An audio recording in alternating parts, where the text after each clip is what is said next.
fucking Christ, loud in my ears much? Hey, what up, fags? You pieces of shit, you nigga lovers. What's up? I have no idea. Well, I have like a vague idea of what I'm going to be doing, but I don't know how long I'm going to be here. I might fuck off like real quick. To be quite honest with you. We'll see. I don't know. I doubt it, but I also don't doubt it. I might just fuck off real quick tonight. I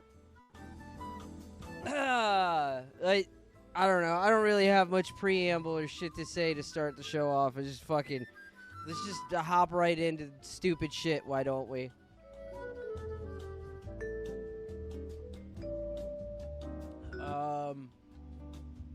Let me see here.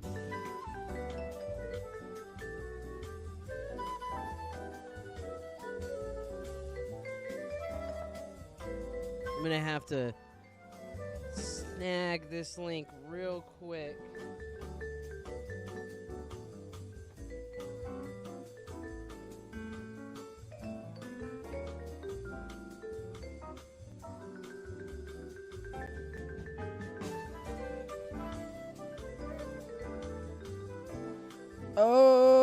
Okay. So this guy right here,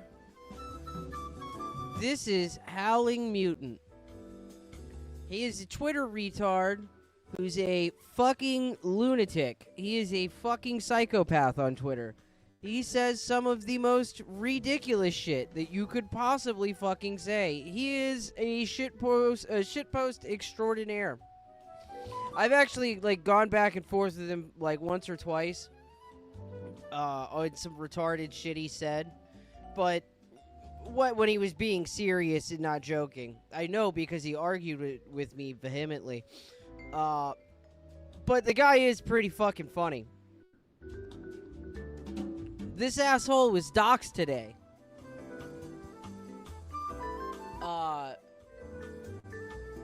He was doxxed today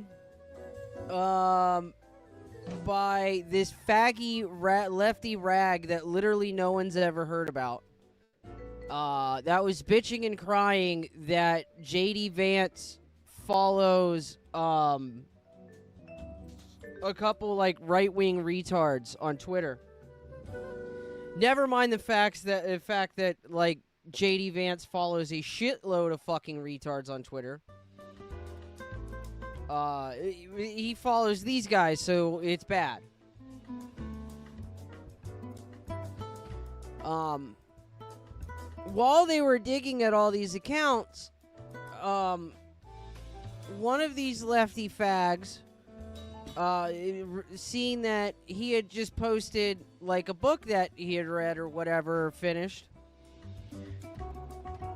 And so they went to Goodreads to find anybody who maybe had posted that they had just finished that book, found the list of recent people that had finished the book on Goodreads. It wasn't a lot. Did put two and two together, found out this guy's name. He even fucking Howling Mutant even posted. He was like, getting doxxed from Goodreads is like the gayest way to go down.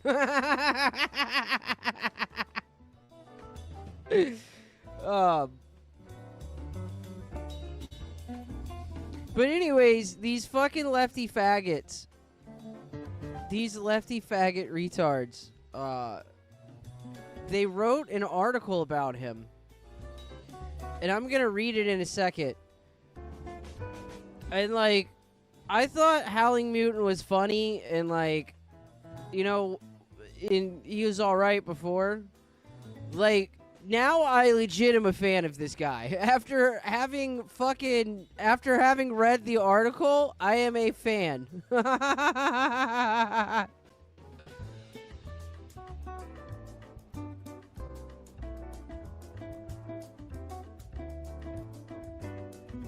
I'm trying to find this one tweet from him earlier that was really, really funny. It was, like, really fucking funny.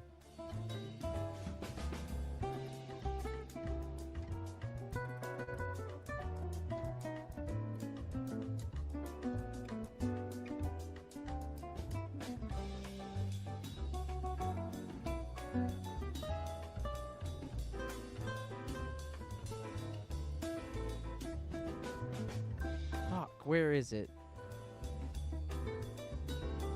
Damn it.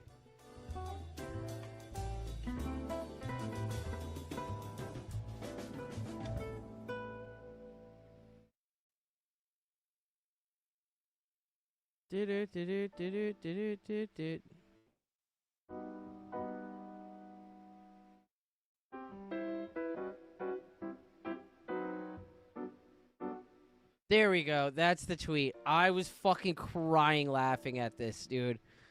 Oh my fucking god. And I just scrolled past. He had tweeted on January 1st. Like, you know those, like, stupid, like, generated Twitter articles where Grok sees something trending lightly and then fucking feeds it to people who would be interested in that topic? Like, feeds them an article that just gives them the 101 on it. It was today's news. JD Vance follows edgy X account Howling Mutant on New Year's Day. And he retweeted a screenshot of it and said, man, they're going to dox my ass, aren't they? On January 1st?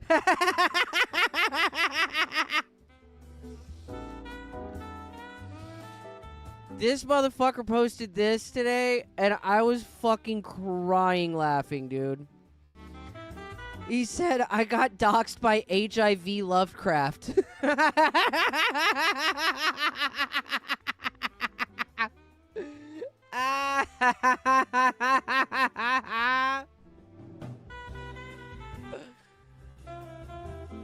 Oh, fuck. That shit is funny as shit, dude.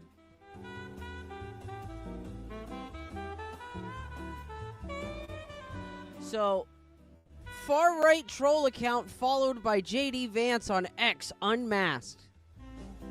Howling Mutant, who jokes about rape and the Holocaust, is his name, New York. I know it was on the screen, but I'm still not going to read it. Fuck them. On April 23rd, 2025, an X account going by Howling Mutant replied to a post writing, "But we do exist.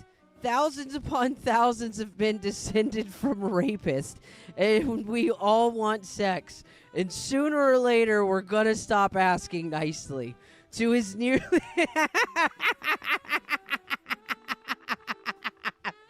Thousands upon thousands of men are descended from rapists is fucking a wild line. To his nearly 200,000 followers. It was a characteristic post for the account, which has long reveled in shock humor, misogyny, and white supremacist rhetoric. The person behind the account previously used the pseudonyms Depraved Mutant, Screaming Mutant, Punished Mutant, Hunted Mutant, and presently Howling Mutant. In a February 9th, 2026 post, he wrote, "You should not be mad at the Jews for crucifying Jesus. There are so many other things to be mad at them for." This type of content on Elon Musk X is not especially noteworthy. One study found that hate speech on X increased by 50% since Musk's takeover. Unlike most other trolls who joke about anti-Semitism and rape, however, Howling Mutant is followed by Vice President of the United States James David Vance. Vance's follow on January 1st, 2026 generated applause from the far right. An X news item on that day read, JD Vance follows edgy account at Howling Mutant 0 on New Year's Day. Responses to U.S. politics alerts reporting of the follow garnered such responses as huge white pill, I voted for this, and 2026 is already a better year than 2025. Oh, they were so excited. Oh, they were so excited. Fucking right-wingers. They were fucking... Oh, you knew it was coming, too. It was so funny. You know how funny it was watching, like, the early year and shit? the whole year basically just going, wait for it, it's gonna get bad eventually. Eventually, you're not going to be happy that the fucking Jews candidate wants, because he hasn't even begun doing shit for the Jews yet. And oh, did he deliver for them.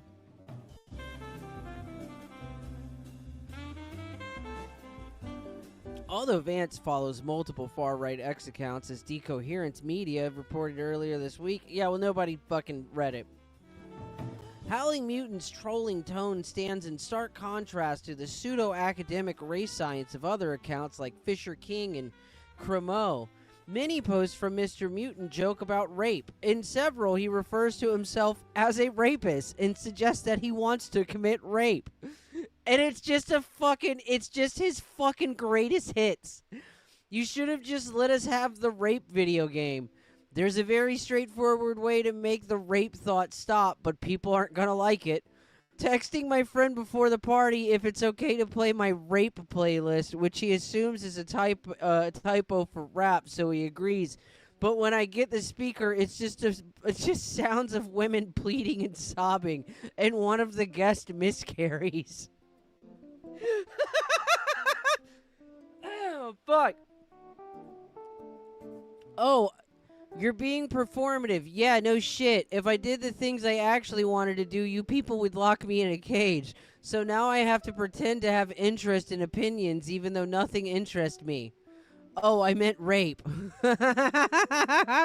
Listen, in no way do I condone rape under any circumstances. It's a vile and repugnant act.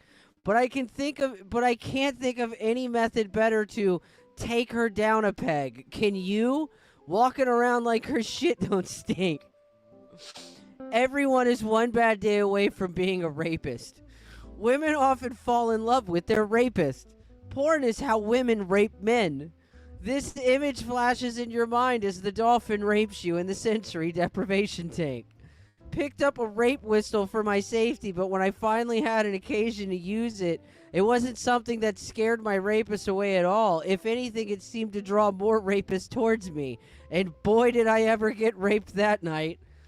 They cannot withstand my rapist wit. Letting a woman spend 90 minutes setting up all her various anti-rape measures, then bursting through the hotel room wall like the Kool-Aid Man.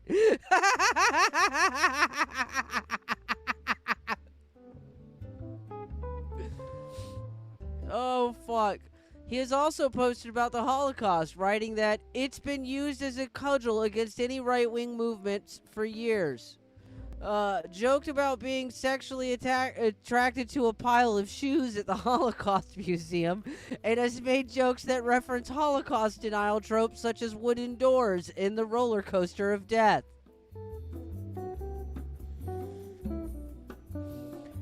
Those aren't Holocaust denial tropes.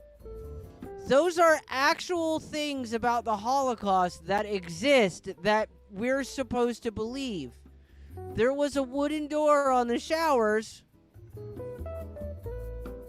and in a famous memoir of what was happening at Auschwitz, they described a roller coaster, they literally said that train cars went down like a chute, and then they fucking hit a dead stop at like a dump fucking tank, and it would hit the fucking the wall and then throw all the Jews out of the train car into like a furnace.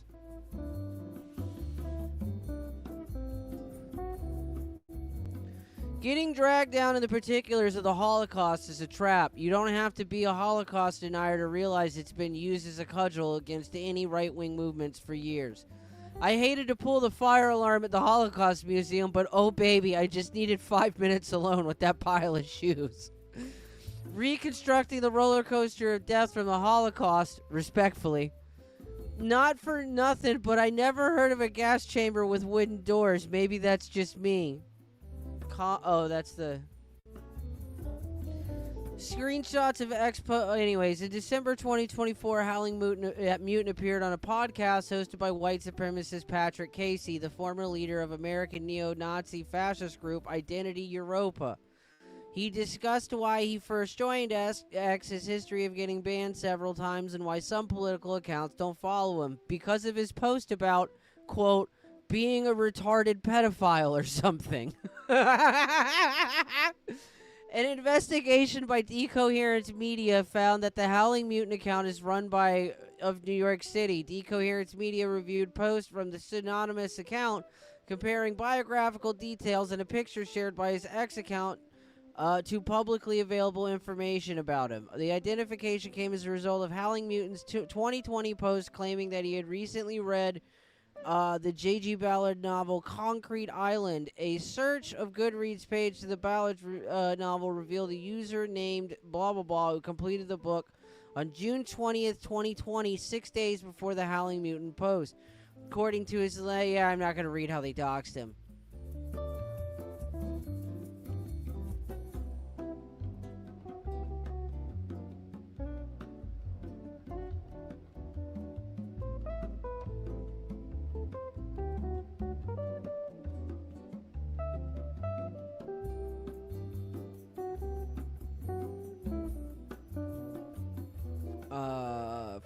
Okay, this is just all confirming his docs and shit. It's like half the article is just confirming his docs. It's like the first half is just them showing some of his funniest tweets, and then the other half is just confirming his docs. It's not even an article. It's just fucking like seething at somebody on Twitter.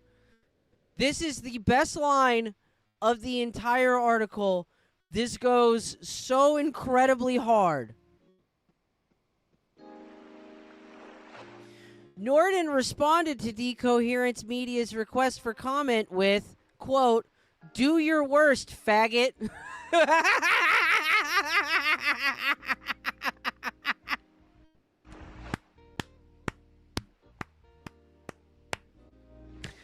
Bravo, sir. Bravo.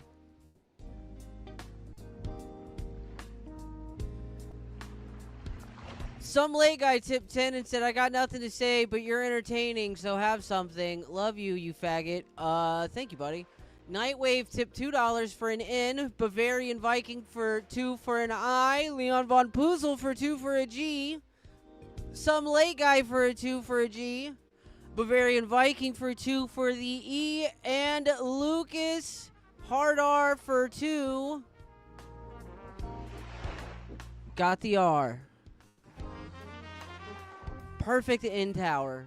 And then Dan Snot for the multiplier. Dropped another 2 and got the S. Ice Dancer tipped 2 and said tail tags. I don't have this thing doesn't. There. Ooh, I'm wagging my tail by proxy. That's what I got.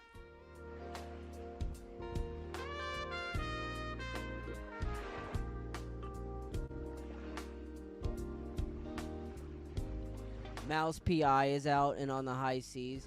Yeah, I'm waiting for it to get fucking fit girled. It's gonna get repacked soon. It's on the list, and that bitch works pretty quick. Like, if you go to Fit Girl here.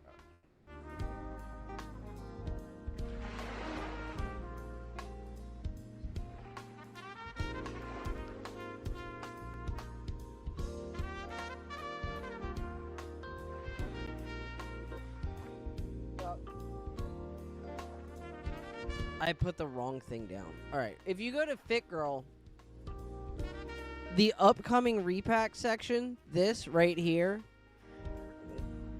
if it's in this list, these are like all the games they're currently like compressing. Like this is all the shit that is currently being repacked right now. I'm pretty sure because, like, if you watch this list, like, It's usually, it doesn't really matter when it gets added to the list. It's like the smaller games get fucking like posted, finished quicker because they're literally like, it gets added here when they start the process.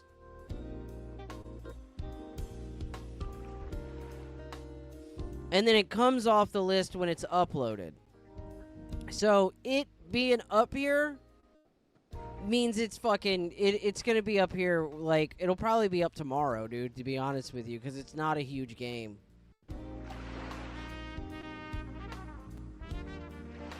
I almost just want to just buy it. I mean, I will eventually, regardless.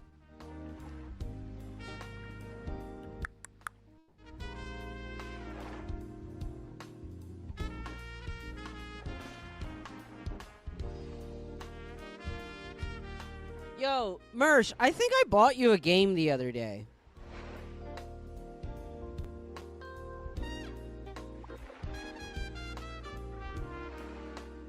I don't know if I pulled the trigger on buying it for you, but no, it says this is a gift in the thing. I don't know. Check your fucking shit and see if I actually did, because I was kind of drunk when I did it. I think I might have bought Mersh Final Sentence. I might have.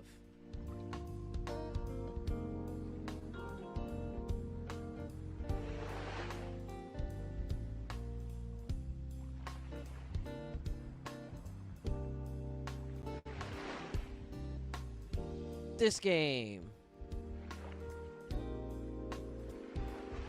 No, this shit is rad. It's basically a typing game. It's just a typing game. But it's a battle royale. God damn it. Please don't shoot me, I'm begging you, please! Dear contestants, prepare yourselves for the ultimate trial in Final Sentence. Where's the question mark? Sir, put that gun down! We good. Oh my God! You have won.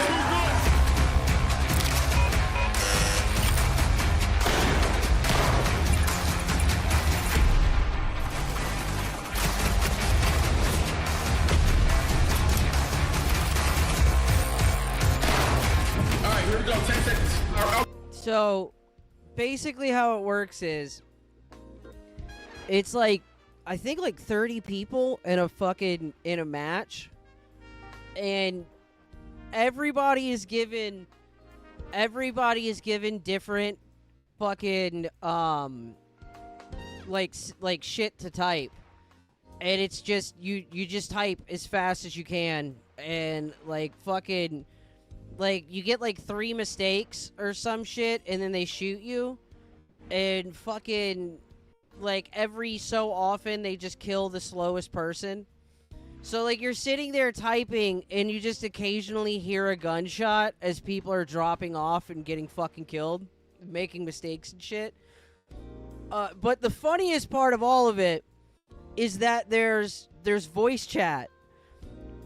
And when I was playing the demo, one of my things I was doing, because Gen Z are retarded and they can't type for shit to begin with, was I would just read off what I was typing, like while I was typing it. And just me reading what I was typing was enough. Like, I started reading things while I was typing it, and just immediately just started hearing gunshots go off. Bavarian Viking Tip 2 and said, I could see Virgie teaching his kids to type properly using that game. Yeah, except it's like real life and it's a belt. No, just playing. Or read out of order. Well, everybody gets different sentences, so it doesn't matter. You can read your thing and it'll be different than everybody else's.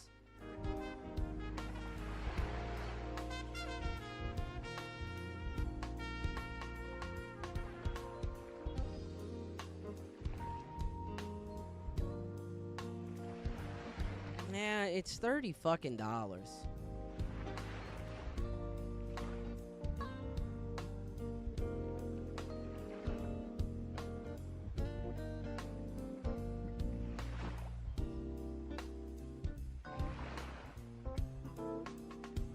And it seems like it's basically just it's just Doom.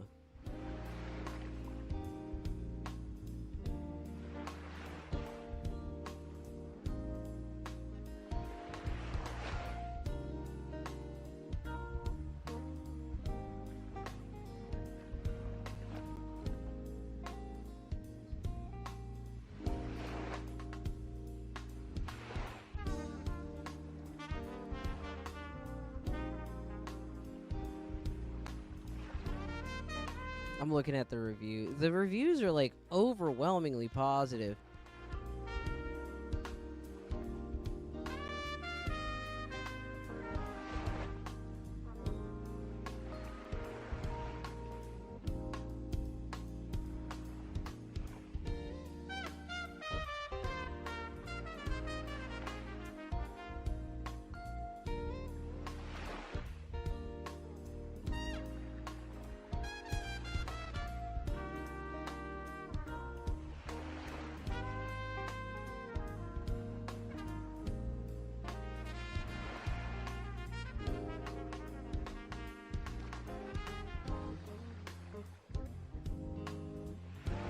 What the fuck? Read user license agreement before playing. They will take and monitor the following things: your name, your contact information, such as home address, phone number, and email, date of birth, gender, geolocation, payment information, hardware configuration, console ID, software products played, survey data, purchases, IP address, the system you have played on. Along with selling and linking this information with social media sites, this is a single-player offline game. Don't let this be normal. Avoid buying until removed. Less of a detective game, more of an on-rail shooter. Theme is being an investigator, but you don't really do any investigating besides go here, press E. Now go back to the board, press E to place evidence. And it automatically places the string connections. The secret areas in this game range from walking behind a staircase to blowing up a wall, doing some parkour, and finding a Minnie Mouse collectible. Animation is very weird. The lips do not move when characters are talking or during the cutscene. The idle animation is weird and looks very lazy. Difficulty-wise, I am playing on the hardest mode and I've only died by auto-death things like the train or water. So many invisible walls for a game that's supposed to be about exploring and finding clues. You don't really explore. See lots of neat rooms or areas that, in theory, you could get to, but an invisible wall will be blocking your way. On the off chance they forgot to put an invisible wall there, your screen will turn to black and it will TP you back in bounds. Overall, felt like a really lazy and rushed game. One of my biggest annoyances is why have collectibles in a game where you are unable to go back and replay levels to get things you missed? Why, when the player presses M for a hint of where to go, it holds their hand all the way to the end of the map? Why not just show 5 seconds? If the player needs it again, they can press it again. So many soft locks. If you do explore a lot in this game, you might reach a piece of evidence early. If you grab it, you will be soft locked later on in the level. I have done the same fucking safe puzzle over 5 times. Not the same safe, the same puzzle, different safes. Beyond lazy for a puzzle game to repeat puzzles and solutions. I'm sure in the future there will be a quality of life update fixing these things, but yeah, I'm not paying for this. Yeah, I'm not spending $30 on that. No, thank you. I will be pirating that.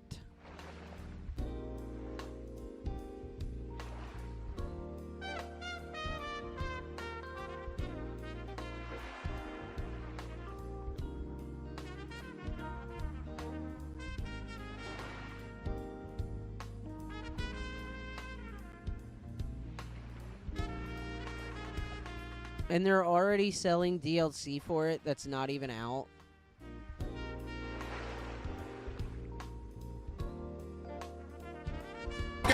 I mean, like, it looks cool and shit, don't get me wrong, but it just looks cool. I don't know if it is. A lot of games look great. And then you play it, and it fucking sucks. No, not $30 for the typing game. $30 for this. Welcome to the trap, mouse! What a crappy...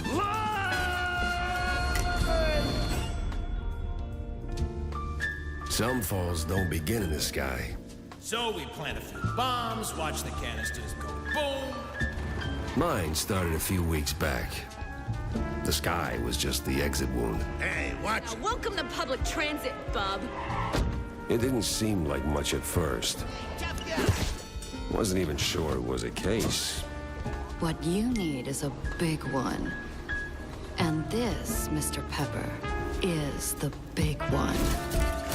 But I won't die, right? What?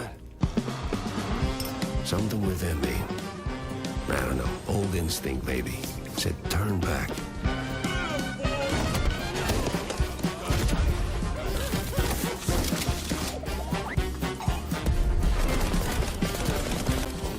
Get some solid evidence, and we'll get to the bottom of this in no time.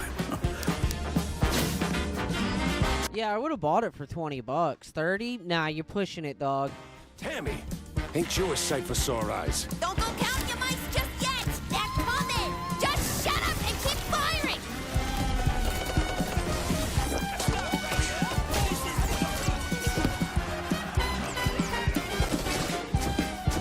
This case was more trouble than it was worth. Jack! But, well, trouble is what I do.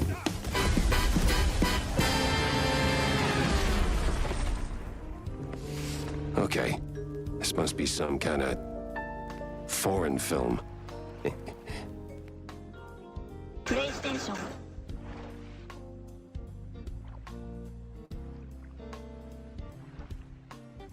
I mean, it looks like alright, but given the things I just read... Because, like, fuck good reviews, dude. Like, I don't give a shit about good reviews. Good reviews don't mean a fucking thing. I find the bad reviews and see what the bad reviews are fucking, like, what's not great with the fucking game. Like, if people, like, if I go to the bad reviews, the only thing I see people complaining about is, like, dumb shit, then I don't fucking, then, you know, I'll trust the good reviews. But when I go to bad reviews and I hear shit like, it's a game with collectibles and you can't replay levels.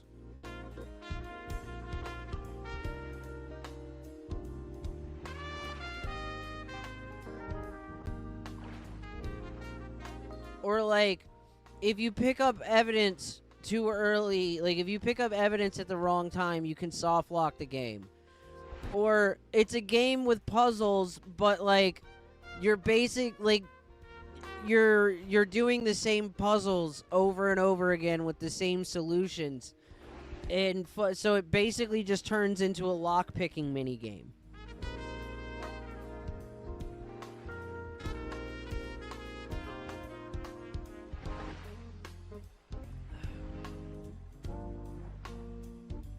No PC release? No, it is a PC release. That was just fucking the ad Sony paid for because they're retarded. Merv said this actually looks pretty awesome. If it's in black and white the whole time, though, it would get annoying. Yes, it is.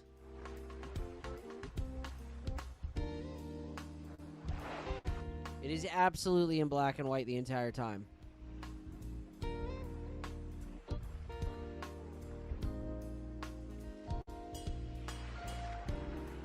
I'll play this one first.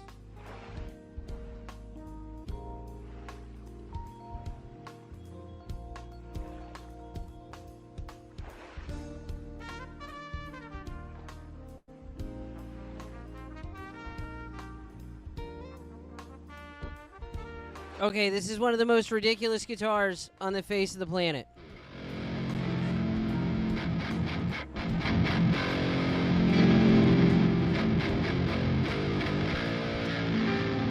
And this guy sucks at guitars.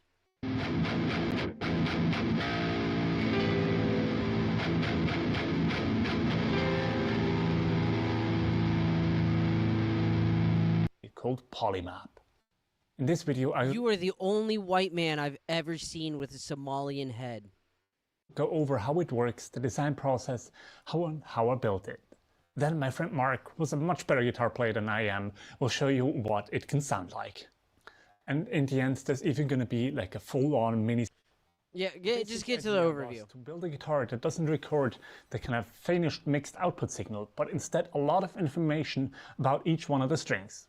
Now, this is a very fancy way of saying that instead of 2 or 3 pickups, we have a few dozen that are only picking up one string each. So each one of those little squares is a pickup. I think there's 64 of them. 6, 1, 2, 3, 4, 5, 6, 7, 8. And 1, 2, 3, 4, 5, 6, 7, 8. Yes, it is 64 pickups. Eventually, we landed on 64, 8 for the 8 strings of this guitar. Now, because we want to record all 64 pickups simultaneously without mixing them, the only real choice was to digitize them inside of the guitar. This means that we essentially built a 64-channel audio interface integrated into the guitar that then sends out one single digital signal to the computer. Now at this point we have a guitar with 8 strings and 64 pickups, all of which are digitized inside of the guitar and then sent out over a single cable to the computer. Inside of the computer we can take those 64 audio channels and get them into a DAW.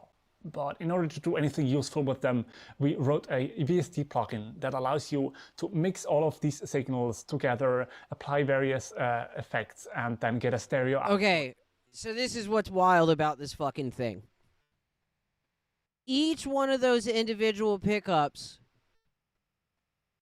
can be panned and individually processed. So you can turn on the pickups individually.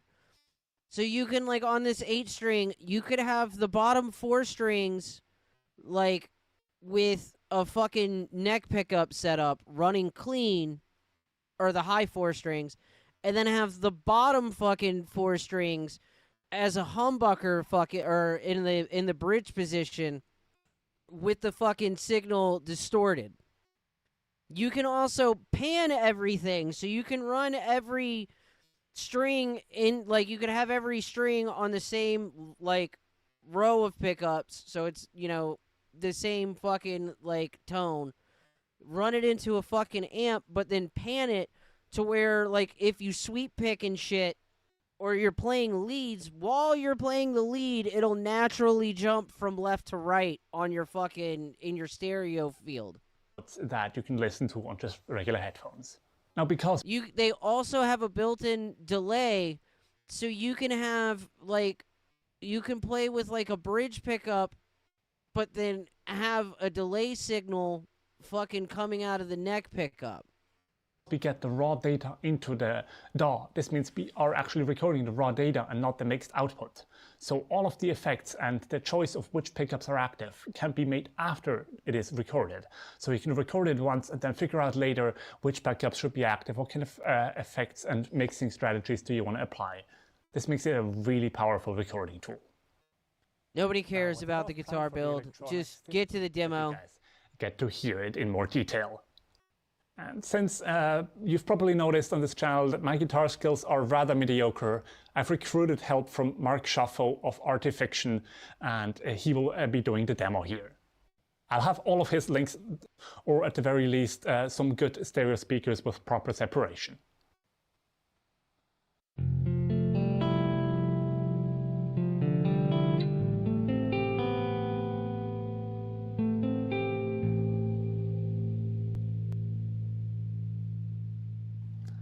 Now, if you followed my advice and listened on headphones, you were able to tell that the guitar didn't just come from the center, but instead each string was kind of panned slightly differently in the stereo field. And this, I think, is a good time to quickly show you about the various features inside. No. First, I'll show you a bass line without any of that, and then we'll progressively build on that. You can check the diagram on the bottom left to see which pickups are active and how they are panned. For the amp sim, I'm using the Archetype Nolly by Neural DSP, and I'll have it written on the bottom right which channel I'm using, as well as whether the reverb is on or off.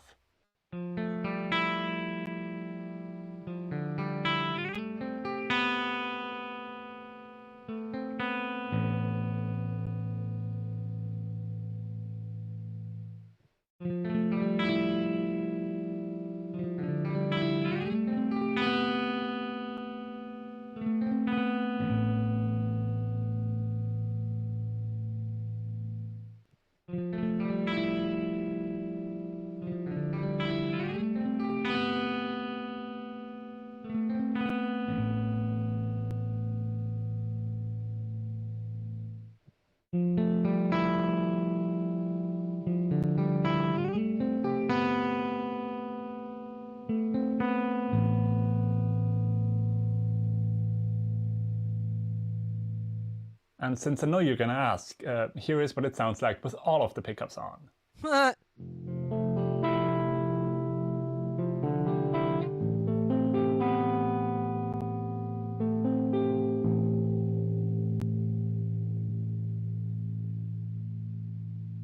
Now let's take a look at what is possible by more selectively choosing the pickups instead of enabling entire rows.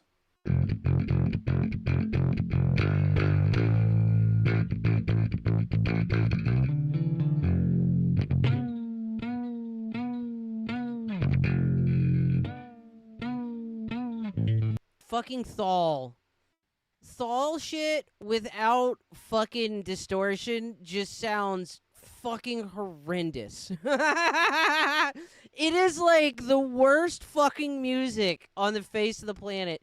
That's how you know Thal fucking sucks.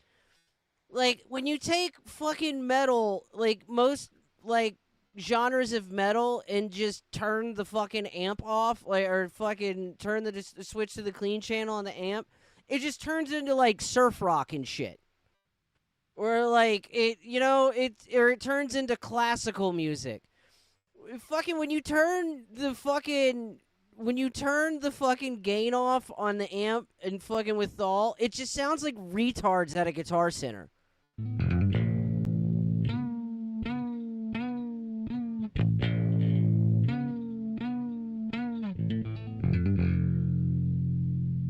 Wiring two pickups out of phase to each other can be a really cool effect, but it's also quite strong. So what would it sound like if you seamlessly blended between the two?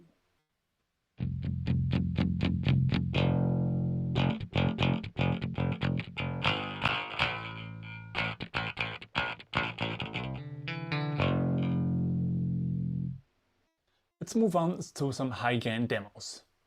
Thank you. That's what everybody's here for. Position anywhere. What would happen if we change it during playing?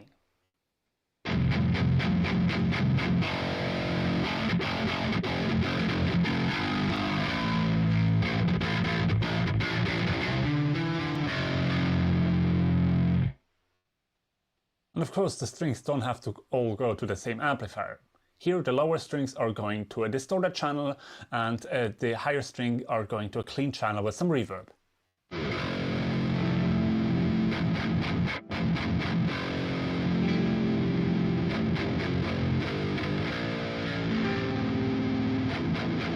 That's the coolest shit that this guitar can do right there, dude. That shit is cool as fuck. I need one of these, like, fucking so bad. I fucking need this in my life.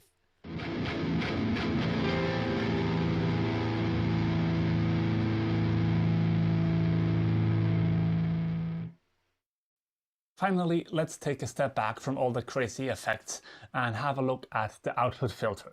In all the previous examples, I've set the output filter to something similar to a traditional pickup, which has a cutoff frequency around 2.5 kilohertz, above which the amplitude drops.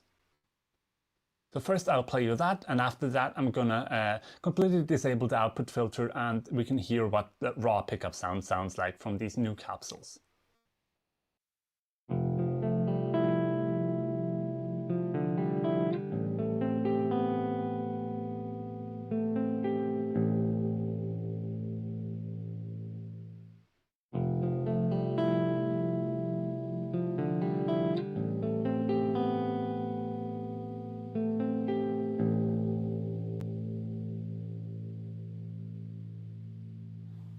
Now, before we get to the final song, a few closing words. Now, it's been a lot of fun to work on this.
Thal sucks.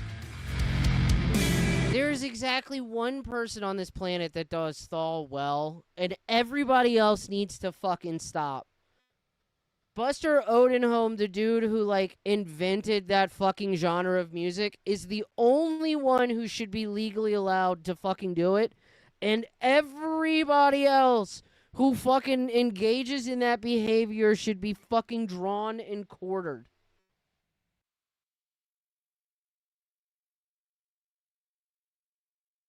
Nobody else should be allowed to play this.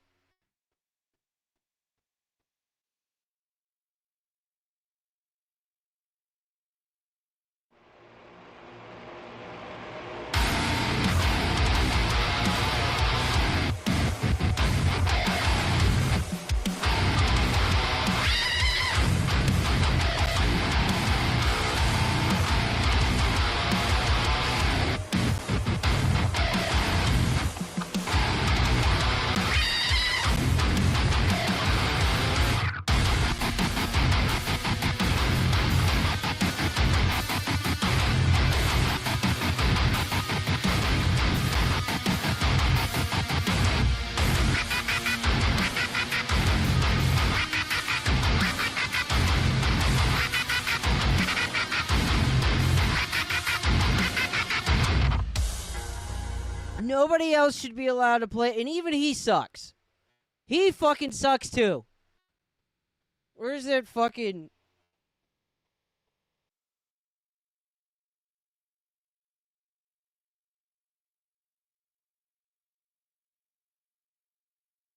Thal without distortion.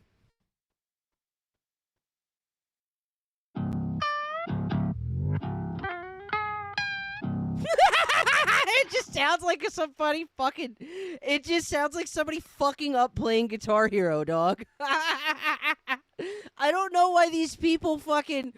Like, motherfuckers hear this shit that play Thal, and they're like, that's silly. And just without a fucking... an ounce of self-awareness.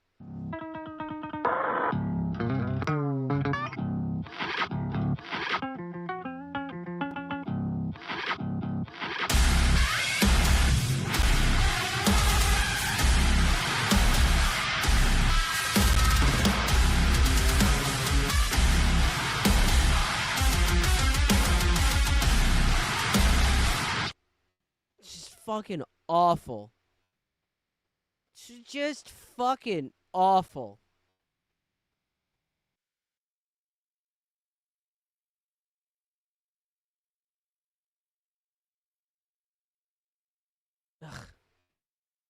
Ugh. Anyways, our favorite thought put out a video. This Gen 2 Plus night vision binocular costs $4,000, but how can this Gen 3 night vision binocular only cost $700? Keep watching to find out. And at the end of the video, I'll show how these two perform side by side. In this video, I'm going to show you how to get... Bro, she is not giving up on the fucking fire alarm chirp bit. This dumb bitch, bro. Her just editing in fucking the fire alarm chirping is the funniest shit on the face of the fucking planet. I love her. She's so blatantly racist. Gen 3 night vision for $700, a fraction of the cost of what it cost me to buy Gen 2 Plus night vision. So the secret to reducing the cost of night vision to the point where brokies like you and me can buy it is actually assembling it yourself. But before you click off the video, assembling a binocular is actually very easy. It pretty much amounts to screwing a couple of components together into a tube shape. If a gremlin like me can do it 3 beers deep, Boyd. Boyd. A couple of components together into a tube shape. If a gremlin like me Boyd.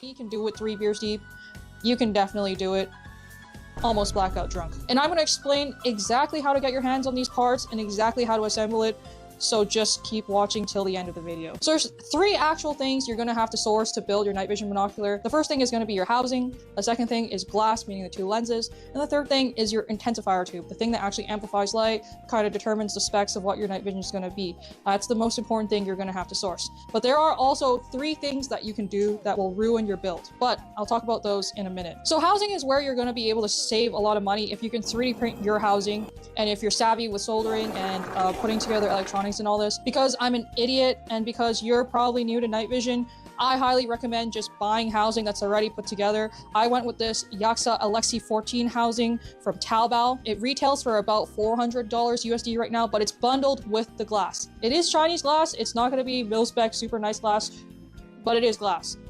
If you went the 3D printed route, you could also buy the glass separately for about $200 USD. Links in description. Now that you have your glass and your housing, you can now move on to buying your intensifier tube. And this is one of the things that can ruin your build. Do not buy an intensifier tube that is not compatible with the housing that you bought. So make sure, I don't care what you use, Gemini, ChatGPT, Google, Bing, TikTok, Instagram Reels, I don't care. Make sure that the intensifier tube you're buying will fit into your housing. That's the first thing. Before you guys dogpile on me for clickbaiting the price, I will say that I got my intensifier tube for $300 something USD. And the reason being is because it's been passed around in my friend group for like 2 years and I got a really good price for it. Was able to find a similar intensifier tube for $400 on eBay, also Gen 3. So it is possible to find intensifier tubes for under $500. And you may be asking, what are the best places to find affordable intensifier tubes? I don't know how many times, take a drink for every time I've said intensifier tube, holy crap. The first place is probably eBay, any other reselling platforms like Facebook Marketplace. The second place, unfortunately, is either your friend group, if you have friends, I highly doubt it, or Discord. I'm so sorry. What was the little... Discord. Discord community management.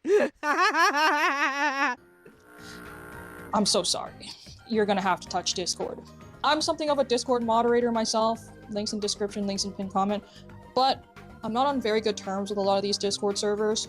Mainly because A, I'm retarded, and B, I really like beefing night vision vendors. So you're gonna have to find these Discord servers yourself, mainly because I don't think they want a shout out from me. They're really easy to find. They're probably gonna be at the top of your search, so don't stress about it too much. But for beginners, because it's less gatekeepy, it's probably better to just go on eBay. And now that you have everything you need to build your night vision binocular, you can move on to building it. So the first thing you're gonna do, find a clean workspace. Make sure there's no dust, no random bits of static electricity or none of that. I used my couch and my coffee table. Your desk will probably be fine. Just wipe it down beforehand. Maybe put a mat down or something. The second thing you're gonna do is unscrew the battery compartment from the housing. Pretty self-explanatory. And then now you're gonna move on to taking out your intensifier tube from whatever packaging that it was shipped to you in. Do not, this is the second thing that can ruin your build. Do not touch the milky part of your intensifier tube. I know, everyone wants to poke the milky part. It looks so touchable. You just want to put the whole thing in your mouth and chew it. But don't do that. Just put it down, make sure you don't get any dust or random crap on it. When you're ready, put your intensifier tube, super easy. Put your intensifier tube into your housing. Make sure the 2 contact points are facing upwards and that the nub is indexed into your housing so it can't spin around. Then you're gonna put your light tube in, which is like this transparent circle, which allows your indicator light to be visible through your tube. It's for your IR light, if your housing has that. And then here's the third thing you can do to ruin your build. Listen, everyone, jingle jangle, 6-7, jingle jangle, skibbity toilet. You can cross-thread your retaining ring in your housing. So whatever you do, do not cross-thread this, otherwise you have to buy a new housing. What I do is the worst thing, which is screw it in with my fingers. What you should actually do is buy a dedicated tool to screw in this retaining ring. I am not liable for any damages to your binocular if you do choose to do what I did, which is use my finger. But you can use your finger. So gently, very carefully, screw the retaining ring into your housing. If you feel any resistance at all, backtrack, do it again. Take as many attempts as you need. Take as much time as you need. Be patient with it. Just make sure you don't cross-thread it. After you finish cross-threading your housing, now you can put in the 2 lenses. I fucking love this bitch, bro. Screw your battery compartment back onto your housing, pop a battery in, boot up your device. basically a If cakewalk I wasn't married, I'd be stalking her and plotting her eventual kidnapping. after the You will also need to set the infinity on your mono outside, but there are probably better vids explaining this. retaining ring. An idiot can do it. Anyone can do this. It's really easy. You just have to be careful and patient. So you're probably wondering, well, why is this monocular $700 and how does it perform? Well, the first thing I'll say is that it has a massive blem in the middle. And that's why I got the tube for $300. It does work though. How does it perform compared to my Gen 2 Plus? Not that well. But leagues better than your naked eye, and now you can see IR light, and now you can see at night, which is the important part. It's not ideal, but it is a couple things. It's analog, it's cheap, it's Gen 3, and I don't care what anyone says, green phosphor is just as good as white phosphor.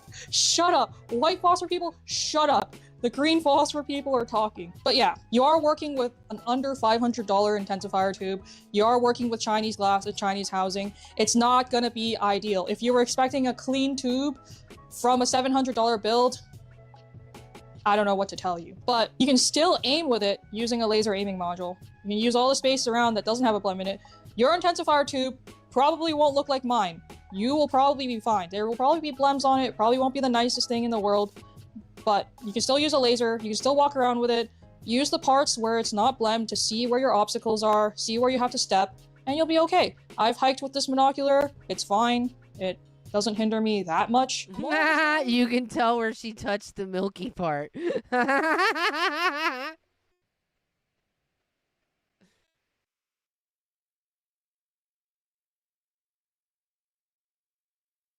Brokies like us don't get nice night vision, but if you're interested in $150 night vision, check out this video. Did we watch that one? Check out this video. If you zoom in on the device, Oh, yeah, what we does did. it say on the lens? CCTV. This is a repackaged CCTV night surveillance camera that people probably stick in their driveway. Yeah, we did this. We watched this one. It was pretty fucking funny. Boop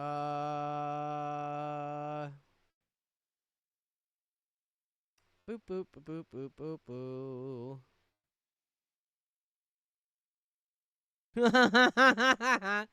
Lucas said, "No way I can do a Zone 1 blim, right?"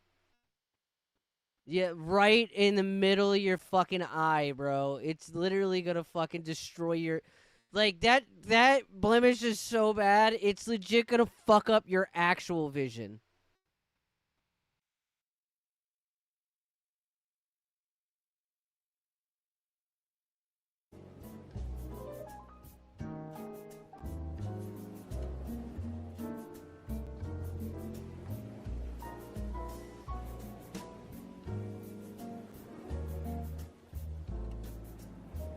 This thing keeps getting fucking... This thing keeps popping up in my fucking algorithm. Fine, I'll watch it. That's crazy. Fuck. That's insane. I don't know what to say. I don't know, maybe something that's fucking... That, like, to us, the viewer...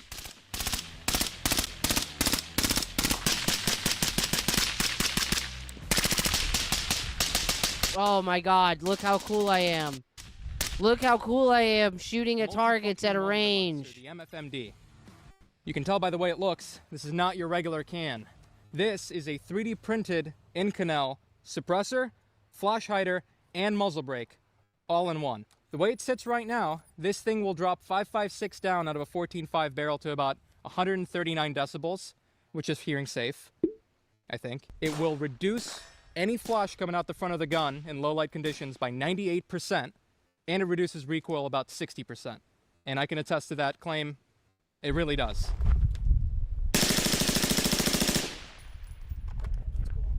Oh my fucking god. That's without Tell us stuff. about the thing. Stop You can trying to kinda see look it's cool. About the size of a K-can, except this is going over the barrel. The end of the muzzle is right here where the circle is. So really, you can you're short, very short. That's like, if that's the end of the muzzle, flash hider brings you about there. That's like 3/4 of an inch added length from the bare muzzle or from a flash hider. Then, you want to go a little more, you have the SD and the SDX. Slightly shorter, slightly longer. With the SDX, you're going down to 134 decibels and 99.99% flash reduction. And the way it goes on is you just hook that in there, latch down, that's it. And now you've got the quietest 5.56 KNF shot with 0 signature. Still, alright, hold on, bring this back. Even with a longer guy on there, look at that, dude. Now, the way Neat. it fits, Tell it'll us bring you how down it to works. 134 decibels, and then reduce flash by 99.99%. This is what it sounds like without the round traveling. This is what it sounds like downrange.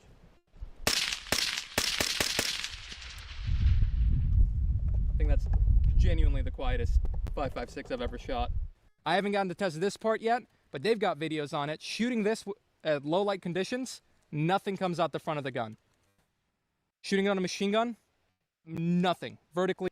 Historically White said, speaking of NVGs, have you seen the new Metro trailer? No, but thank you for fucking giving me something to watch other than this. Holy shit. Fucking stupid asshole. I hate how many gun tubers are fucking just like, look how cool I am. I'm so cool.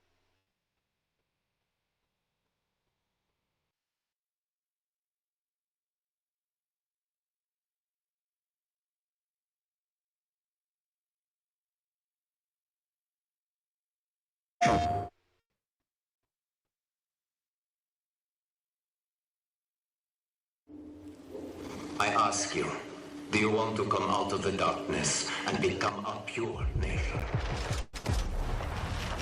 I ask you, are you ready for great changes under the guidance of a great leader? If you are, then wake up and open the door for the Novorite. Wake up, wake up, wake up, wake up.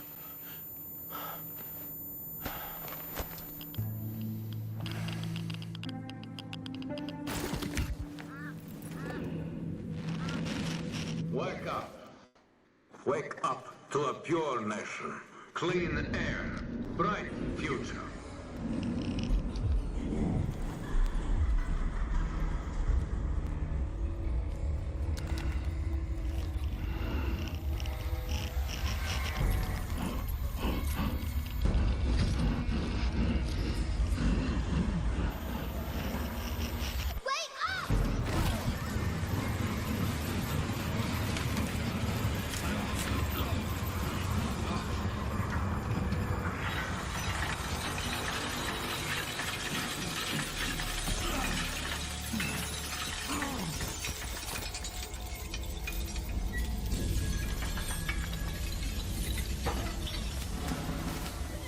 The Novorite says comply.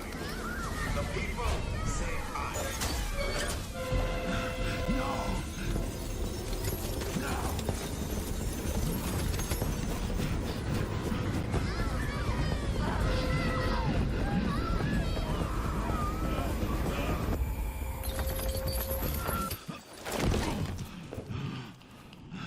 Fear not the enemy's threats, for the Führer Hunter protects you. Where are they taking them? Can you hear me? They do. They hear everything. But you don't let them speak. No. It's not about me. I won't ask again. It's all about you. Sleep.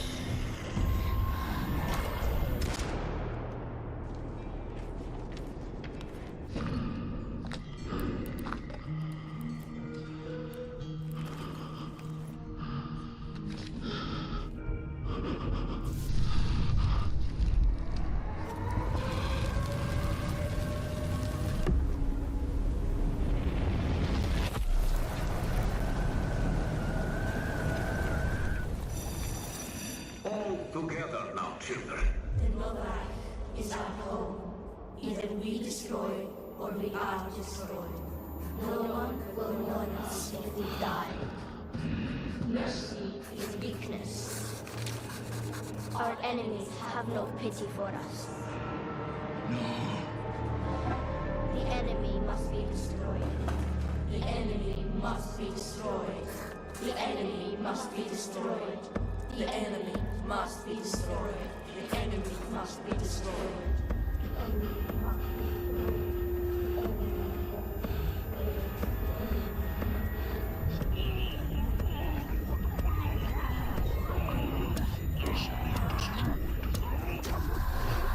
What in the...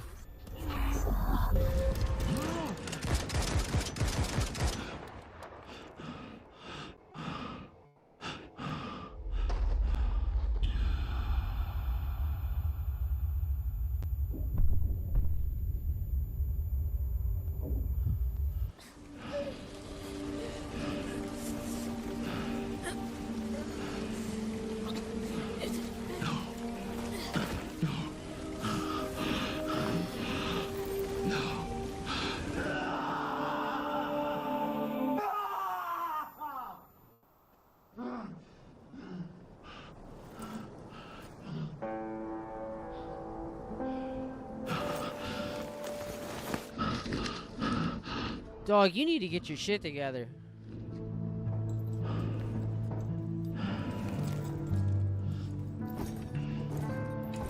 Pure nation, clean air, bright future.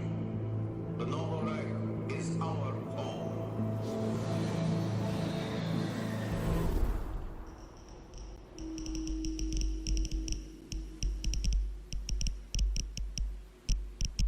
I mean, it was a cool trailer. I don't know fucking anything about the game. Oh, there we go.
Okay, so it looks like a Metro game, which is pretty rad. I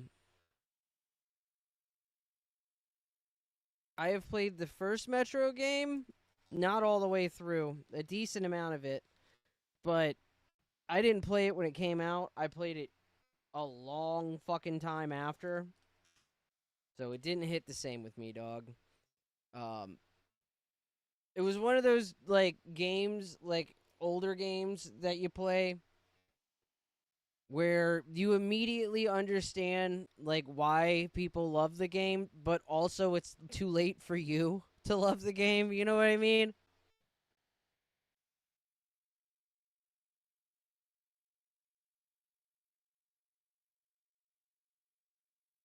A lot of people don't really understand the nature of nostalgia. Nostalgia doesn't make you like something. I mean, it can, but most of the time, nostalgia isn't making you like something. Nostalgia keeps you liking something.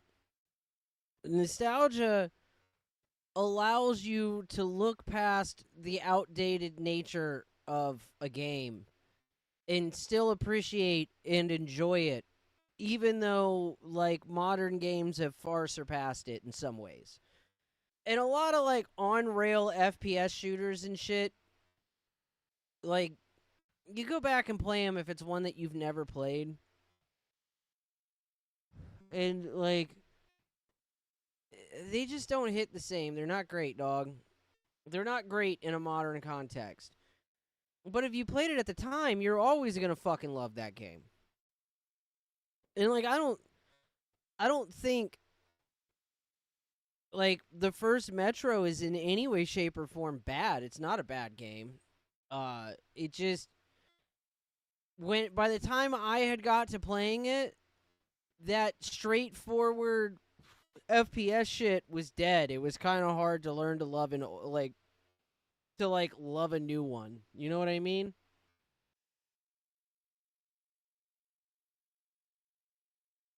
On the John said the third one was too open. I loved that was what I was getting to next, is that the only one I've really ever played a lot of.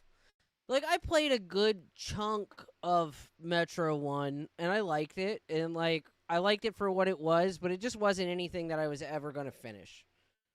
You know? Like, and I totally understood the hype and why everybody loves it, and everybody that played it back then loves it. Like, don't in any way, shape, or form take this as me shitting on fucking Metro, because it was fucking rad. I totally understand why people love, like, the Metro games. And I've played all of them, I'm pretty sure. I'm pretty sure I've played every Metro game and at least gave it a chance in the very least.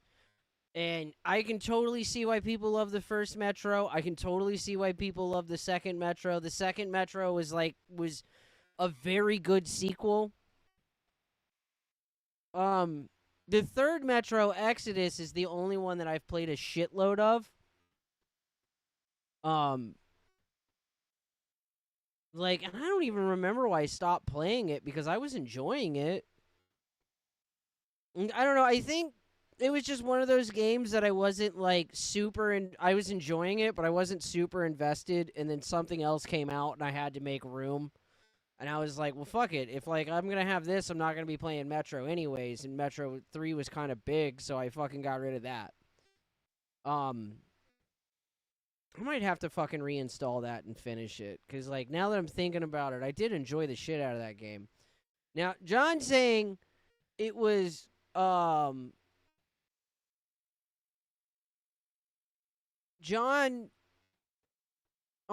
is saying Metro 3 was too open. See, I can 100% understand why somebody who played the original Metro and Metro 2 would say Metro 3's open world was a problem. To me, it was my favorite part. Like,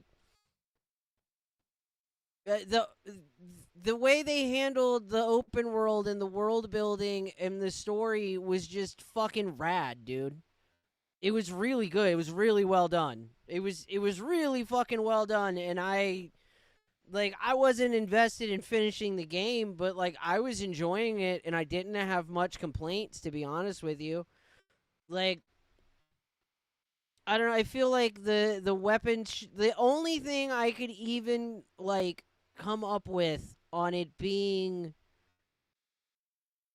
like, as a complaint, and it's really not even a complaint, like, it's just something that I don't prefer. It's not even really a complaint, is, like, how weapons are handled. It felt very arcadey. I don't know, it just, I don't know, the whole, like, almost, like, old school Doom Half-Life kind of way of how, like, you collected guns and shit like that. Like, I don't know, it just, it didn't, at least in my opinion, it didn't fit the rest of the game and the rest of the game's systems. But whatever, it's fucking, chalk it up to a fucking artistic choice. I don't really give a shit. It's not really that big of a deal. It's not something that's gonna make or break me fucking playing the game. I don't really give a shit. It just, that's the closest thing I could come up with for a complaint for that.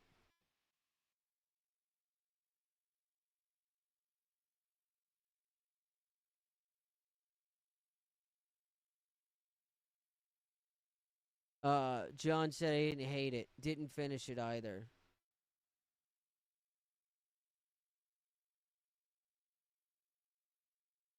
Dying Light gives those vibes. Or you said videos, but I assume you meant vibes and it auto-corrected it. Yep, I was right. You meant vibes. Context clues, nigga.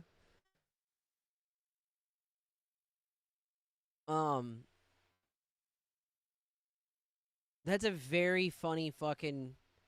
That's a very fucking funny title for Silent Hill 2, saying this is a demake and I'm tired of pretending it's not. That's really funny.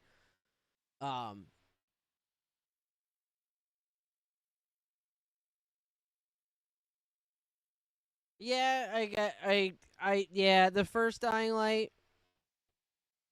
The new Dying Light is really good. I really liked it personally. Like, the new, like, Dying Light 2 fucking sucked dick. I won't even play it. I've watched it. I've watched enough of it to know it sucks dick. I don't need to fucking play it. It's one of those games where I don't need to fucking play it to know it fucking sucks. I've seen enough of it. The new Dying Light feels like what they should have done for Dying Light 2. And I mean, like, it's not a perfect sequel. Some systems get downgrades. Like, vehicles were almost fucking completely useless in that game. Like, it was more of a burden they put on you than anything. Like Dying Light 1 with the fucking buggy and shit in the DLC, which is essentially fucking part of the game now. Like, fucking nobody plays fucking Dying Light without the fucking DLC. Like, getting back to your buggy, like, it was like fucking panicked, like, trying to get back to it, because getting back to it gave you some semblance of safety. Like, you could defend yourself and, like, fucking, like, actually, like, make it if you got back to the goddamn buggy. This one, it's like... I love you too, honey. The vehicles are like fucking death traps, dude. Like, they don't really offer much protection or anything, and it's like they're a temporary thing. Like, they all break down and fuck up eventually. You can't, like, hang on to a vehicle. I don't know, dude. It just sucked. Like, in the early game, I was half expecting them to eventually give you your own vehicle that you could upgrade or something like that. But I don't know. That quickly became apparent that wasn't the case. And honestly, that was one of the weirdest parts of the game, is that they just kind of, like, downgraded the living fuck out of their vehicle shit from Dying Light 1. But whatever, the rest of it was better and the rest of it was good. Like, the parkour, like, not all the parkour was better. The grappling hook changes were fucking shit. I eventually got used to them, and I guess it works for the map that they built for the most part.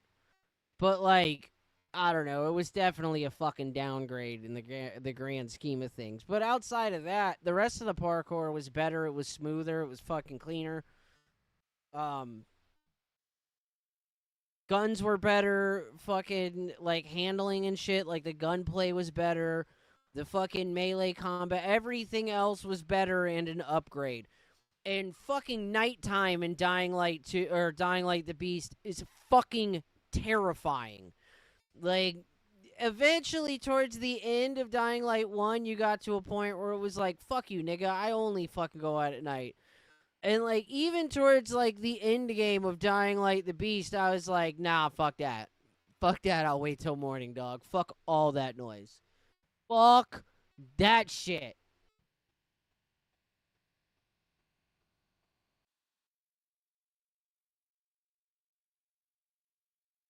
What does this faggot have to say?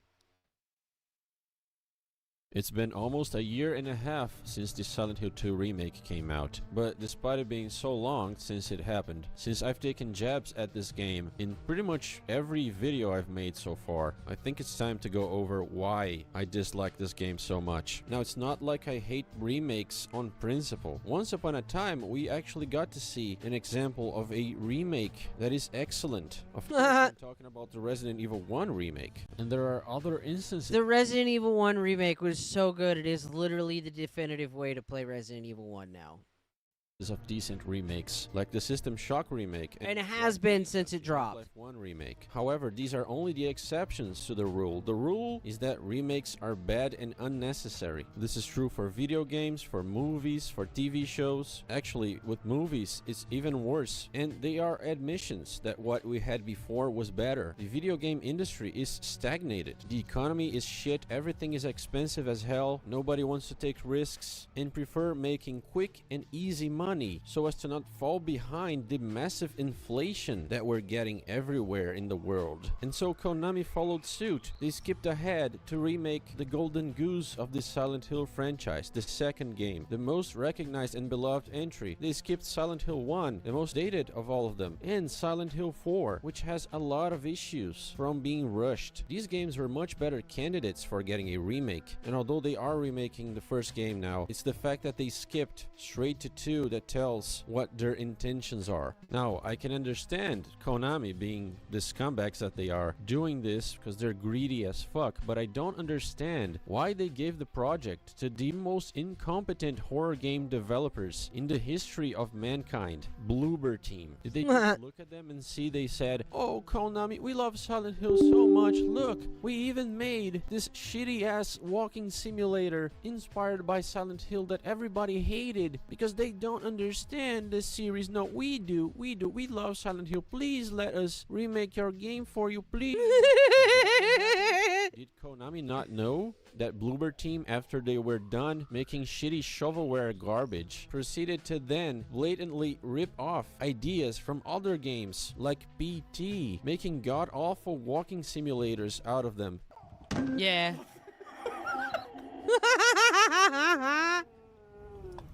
That was supposed to be scary. Did they not realize that this is their MO? That they have zero creativity? All they can do is rip off other people's work? And on top of that, that they patent ideas of game mechanics that were used before they even existed as a goddamn studio? And they can now sue anyone who's not careful and comes up with the same way of implementing the simultaneous gameplay mechanic from their shitty Medium game. I'm willing to bet that Konami did know about their blatant hypocrisy. But good for them. For the gamble they made actually paid off. Yeah, Konami doesn't give a fuck about crime or ethics or any of that shit. Konami is a gambling company that occasionally makes video games. Like, it's so funny to me when people, like, when Kojima fags, like, fucking shit talk Konami. Like, they made some big mistake firing Kojima. The year after they fired Kojima, their company made the most money it has ever made. And then, like, every year after that, they made more money than they ever made while Kojima was there.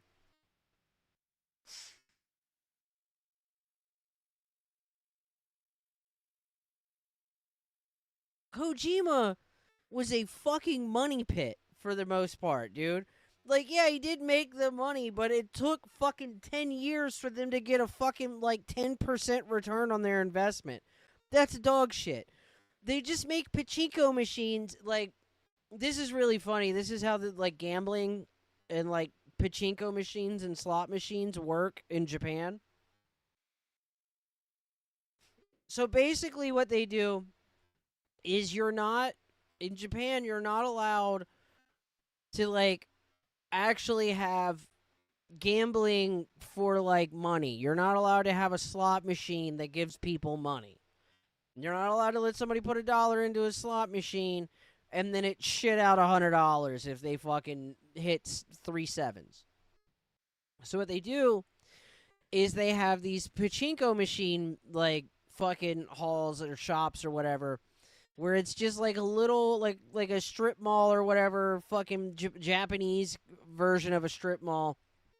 And there's a pachinko machine place, and you go in there and you can play the pachinko machines, and they give you tickets and shit like fucking Chuck E. Cheese, and you can go get prizes. Well, they'll also open up a God, I can't remember what the fuck they call them. There's a name for it, and I can't remember. Like, right next door to the pachinko machine place, or a couple doors down, they'll set up like a shop that buys the prizes that you win at the pachinko machine place, but they'll only buy them if they have a tag from the pachinko machine place that they also own.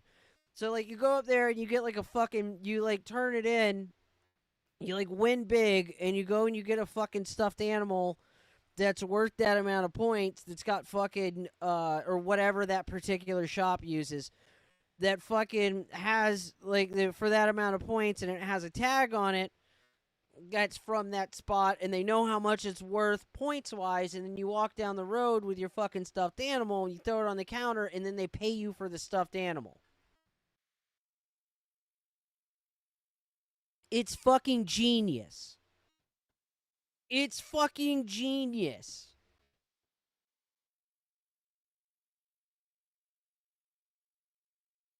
Army Tourists loves this piece of shit remake, and even the sellouts, all the video essayists that covered Silent Hill over the years. Suddenly, right before the game came out, on Konami's payroll, I am sure of it, they decided, no, never mind, this game is awesome, guys, buy it, it's even better than the original. It's worth $50. Okay.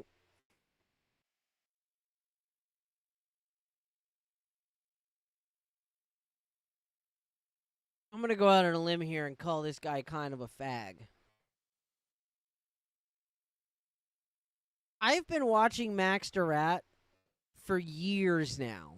Because Max Durat, this guy in the middle, Max Durat, like, does video game and, like, pop culture, mostly video game, but pop culture analysis from, like an alchemy like standpoint. Like, he finds like alchemical symbolism in video games and shit. And Silent Hill is fucking drenched in alchemical symbolism. Like every game. And I've watched pretty much everything this dude has ever put out. He did not like suck the dick of fucking the remake of Silent Hill 2. He enjoyed it, but like I'm pretty sure if I remember correct, he had some issues with it here and there and shit.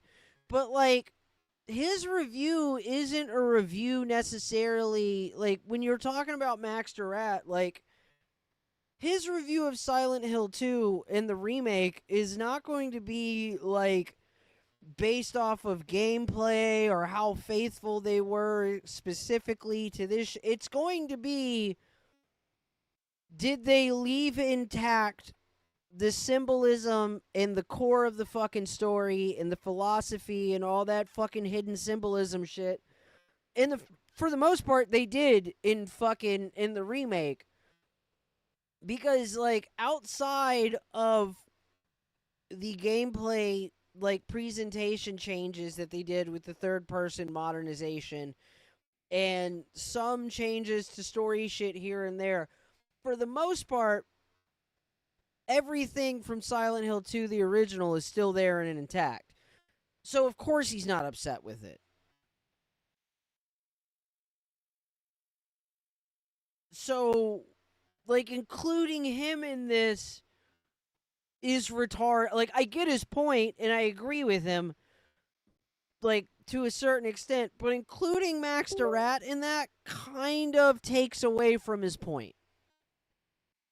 You're being the kind of a video fag. essayists that covered Silent Hill over the years. Suddenly, right before the game came out, on Konami's payroll, I am sure of it, they decided, no, never mind. This game is awesome, guys. Buy it. It's even better than the original. It's worth $50 if you get in the back seat with my friend here. Maxter Rat absolutely did not say it was better than the original.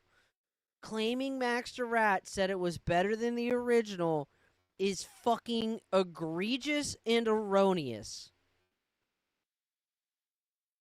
You are being a faggot. Putting his name up there and then saying that, you are being a faggot. And just have a little chat. My pleasure, Mr. Eyebrows.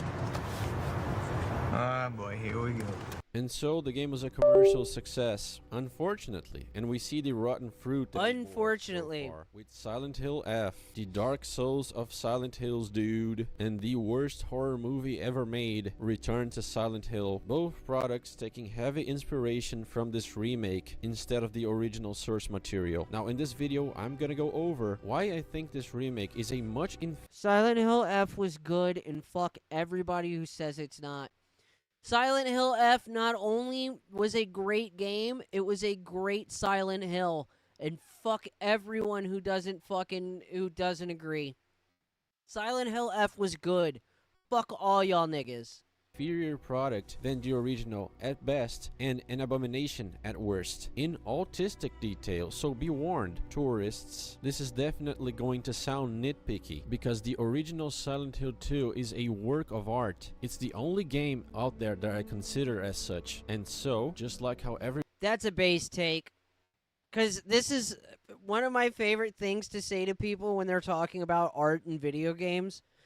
And it's one of the funniest things that you can hit people with. Because there really isn't an argument. Like, any argument they take, I have a fucking counter argument for. Because it's usually fucking stupid. Not all video games are art. Not all video games are art. They're not all art. The vast majority of video games, even ones that are pretty artistic, are fucking products. They are a consumer product designed to entertain you. It's like calling all video games art is like saying your badminton fucking net is art. It's not. They're not. They're not all art. Fucking Ape Escape 2 is not a fucking piece of art. Shut the fuck up.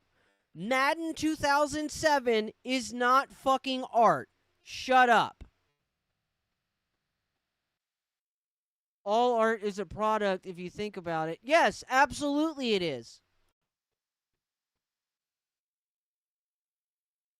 The greatest examples of artistic expression known to man were commissioned.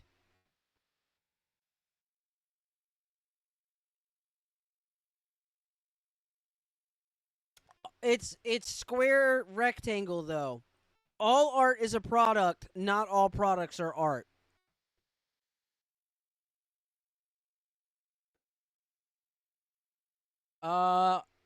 I didn't stream all of Silent Hill F because I was unsure of it in the beginning because like I'm not a huge Dark Souls fan and I didn't really know where they were going with the story.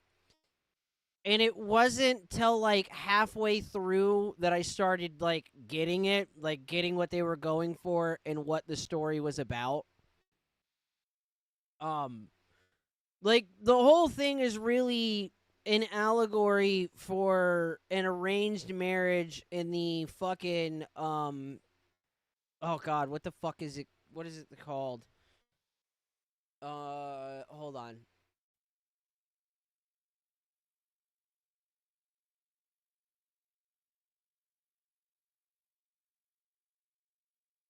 I'm trying to remember the name of the period.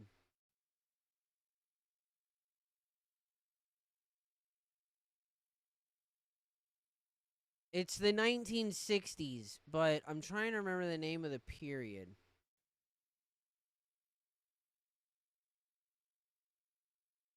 Whatever. It's 1960s Japan. God damn it. And the entire story is about an arranged marriage.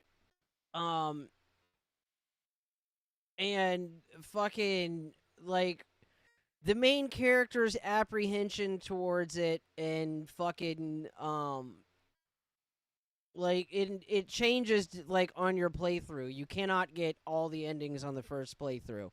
You have to play it a second time to fucking get the different, like, to get all the endings, or to have all the endings as an option. Some of them require a second playthrough, where things throughout the game do change. So it's not like you're playing the exact same game again and all the scenes are the same. Certain things change on the second playthrough. Because they're really trying to emphasize that Silent Hill loop theory shit.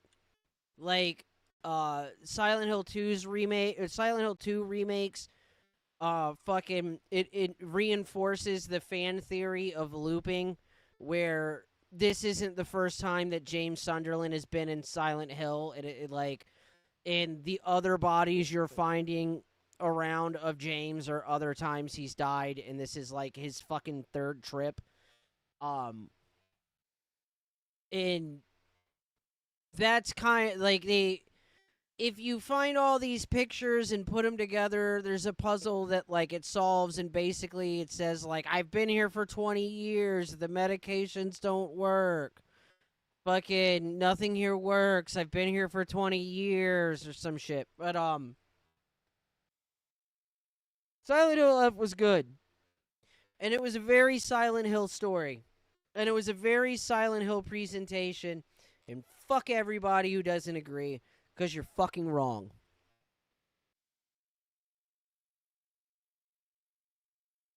I don't recommend it for everybody. If you don't like Souls-like games, like, you probably won't like it. Or you at least won't like the combat. Like, I'm not a fan of Souls-likes. In the fucking slightest.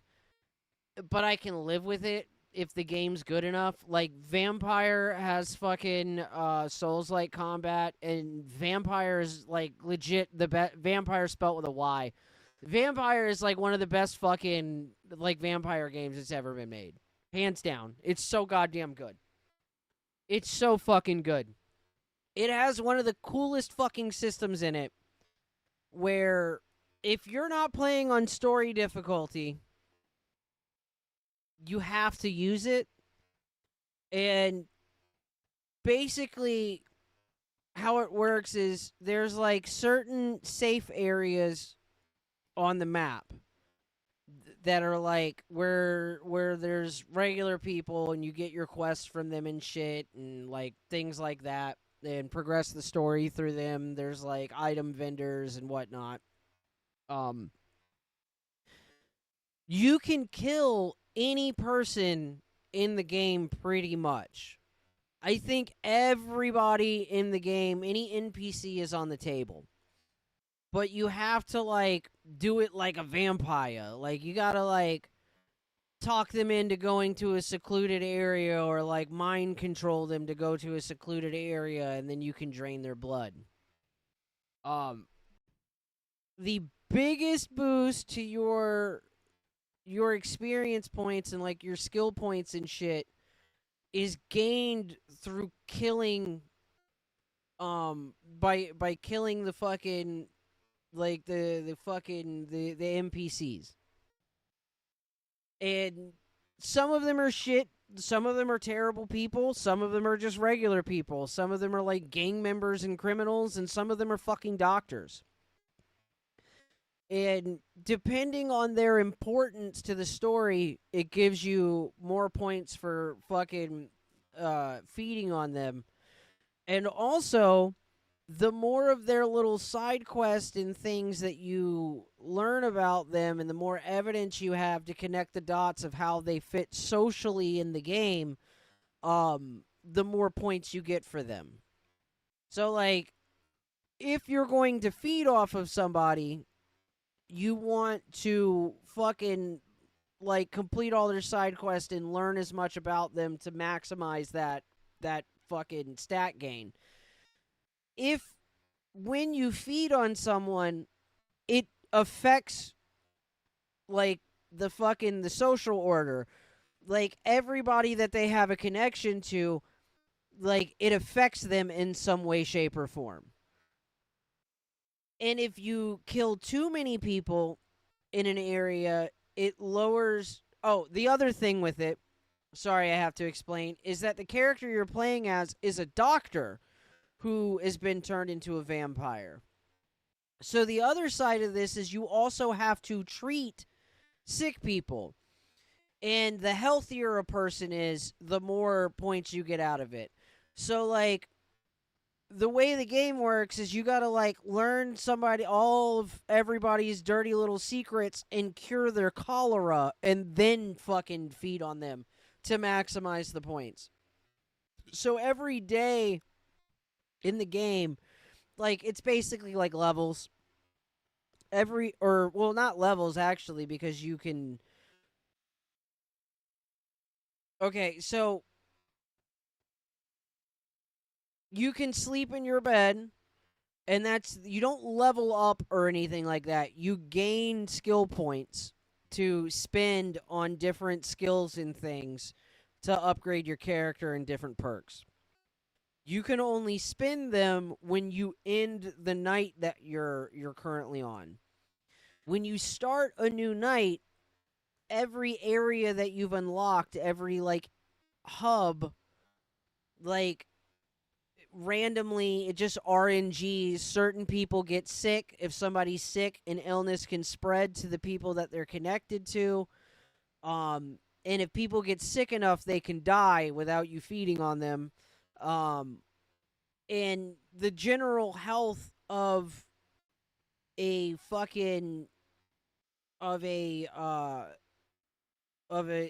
area can raise or lower based off of how you fucking, whether or not you treated everybody who was sick that day, or how many people you fed on and shit like that.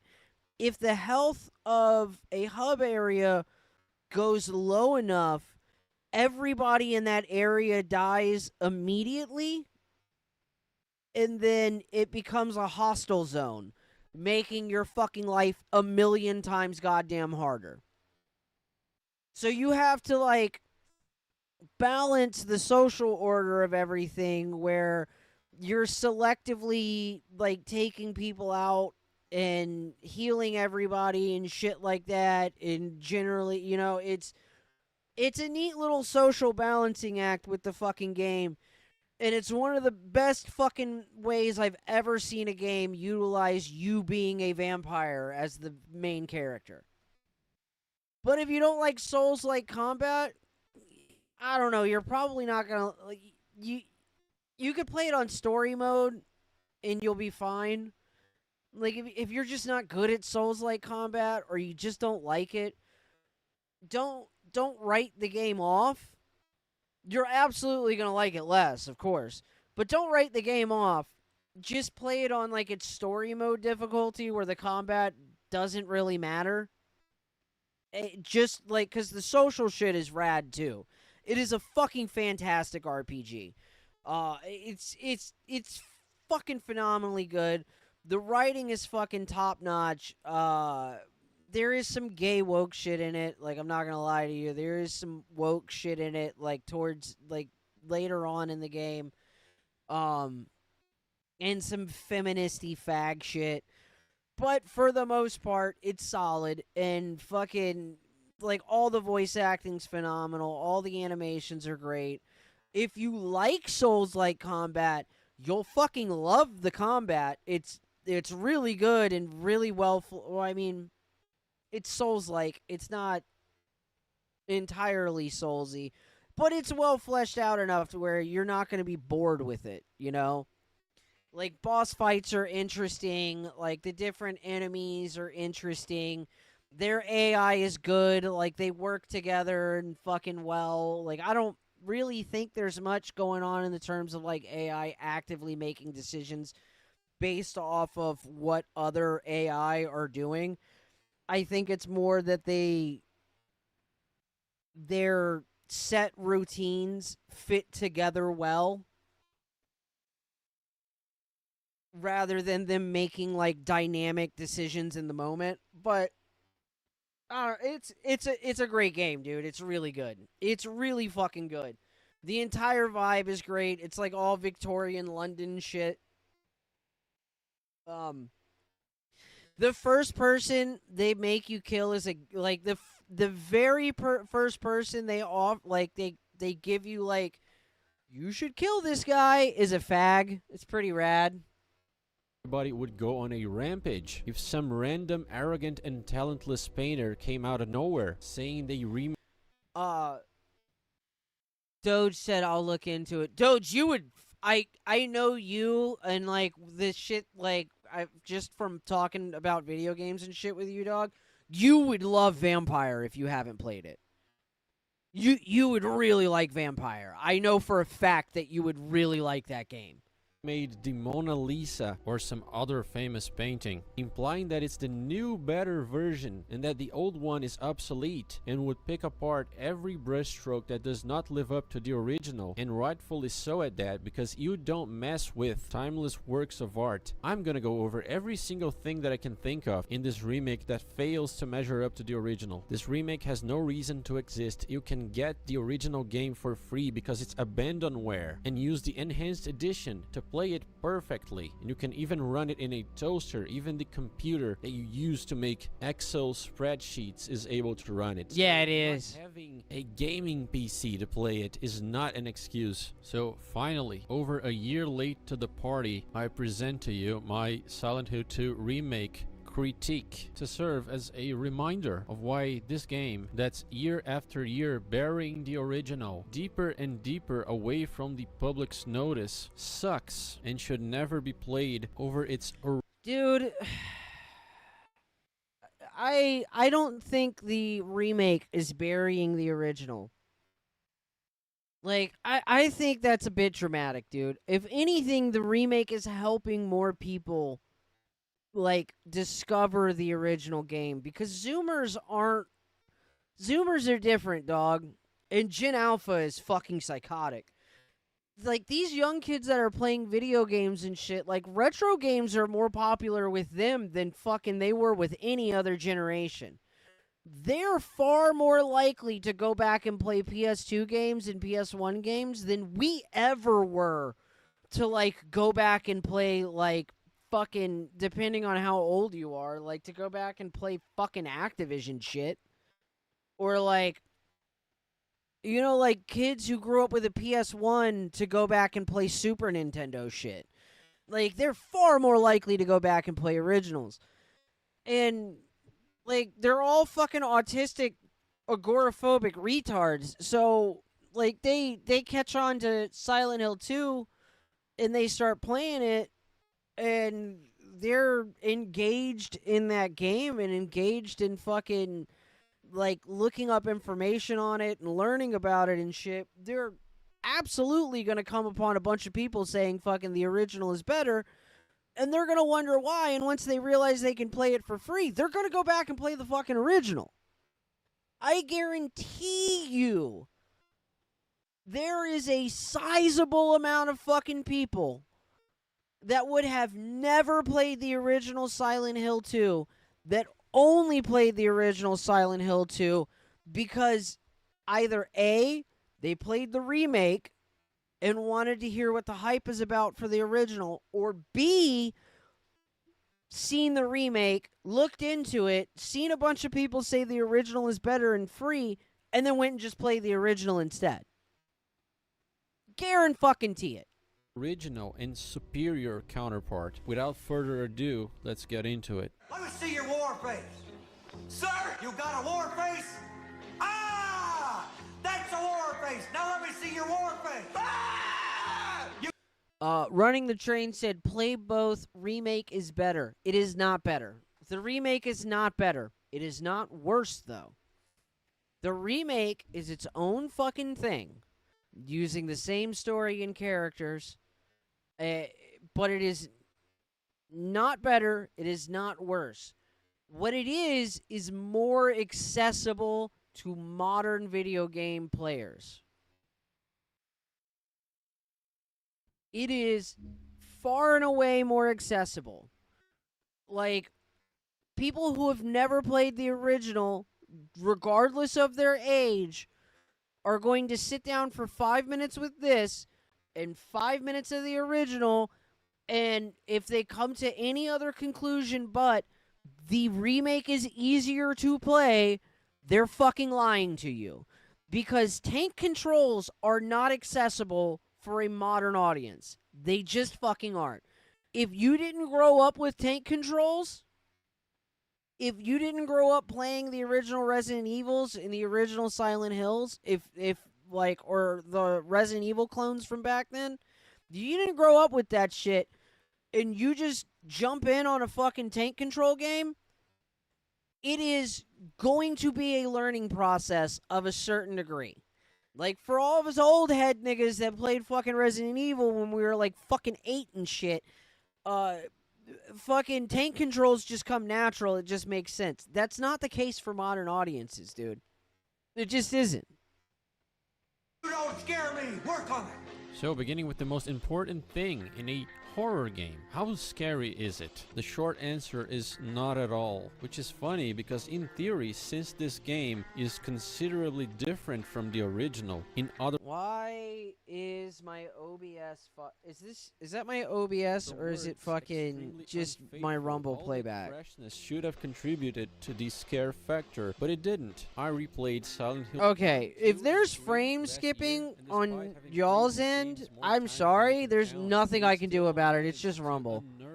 Because it's not happening in my OBS. I'm watching the OBS. Chill breeze. Silent Hill's approach to horror is unlike with more traditional methods, which are usually reliant on jump scares and panic moments that resolve into deep relief afterwards. Silent Hill keeps everything tense at all times. There is no clear relief anywhere. There are no safe rooms with soothing music. 90% of the time, you hear the unnerving ambience of Akira Yamaoka or a foreboding absolute silence at certain points, which the remake lacks completely. There are only a couple jump scares at most per game, and they're very well executed because Team Silent knew what they were doing, unlike the stupid people at Bloober. This is so stupid. Yes, loud equals scary, Bloober team. Very good. And it being psychological horror, there are many little things it does to fuck with your mind. The tension in the remake, however, is severely diminished for many reasons. One of the biggest reasons is that fixed cameras were discarded. This fucking over-the-shoulder camera works fine for action horror games, but for survival horror, and especially psychological horror, which requires heavy authorship so that the devs can mess with your head, which is the whole point of the genre, it doesn't fit. I agree with him 100% there, dude.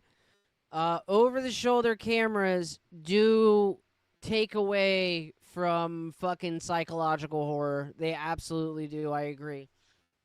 And honestly, I wish there was, like, don't get me wrong, I understand doing over-the-shoulder. I just kind of wish there was, like, I wish they would have taken the time to do a fixed angle, like, version too. And it could be done very easily. Like, it's not hard to do that in Unreal, man. They absolutely could have had, like, a fixed camera angle tank controls version of Silent Hill 2's remake. Like, a setting in the fucking game to do that. And it would have been far superior to the over-the-shoulder shit.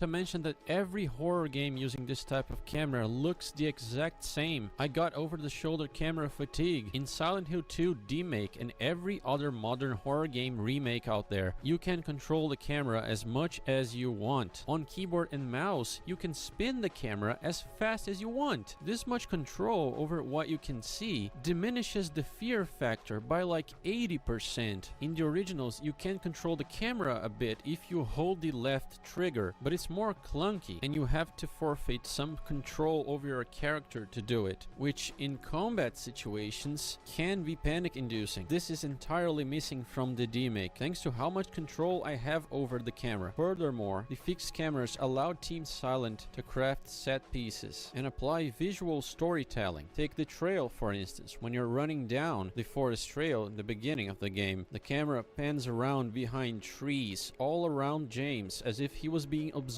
from all directions and completely exposed. It's very unnerving. Or when he enters the room with the mannequin with Mary's dress, the way the camera is positioned with a lone mannequin in the center. Hey, what up, ass butt? You fucking piece of shit, kike. What's up, buddy? Of the room pointed at James. You have fun fucking fiddling your keys.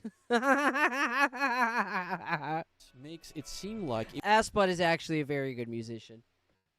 And you guys know that like coming from me is like a fucking big compliment. He actually is very talented. That motherfucker, like, he is a chord sheet reading fucking machine, dog.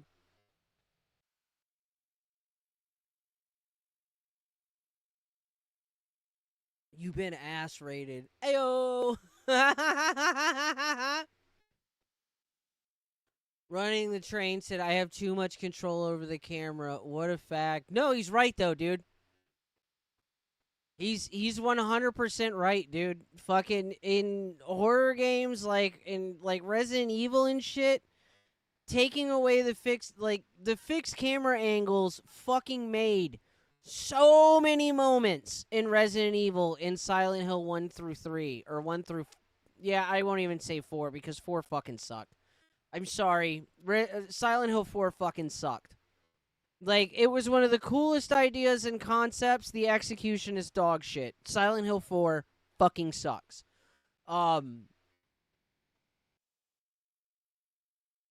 I know that's a controversial take.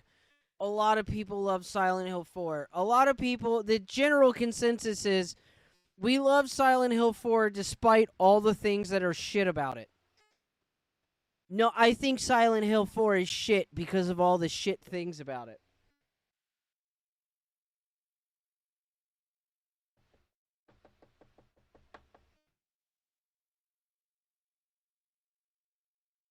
But, I mean, he is right in his criticism here that, like, switching to an over-the-shoulder camera for Silent Hill 2 was a fucking bad move, dude.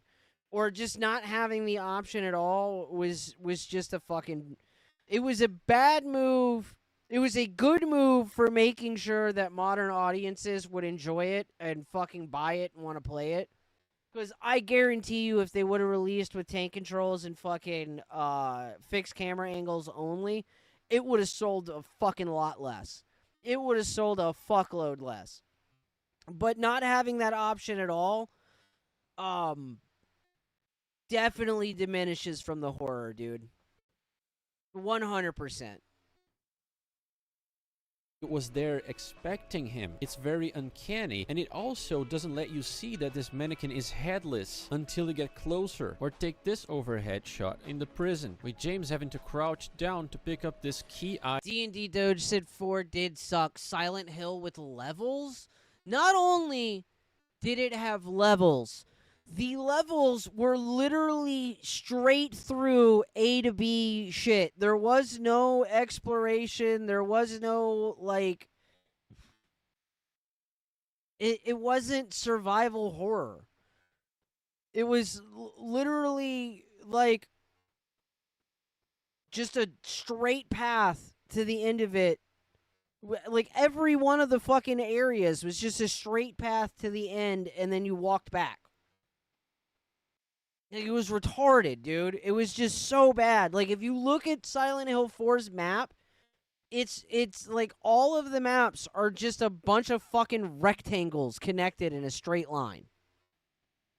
Item, which the game has already made clear that when you pick up items like this, anything can happen. So his back is completely exposed to the darkness behind him. Makes it seem like an ambush and creates anticipation. Or when James is running down the stairs in the historical society, you cannot look behind you. How many people have been mindfucked by this, thinking that this is a Super Mario 64 situation and these stairs are just looping endlessly? So they have to make the choice. Do I make a sort of leap of faith and keep going down? Do I keep going further and further with this sunk cost fallacy, not knowing if there's going to be anything there for me, which is exactly what's going on in James's mind, and Team Silent implemented this in gameplay so that you can feel it. Or do I turn back and see if there's nothing wrong going on here? It is a psychological horror effect, which is completely absent from the remake, because in the remake you can look behind you and see that the light bulb in the historical society is getting further and further away, so you know you should keep going. God, do I need to go on?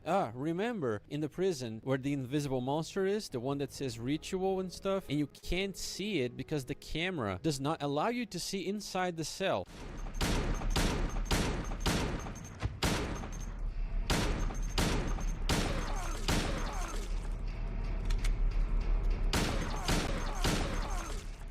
Well, since that's impossible to do in the demake with its over-the-shoulder crap, they simply got rid of the entity. You can't shoot it, you can't kill it, James doesn't look at it upwards like it's some sort of super tall apparition or something fucked like that, and the radio also does nothing. It's only a sound file that plays when you enter this specific cell in the prison.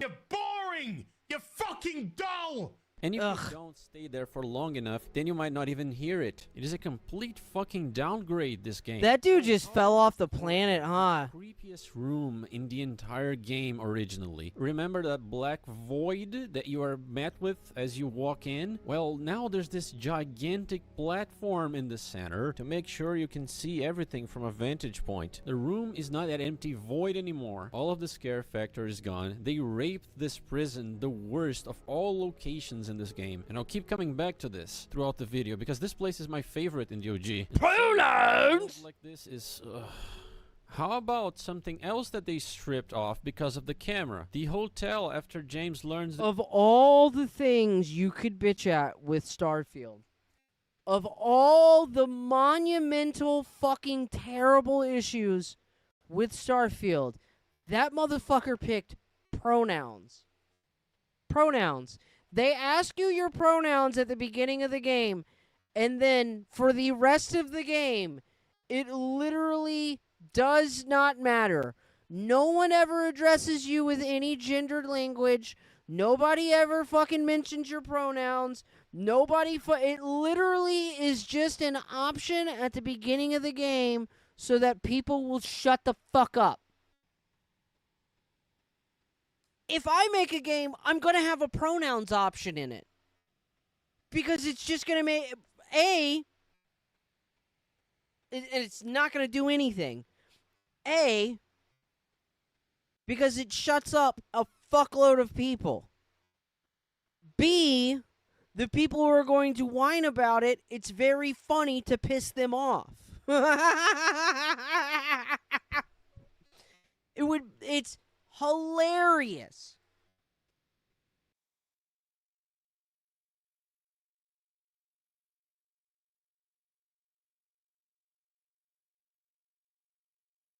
The original ass butt tipped 20 and said, "Don't read this. I just wanted to pay you." Fuck you, nigga. I do what I want.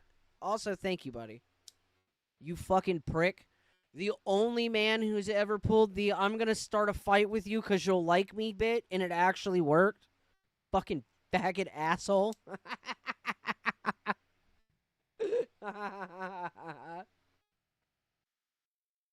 Both me and AP were like, "You really want to do this? This ain't gonna end how you want it to," and then it ended exactly how we wanted it to.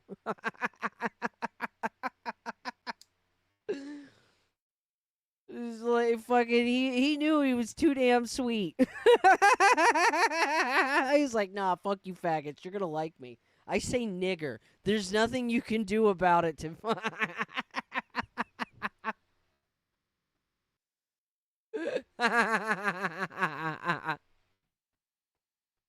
exactly how I wanted it to. Yeah, fuck you, you piece of shit.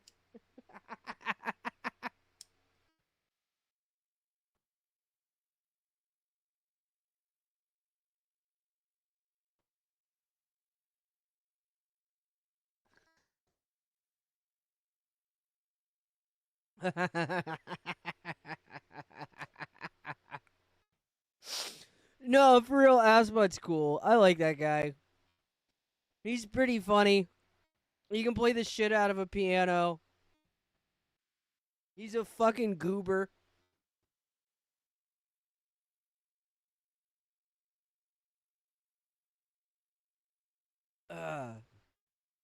The truth becomes run down, and the doors will make no sense anymore. They will warp you around to places they shouldn't. It is a little bit like Nowhere from the first game. Completely mindfucks you, and it's gone from the DMake. You can't do that with this camera, apparently. Or can you? Because as far as I know, UE5 can do portals just fine. But Bloober Team are so good, right? This game is so faithful, guys. Oh my god, it's the best thing that ever happened to the series. Shut your stupid fucking mouth. And how about the Pyramid Head chase sequence? The camera was intentionally disorienting to make you panic as you're running away from him. But in this shitty ass demake, you just look forward and go as James jogs away from him. I mean, that's a good point too. In this pussified version of him. The camera would also change the angle to accentuate places and items that you should pay attention to without relying on yellow paint or any of that cringe shit. It always allowed you to clearly see the items that you needed to pick up and the things that you could interact with, unlike in the demake, which just like every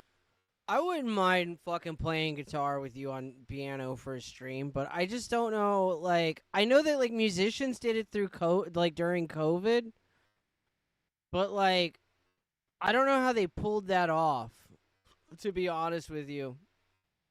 I don't know, like, because, like, the latency and shit between everybody, it feels like that should fuck everything up. And, like, I know that Zoom has, like, an option for, like performance and shit, like a low latency mode for, like, playing music with other people, but I don't know. I'd have to, like, we'd have to test that shit out and whatnot. Pre-recorded. Nah, that'd be gay. I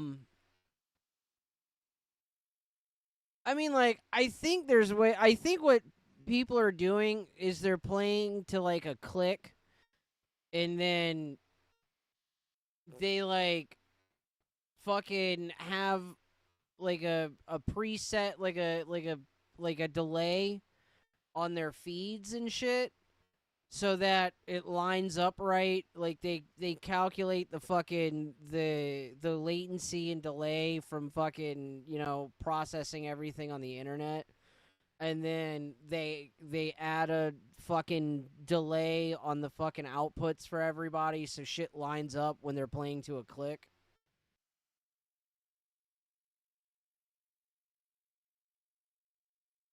Oh, just being on the show and playing separately? Yeah, I'll hang out one night. Fuck it. I don't give a shit. Like, just picking up, like, songs on guitar immediately, like, depending on what the song is, like, most shit I can learn pretty instantly. But, like, fucking assholes are gonna be throwing, like, Yngwie and shit at me and be like, play this! Or, like, you know, like, shit like that. Like, for request and whatnot. But, I mean, like, I can learn, like, most, like, I don't know, like,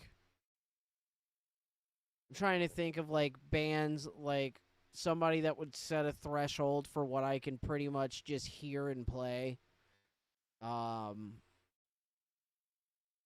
I mean, like, most 80s metal.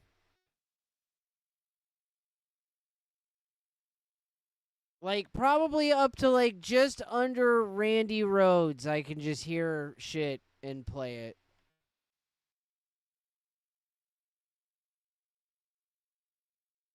Like, you're not gonna throw fucking, like, Dream Theater at me and me just fucking, like, play it by ear within an hour, but, you know, for the most part, learn some Creed, brother. Fucking... Let's play a ball, it's game day. We want strikeouts, base hits, double plays. Pitch, a roar of the crowd. Come on, Marlins, make us proud. Keep hoping and dreaming, and you will soar. Keep hoping and dreaming, and you will soar.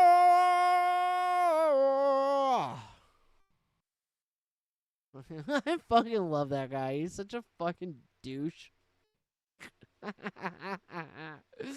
One of my favorite interviews is like you know, like rig rundowns. Here, hold on. Let me see if I can find it right quick cuz it's really funny.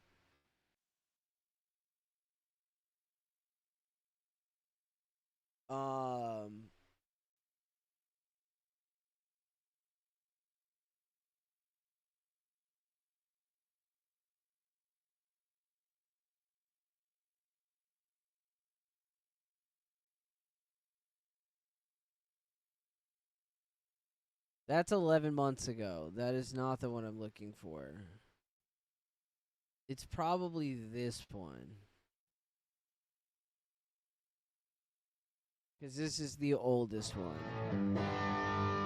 Because I'll know it when I see it, because I know he's playing like a black... Hi, this is Jason Shadrick with PremierGuitar.com. And yeah, you look like a Premier Guitar guy. Jam band Humphreys McGee.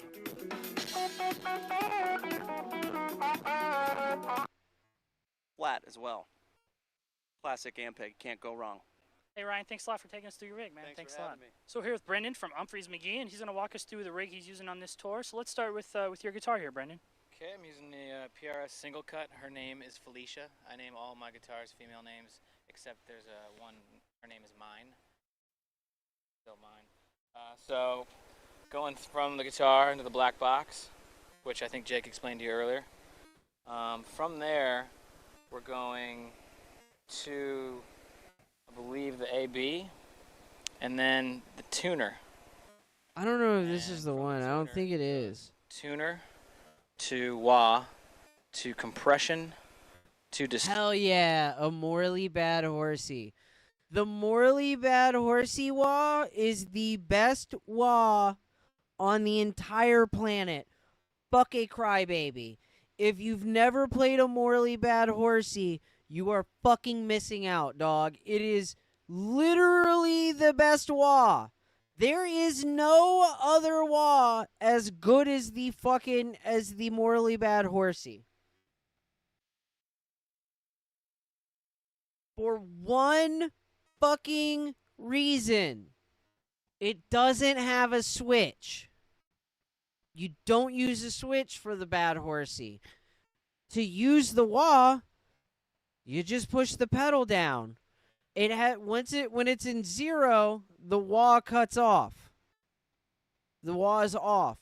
The moment you move it past zero, the wah cuts on, and you use the wah pedal as you'd use a wah pedal, and then you take your foot off of it, and once it hits zero, it turns off. And there's a trim pot in the battery compartment that you can turn, and it's like at the full turn, it's like I think a whole second before the wah will cut out, or if you turn it all the way down, it cuts off the moment it hits that 0 point. So, like, you lose the sound of having, well, I mean, you don't really lose it because, like, there's no way to have it at 0. And, like, I don't know. Anyways, doesn't matter. Best fucking wah on the face of the fucking planet. For that fucking reason alone. And then there's also the Bad Horsey 2. And the Bad Horsey 2 has a switch on it and a contour knob where you can change the voicing of the wah with that one knob, and then you just hit that switch and it just changes between the standard Bad Horsey, and then you hit the switch and it just turns that contour knob on. Doesn't like activate the wah, it just switches between those two sounds.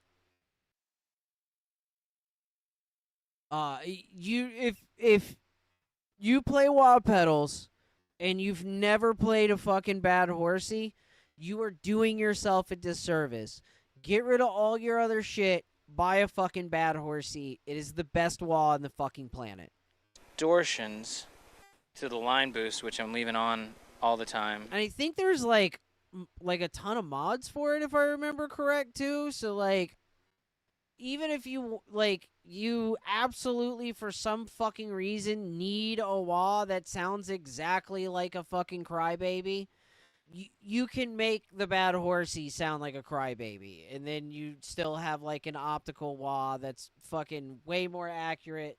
That's also never going to fuck up, because it's not a potentiometer, like, in a regular, like, Crybaby or any other wah. It's like a pot. Like, it's basically like a volume knob that you're turning up and down with the pedal. This is an optical wah. It's literally just a light sensor in a fucking LED that are coupled together, and you pressing the pedal up and down is controlling the fucking the brightness of that light, and that's how it's controlling the wah effect. And the compressor on. So it's never going to die. And then from there, it just goes through the effects chain, which is a They last literally forever. It will be the last wah pedal you ever need to buy. The Cusack Tap-A-Whirl. It's a nice rotary effect, and you can tap tempo whatever you want, whenever you want. So I use that a lot. It sounds pretty sweet when you use it with the wah. 2 delays: an analog delay, Stigtronics, and Mesa Boogie, you want to show us some of the... And speaking of Mesa Boogie, you want to show us some of the amps you're using? Yeah. My clean amp is the Old Field, around since the first gig. So I figure if we got this far, I might as well keep them up there. I don't want any, Brady Bunch voodoo, like. That's right. So I don't want to mess with it. Got a good thing, keep it going. All right, Brandon. Well, thanks so much for taking the time to talk to us. God damn it, this wasn't the one. I'm going to find it. Okay, so at the time that, like, these interviews were being done, there was only one Paul Reed Smith single cut. Or, well, like, there was a bunch of different colors, and I think there was different options. But all of them were one model of guitar. And it was Mark Tremonti from Creed's Signature Series. And all of those guitars came with, like, a truss rod cover that fucking had Mark Tremonti's name on it. It was just, like, Mark Tremonti, like, fucking for the signature guitar. And if you notice, Brendan's Mark Tremonti signature doesn't. The only thing he modifies about the guitars is the truss rod cover to get his name off the guitar. No, that's Jake Siniger. Which, every once in a while, like...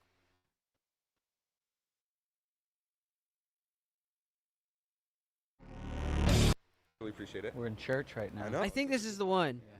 The sound check sounded great. Thank you. The lights were very cool to you. Everything's clicking, so knock on some wood. Good vibes, all right. Well, let's talk about this, because this is your number one. Yeah. And it's super pretty. This is Miss Lucy. She was kind of designed based after my old number one, whose name is Felicia. Felicia. And it's a single cut. It's a PRS. I've been playing PRS for 20 years. And To be totally and completely honest, it's a Tremonti, the Tremonti Signature Series. Now, no disrespect to Mark Tremonti, I'm not a fan of Scott Stapp. I just don't like the guy, so I had them take the name off, so it's just a blank spot. So good call. No offense to Mark, but just Scott Stapp, I couldn't look at that because it would remind me of him. And so yeah, this is number one. She's only a couple. The only thing he requested fucking Paul Reed Smith do different with his guitar when they built it for him was to put a standard truss rod cover or a blank truss rod cover on it, because even when they make them for artists, the Mark Tremontis come with like Tremonti on the fucking, because that's what the name of the model is. It's a Paul Reed Smith Tremonti. It's their single cut. Fucking, the only request he had was that they put a blank fucking truss rod cover on it, so he didn't have to look at Mark Tremonti's name because he fucking hates Scott Stapp.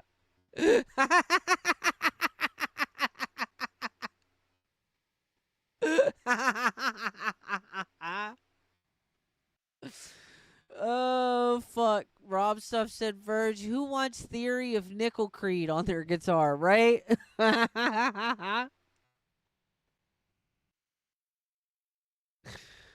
Oh, that shit's funny as fuck.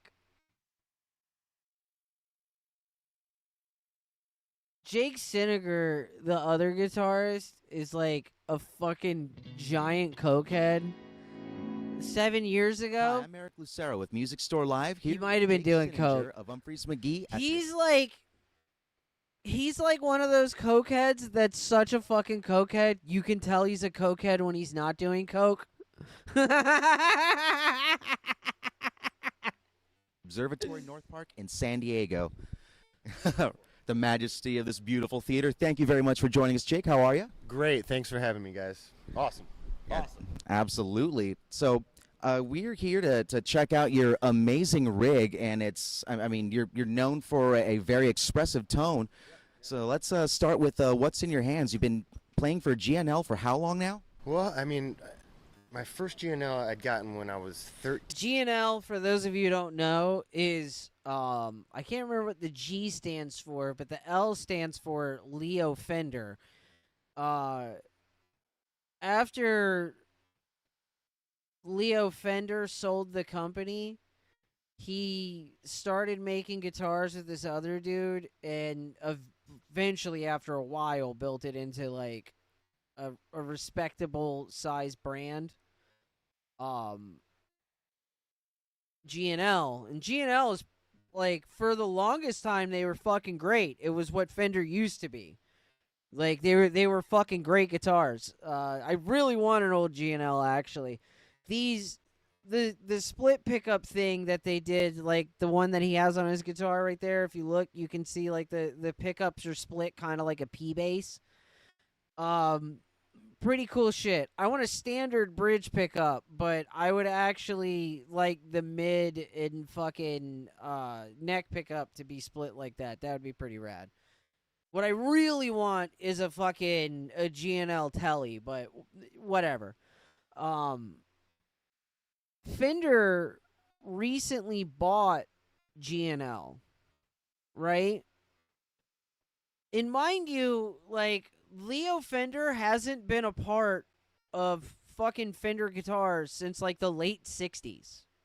Has had fucking nothing to do with them. Has had nothing to do with them in any way, like any of their fucking decisions, like none of the CBS shit, nothing. Has nothing to do with them. They bought GNL, immediately liquidated the entire fucking company. Like, just ended it right then, basically. And then started plastering Leo Fender's name all over their fucking promotion and shit on the Fender website. Because they bought GNL not because they wanted GNL guitars, or like, they don't. Why would they want a company that just makes Fenders?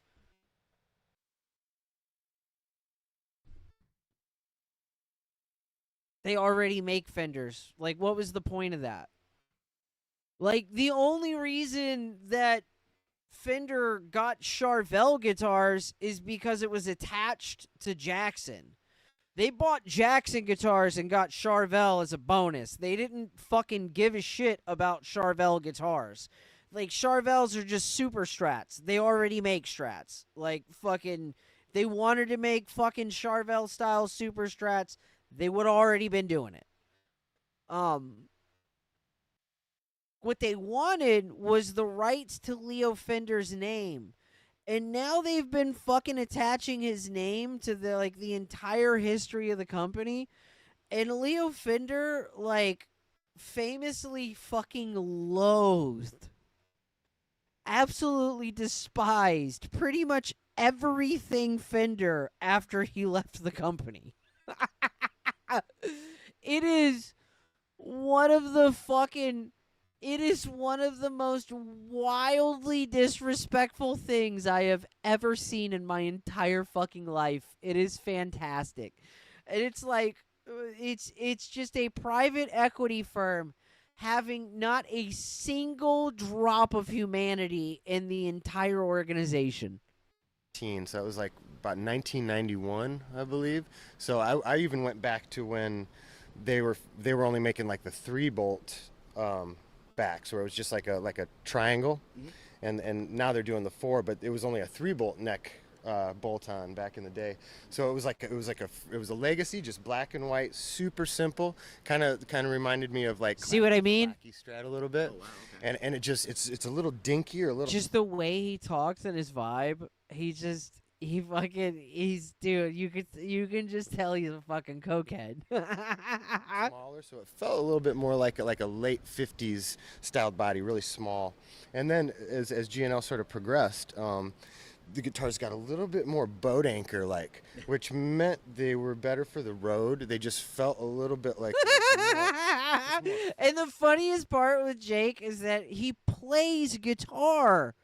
Like, if I told you, hey, there's this guy who plays in jam bands, and he's like a virtuoso at guitar, and also he does massive amounts of cocaine, like, all the time. What you pictured in your head is exactly how he plays guitar. An ass on the guitar. It just chewed better for the road. And then I eventually started to realize that, well, with all this gain structure that I'm using to get rid of the single coil 60 cycle hum, to switch over to the Comanche Z-coil style, which is just super silent, super loud. And it just like, so like I can get like really nice warm like jazz tones, almost like rolled off top. And then I mainly just use the neck here and the bridge. So just to find a beautiful contrast between those.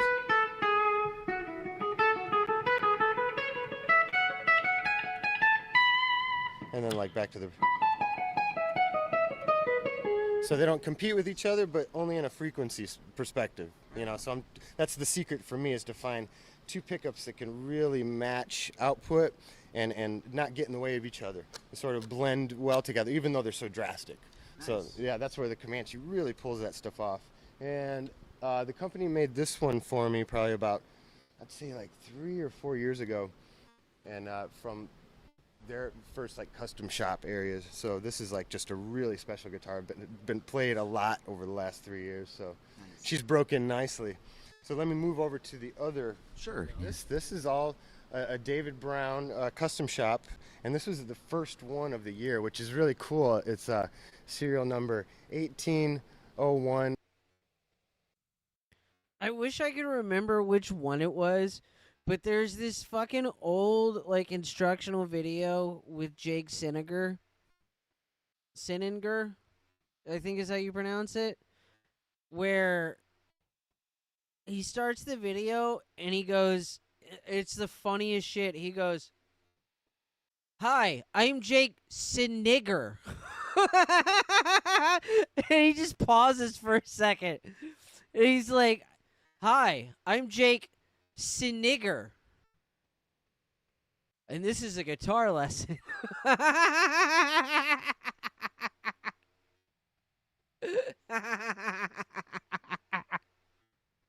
He's such a fucking asshole.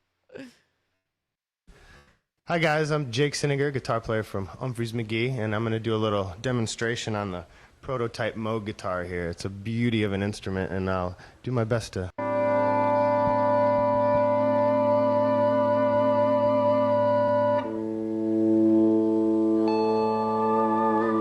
Okay, yeah, noises.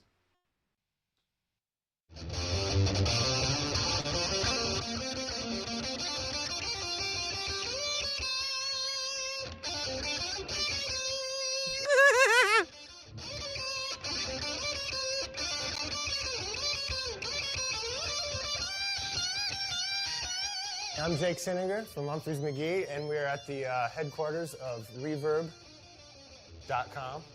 And this is some magical equipment around me, and hopefully have some fun today with some... Hi, I'm here to show gear that, like, you'll think will make you be better at guitar, but actually won't make you be better at guitar, because instead of playing your guitar, you're busy browsing Reverb for the next thing to buy to make you better at guitar. This stuff, explaining some of the new Zonky release. Yeah, it's all using bits and pieces of songs that are in the relative key, same tempo, and then mashing like the music over like someone else's vocals, and then doing that with the music and getting all the tones right, all the drum sounds exact, all the guitar sounds exact, keyboard tones. So it was kind of a lustful record. Bro, And it was so much fun. he's coked up right now.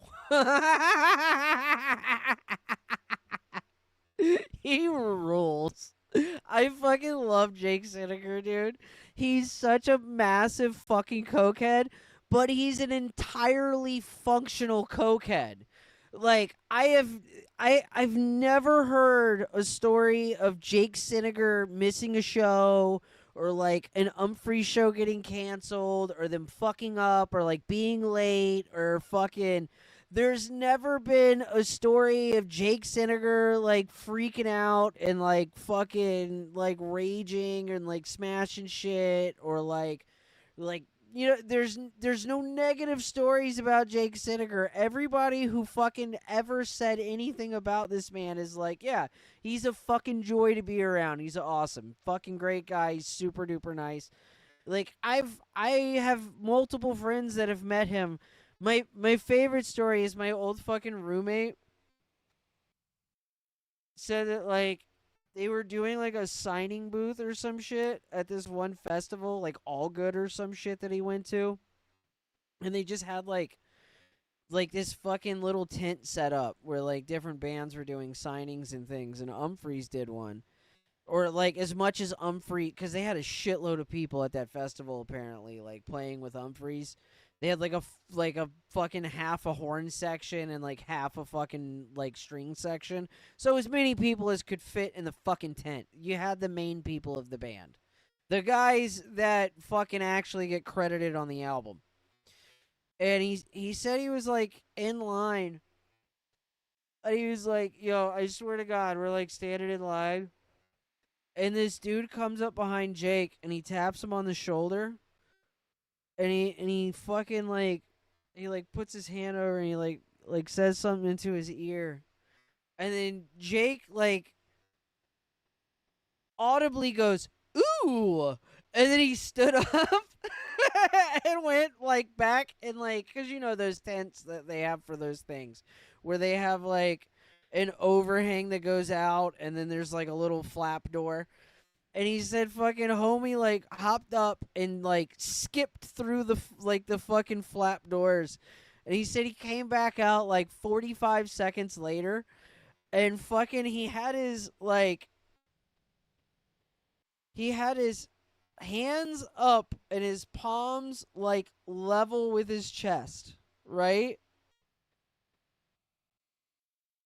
Like I'm trying like cuz I can't show you on camera. Obviously, but fucking so he had his palms like fucking in line with his chest, like, hands up, and he was, like, fucking gripping the air. like he had a stress ball in each hand, and he came out doing that.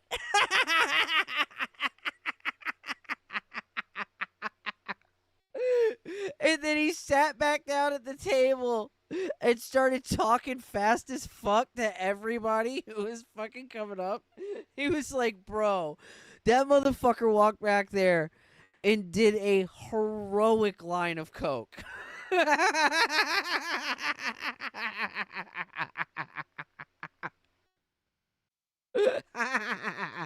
He fucking rules, dude. The studios, because you could, we're doing everything from, Rage Against the Machine to Ted Nugent to Radiohead to Fleetwood Mac. We started this whole mashup idea. Cool, we're doing everything from this pedophile to that pedophile. Probably 8 years ago. So over the course of 8 years, we've collected, 25 mashups. So we decided, why not we try to do this the way someone like Girl Talk would use the actual samples, but we're gonna actually record the music. Stranglehold, and it's Sabotage with Beastie Boys. So it's that.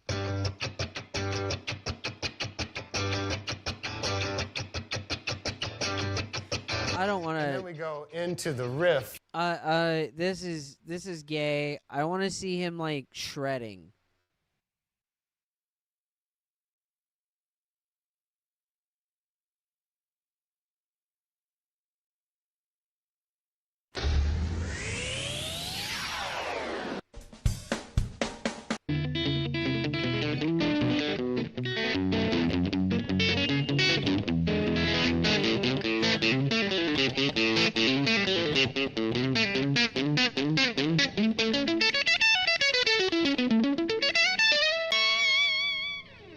God damn it, dude. I wish I was way better at chicken picking. This is like, next time I start picking up my fucking guitar, this is the shit I'm going to be practicing. Like, this kind of chicken picking shit is the coolest shit on the planet.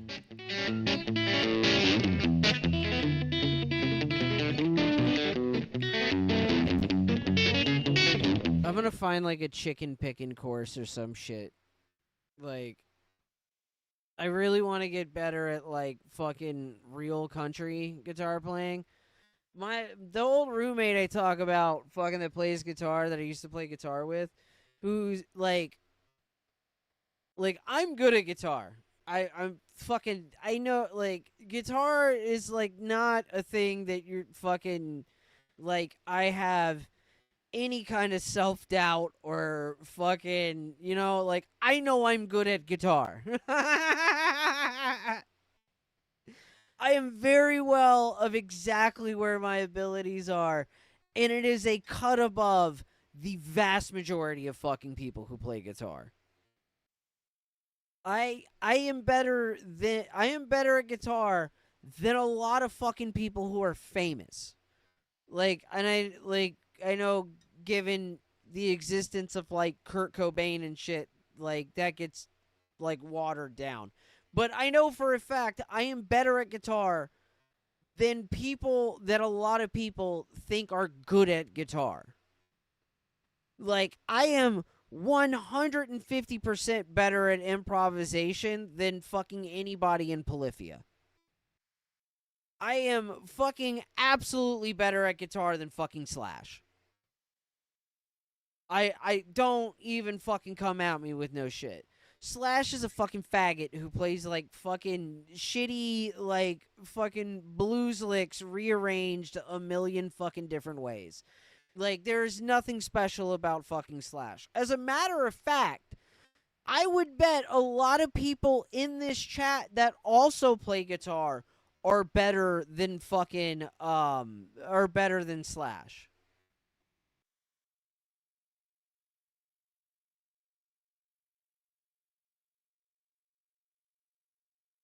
Like, Saint Vexplos plays bass, and, like, he shared some of his, like bass videos with me and shit, and like showed me him playing like fretless bass. Saint Vexblos is a better bassist than a lot of fucking people that are famous, and he is a better bassist than Slash is a guitarist. Like, if we're gonna talk like talent and shit, like I know for a fact there are people that watch me that are musicians that are absolutely like, I'm not like bragging just on me. I'm saying I'm confident in my fucking level of guitar. And when I say that I'm more talented than famous musicians, I'm also kind of saying that, like, fucking, like, a lot of people that people think are talented, like, aren't really that fucking talented. But neither here nor there. Why the fuck did I start talking about this? Oh, that's what I was saying. My old roommate is fucking, like, way better at guitar than me. He's a Japanese orphan. Like, he was legit born in fucking Osaka, Japan. And his parents that were, they passed away. It's the saddest fucking story on the face of the planet, man. Like, oh my god, I'm thinking about it, and I want to tear up, but the anti-bitch in me isn't letting it happen. His parents, whitest people on the face of the planet, adopted him from Osaka. The nicest fucking people to have ever lived. His dad was very stoic and shit, but like, fucking, he would talk to homie, and like, he knew his dad very well. They were like best friends, dude. It was really fucked up, because like, him and his dad were like legit like best friends. Like, the vast majority of his fucking time was spent with his dad for like his entire life, dude. Like, I mean, until like, you know, we were shooting heroin and whatnot. But outside of that, like, and especially like up until like when his parents passed away, like, dude, for like, once he got clean, like, he got clean like a couple years before his parents passed, and like, during that time period, like, he didn't have a social life. He literally hung out with his fucking dad. Like, that's all he did. He would hang out with his dad and play guitar and like build effects pedals. That's like all he did. All he fucking did. Like, all of his time was spent with his fucking dad. And his mom had like a bunch of health problems. And like, I can't remember. I think I never really asked, because like, I'm not gonna pry and shit. And he wasn't the type of dude to like talk about that kind of shit. And like, so I don't specifically know like what his mom had. I don't know, and I don't want to comment like on what I think, because like, I don't really have, like, it's not that I don't want to comment, it's that I can't, because like, I legit have no idea. But I know she had health problems, and I know she had like a back injury. That was like a severe back injury. So like, his mom, like, while I was over at like his parents' house and shit, his mom would like make an effort, like, while she was like she was in debilitating pain and on like a fuckload of pain meds and shit, dude. And fucking like, she would try to come downstairs because I was at the house and shit like that. You know what I mean? She's the sweetest fucking woman on the entire face of the planet, and fucking hilarious. Like, I don't. One of the things that his mom used to do to him all the time is they would be like watching TV, and like, he would be drinking. They just always kept like a shitload of cherry soda in the house. I don't know. It was a weird fucking thing with them.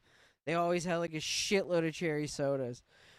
And homie would be like drinking a cherry soda, and his fucking mom would be like, "Hey, can I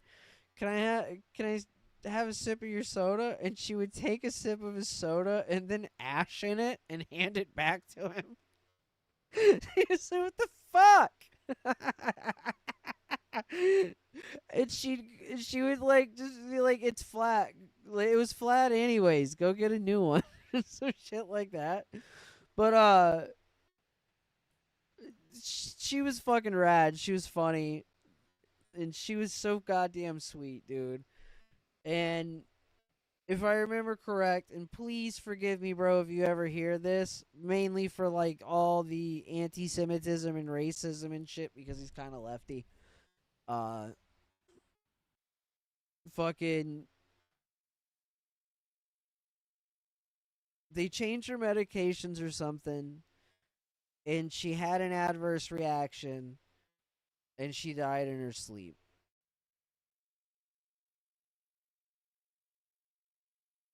And his dad and her had been together for like ever. Like I'm pretty sure they like married young, and they were like the only other person that they had ever dated. It was like some high school sweetheart shit where like that was literally all that man had ever known, was being with that woman. Like, you know what I mean? Like, from the time he was, like, a fucking teenager. And he was in, like, his like, late 60s. So, like, we're talking, like, legit, like, 50, 60 years with her, dude. Like, some shit like that. Like, a crazy amount of time. And he was older, too. And he was a bigger guy. Like, he was, dude, like, homie's dad was like a big dude. Like, you could tell, like, when he was in his 30s, he was a scary motherfucker.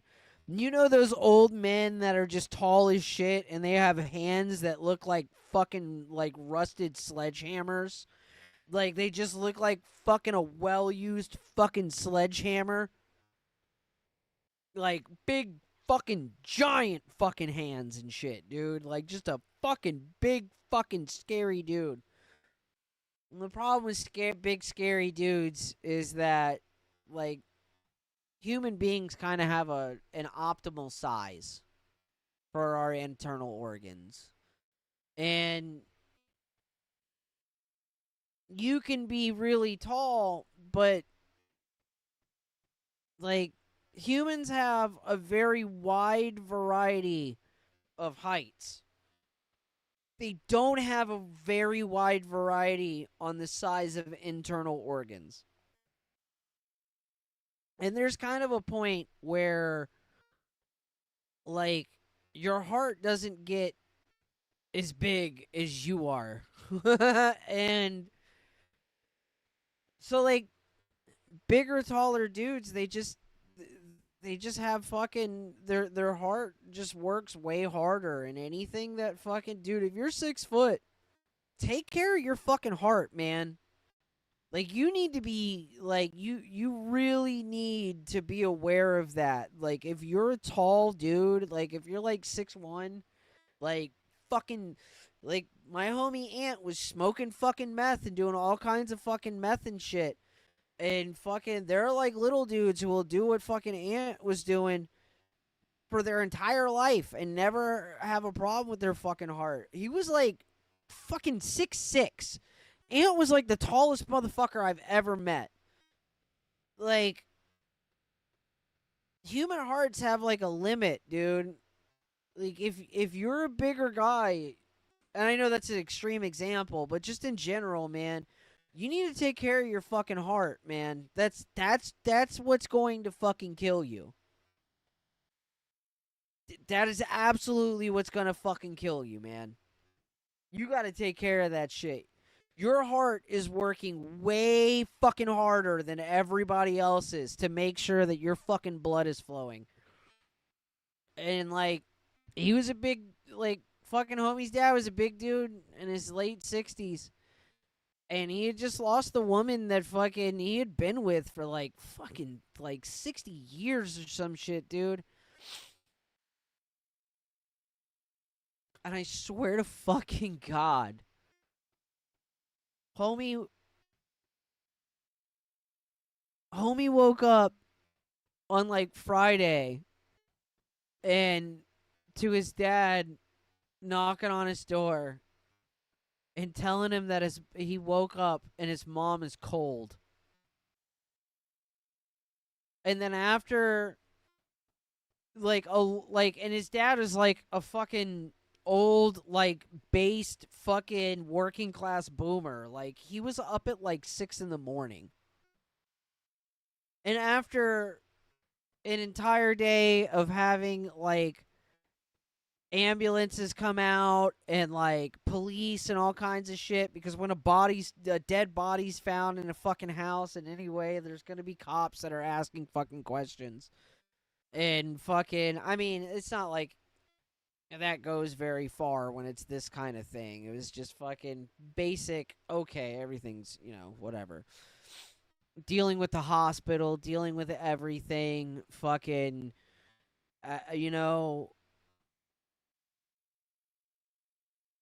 figuring out a game plan of moving forward with his dad and shit, figuring everything out, and then he goes to bed. And he gets up the fucking next morning, dude, and his fucking dad had a heart attack.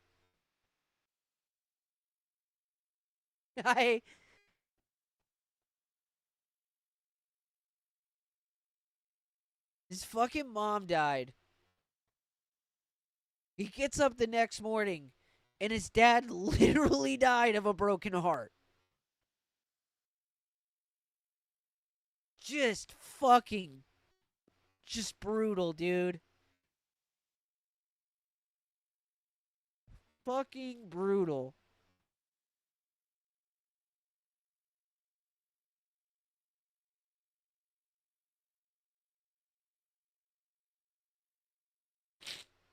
Hold on, I'm gonna turn the elevator music on. I have to piss like a fucking racehorse.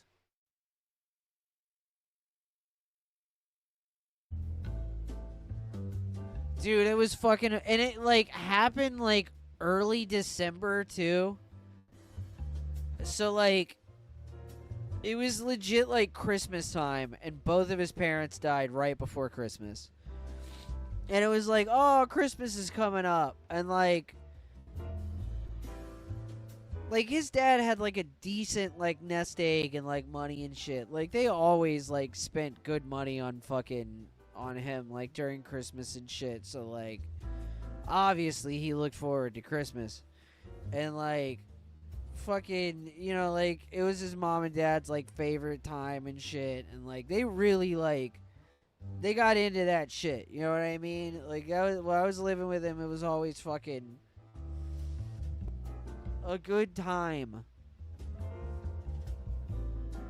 And it was like, oh, Christmas time? No, you're going to have to dig through all the closets for the next couple weeks while feeling the emptiness in your fucking heart, soul, and fucking home of losing both your fucking parents to look for legal documents to fucking send to bureaucrats who don't give a shit about any of this. This is just a day job. Just soul-crushing shit, dude. And like, they had, like, him and his dad have been, like, talking about, like, that day, obviously, talking about all the things that need to be done and all that shit legally and whatnot. And then his fucking dad passes away the next day, and, like, all of that just gets thrown out the window, and he has no fucking idea what to do.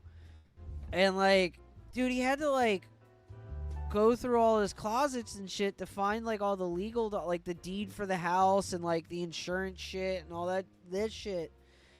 And, like, dude, he called me at one point.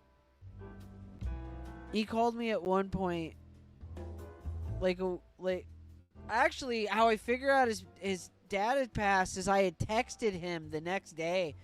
It was like, I just hit him up and was like, hey man, like, like, I'm like available and shit, dude. Like, if you want to like hit me up and like talk and shit, dog. Like, I'm here. I just, letting you know, dog. Like, homie, like, Fucking, like, I love you, brother, and fucking, like, if you need anything, like, let me know. And he texted me back, like, 30 minutes later, and he was like, thank you, man. I'm sorry. I literally just can't talk to anybody. He was like, I woke up this morning, and my dad passed away, too. It's like he had a heart attack in his sleep. I'm gonna call you in a couple days, dude. He was like, I'm just gonna, like,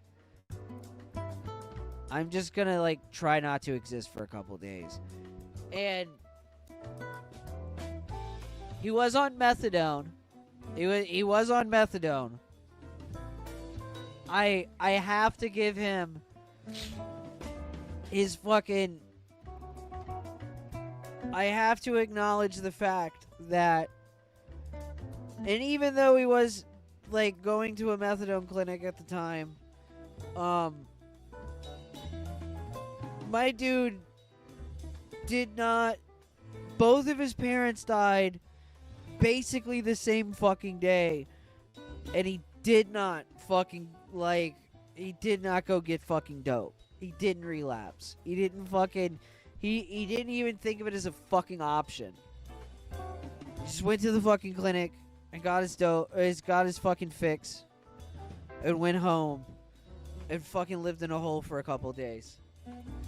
But it was like a week or two later, and he was like, dude, he texted me, and he was like, dude, I finally got the fucking strength and, like, the fucking, the mental fucking fortitude to drag myself out of bed and find the fucking tax documents and shit like that, or whatever, the deed and shit to the house and everything, so I can take care of this fucking shit. And he's like, I went into the closet where, like, my dad kept, like, all of their, like, important documents and shit. And he was like, I'm finding fucking Christmas presents that my dad hid from my mom. And he was like, and I closed the door, and he was like, and then I decided to fucking just, like, I don't know, go through some of my mom's shit and whatever. And he was like, I open up her closet, and I find fucking Christmas presents that she was hiding from him.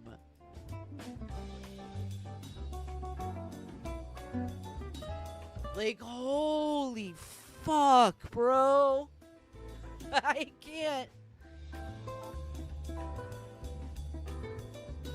I can't even imagine.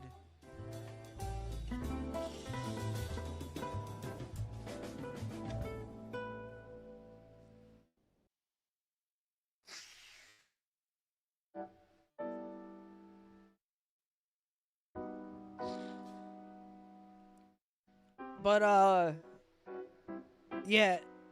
Homie is literally the best guitarist that I have ever played guitar with. Hands down. He is far and away much better at guitar than I could ever hope to be. It's the Japanese part. And he plays like this weird, like, he plays like prog, like, he's like a fusion guitarist, right? But where, like, most fusion guitarists are, like, rock/metal and, like, jazz. Like, he's, like, rock, like, country/jazz with, like, a little bit of, like, rock influence. It's weird as shit. Like, he plays, like his note selection is, like, jazz shit, very obviously. But he doesn't ever, like... His predominant picking style is hybrid picking. So he's using his pick and his other three fingers. Like, he doesn't sweep lines. He hybrid picks fucking everything. So, like, for sweeps and shit... Like, for, like, downward, like, sweeps, he'll fucking, like hybrid pick everything. Like he hybrid picks every arpeggio, fucking everything. And he like does like a shitload of double stops and like kind of like pseudo banjo roll kind of shit. It is the I haven't seen him in years. We still talk occasionally. Like, it's not that we're not friends. He has a wife now and he has a kid and fucking, I have a wife and 3 kids and fucking, like, you know, we're both fucking busy all the fucking time and like, I don't know, dude. Fucking, I don't fucking talk to anybody IRL, like, period. Like, I don't really keep up with, I am the worst at keeping up with like friends and family. I just suck at it. I worry about who's in my fucking house. And that's pretty much it. I literally have 2 contacts in my phone. My phone has 2 contacts in it. 3, sorry. I have 3 contacts in my phone. I have my wife. I have my friend that fucking homegirl that like I've talked about her before. Homegirl that found the pistol under the bed while she was cleaning the house and just pulled the trigger. So I have trigger finger, and I have my fucking wife's mom. That's it. That's all I have on my phone. I don't fucking talk to people. I don't know, dude. I don't talk to people. I don't like having lots of people in my life, IRL, to be quite frank with you. I am very antisocial. I don't like it. The more people you have in your life, the more fucking drama you have in your life. However small it may be. I'm just good on that. Anybody in my life who's like fucking has like drama shit going on, like I have a fucking aversion to it, dude. And I don't care if they're like the victim of the drama.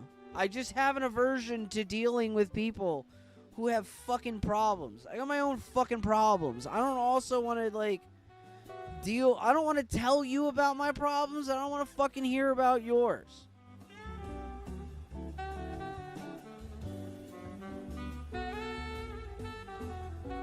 Like, at this point in my life, like, my fucking time is valuable to me. Even when I'm wasting it, my fucking time is valuable to me.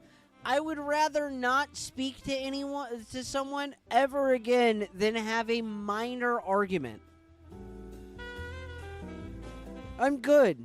I don't care. And it's like not that I want, like, I fucking don't want somebody to disagree with me. I just don't want to waste my time on a fucking argument. I don't want to hear it. I don't want to go back and forth with somebody in my fucking real life. I don't care. I do that on Twitter while I'm taking a shit.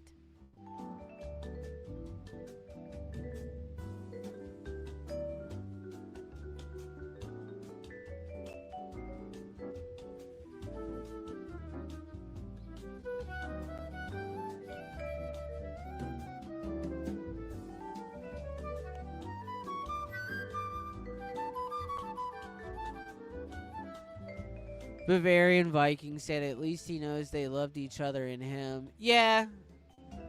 Absolutely. Like, bro, fucking, they loved him. Fucking, like, homie's parents were 2 of the greatest people I've ever met in my entire life. And they loved him far more than I have seen some people love their own biological children. Like, homie was a fucking heroin addict, and he did fuck up. Like, no, he wasn't like a retard. Like, he wasn't stealing shit from them or anything. Like, he wasn't like, we were ethical heroin addicts. We didn't like steal shit or anything like that. Like, fucking, or like be pieces of shit. Like, homie, like, his number one way of getting dope was just loaning drug dealers his car. Because it had, like, valid registration and insurance and shit. And like he had a valid license, so nobody would pull it over for like that little dumb shit. You know what I mean? And it had like tent that was legal, and fucking he always kept like everything up to fucking par. You know what I mean? So he would just like basically lease out his fucking car for heroin. And like me, I would just do like work for him, like fucking, you know how much fucking like rap and shit I've fucking like mixed and fucked with for, and like computer repairs and shit like that I've done for dope. I have dead ass mixed an album for fucking in exchange for heroin.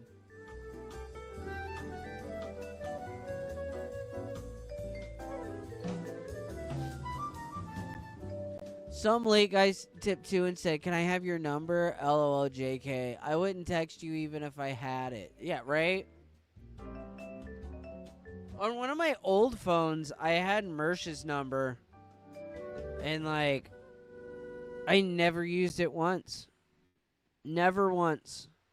Actually, that's a lie. I did use it once because he said something about like people texting him or some shit one time on Nightwave. So I texted him something annoying. I don't think he ever even seen it. Bavarian Viking tipped 2 and said, "Do you have a list of artists that you've mixed for? Any actual..." No, absolutely not. No. Just one former drug dealer out in fucking Hampton Roads, but no, I've never mixed for anybody that was like fucking worth a shit. And I don't think they ever even released anything that I mixed. Outside of like posting it to like Facebook or some shit like that. No, I have no actual worth of shit credits that anybody would ever be proud of or tell anybody.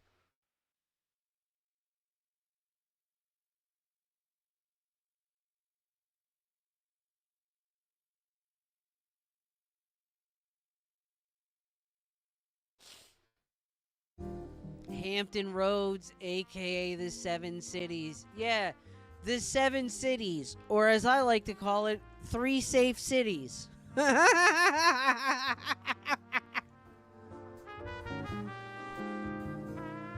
Three cities you'd like to go to, or like to live in, and 4 cities you have to go to.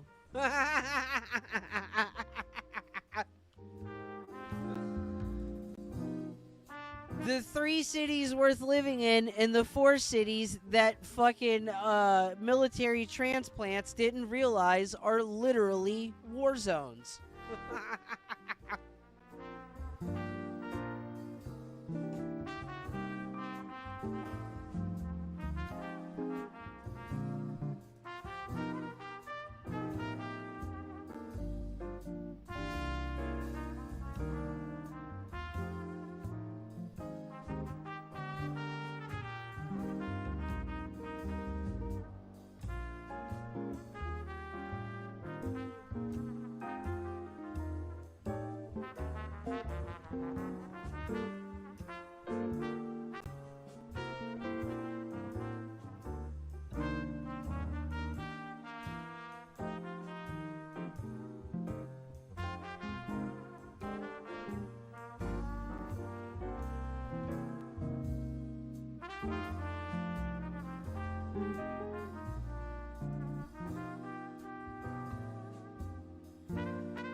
Okay, I'm back.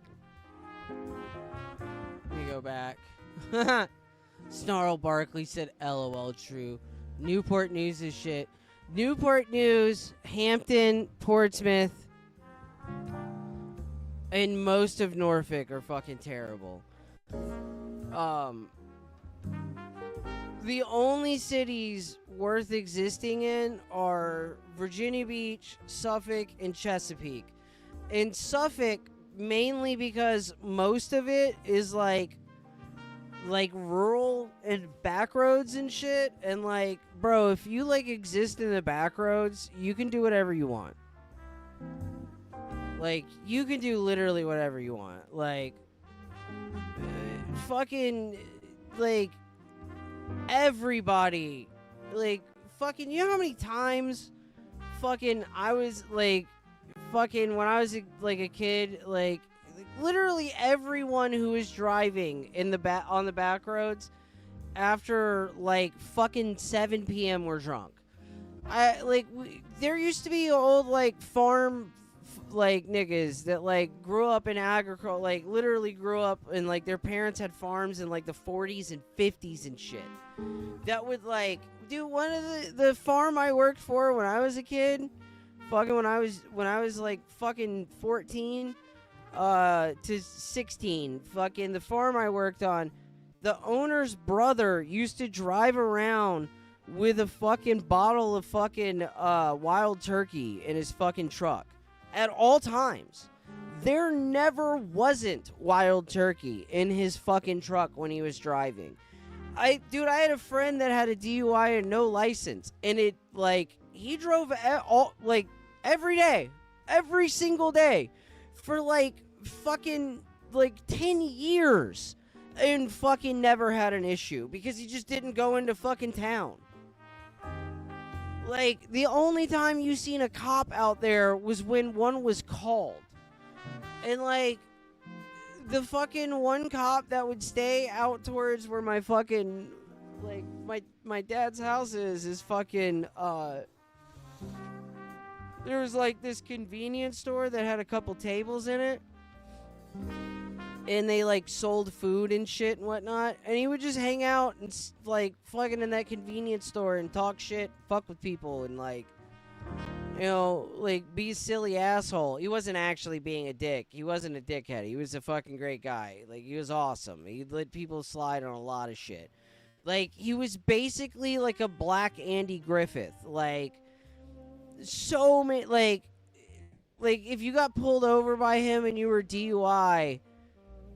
Like, basically what would happen would be, like, he'd be like, I'm gonna, like, if you weren't, like, a fucking asshole, or, like, you know, if you're just, like, some old farm dude or whatever, fucking, you know, like, fucking the guy's brother, fucking, he would legit, and I've heard multiple stories of this, he would just go, you know, look, you're drunk. I know you're drunk. Don't lie to me. I know you're drunk. You're gonna drive straight home. You're gonna drive straight home. And fucking, I'm gonna follow behind you. You're gonna go slow. You're gonna drive home. And you're gonna park your truck and go in your house. And if I see you again tonight, you're going to jail. Like, that type of shit. Like small town Andy Griffith fucking cop, dude. Like, and he was, like, the only guy that was in that fucking area. Like, you could do whatever the fuck you wanted to, as long as you weren't fucking hurting nobody or being ignorant or some shit. Like, fucking, you could do whatever you wanted. Like, every weekend when I was 16, we used to fucking get hammered. Like, fucking hammered. And then, like, we would be, like, smoking blunts in the car, and we would fucking, like, haul ass down the road and throw beer bottles at fucking people's mailboxes.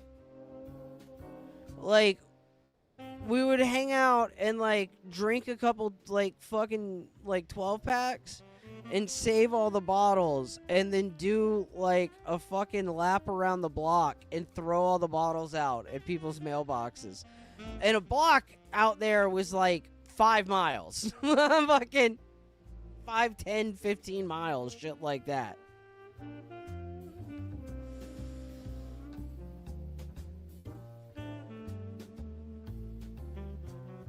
Rob Stuff said, Virgie, that happens here still, man. I mean, I know it does. I know it happens in Suffolk still. Suffolk is a great place to fucking live if you're out in the middle of fucking nowhere.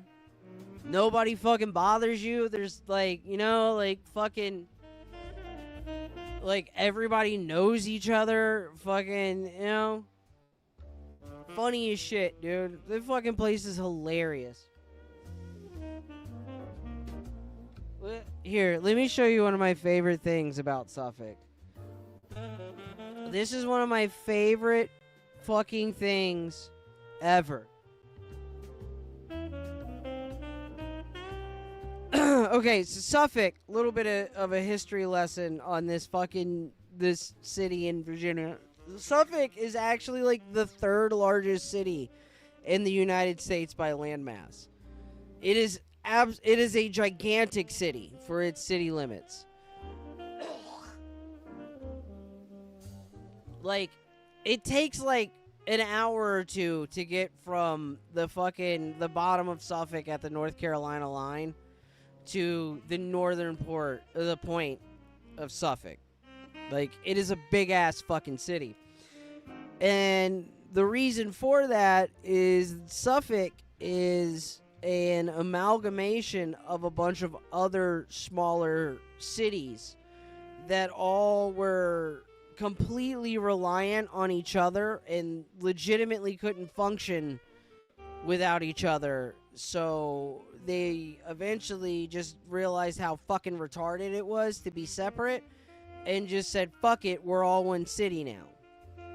And it's like Isle of Wight, like Holland, Whaleyville, downtown Suffolk. Like, it's a bunch of different fucking tiny little towns. That, like, I mean, when it, like, there's houses in Suffolk that are literally almost as old as this country. Or actually older than this country, technically. Like, there are houses in Suffolk that were built before the United States was a country. Like, there's all kinds of wild history in Suffolk. Like, there's a Civil War fucking cemetery, like, just right in downtown. Every day, my bus going to fucking school, like, in elementary school, used to pass this little tiny itty-bitty, like, pauper's house that was, like, 300 years old or some shit like that, dude. And, like, they moved it into downtown and, like, restored it. Like, they didn't, like, add anything new or change anything. They just restored what was existing and then, like, made sure it was gonna last. Like, dude, I had a second cousin that was living in a house in Suffolk that was built in, like, the fucking 1800s. Like, and it's just, like, a house that's fucking, you know, it's, like on the side of a highway, basically, or on the side of 58, I think it was on the side of 58, and then there's, like, 2 modern homes on either side of it, and this fucking house is, like, 200 years old, dude.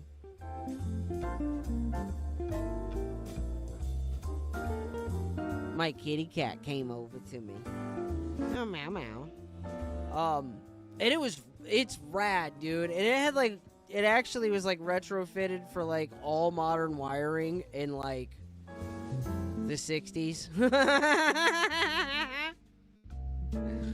But it was rad, dude. Like, for the most part, the house was all original. Like, it was, like, the original stairwell and, like, all the original floorboards. Like, that's insane. Like, it had the original floorboards from the fucking 1800s. It was, like, dude, there was, like, it was so old that, like, I spent the night over there a few times, and it was, like, spooky, dog. Like, there was, like, spooky shit with that house. It was like fucking so old, man. But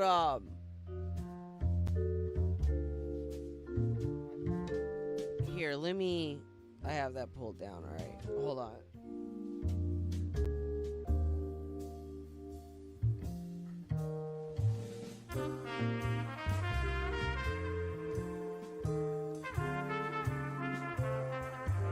Like, Suffolk is an old city with a lot of fucking history in it, dude. Like a lot of buildings and shit that are just fucking, like, so goddamn, like, hundreds of years old. Like, they still have the original courthouse there. Hold on.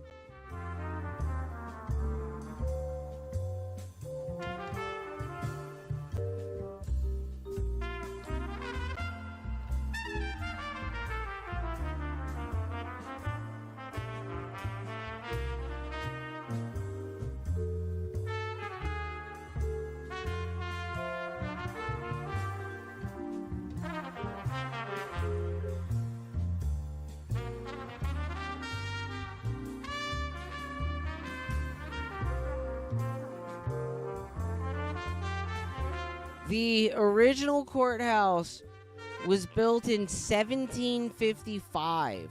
It was completely burned down by the British in 1779, but was rebuilt shortly after the Revolutionary War. During the Civil War, the courthouse served as part of the headquarters for Major General Peck of the Union Army.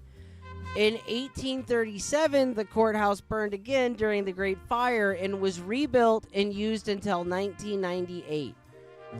Dude, Suffolk is so fucking wildly old. It is crazy.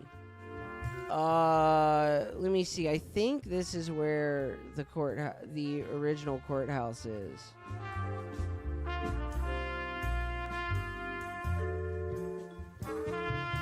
Oh, no, it's further down the street. Hold on.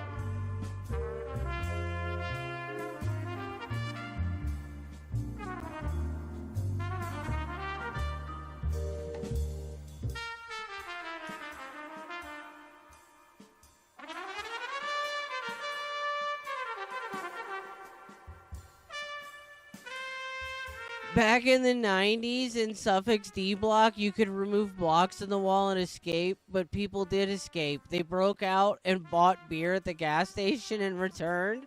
That is a hilariously Suffolk thing to do.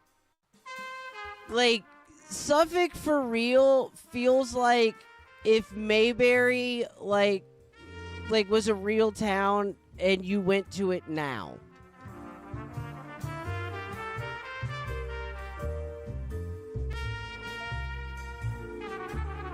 Yeah, it's past the old train station. Dude, like, some of these houses and shit in downtown, like, they've been retrofitted throughout the years, so they have, like, vinyl siding and shit. But the original brick and shit was fucking laid in, like, the 1700s, dude.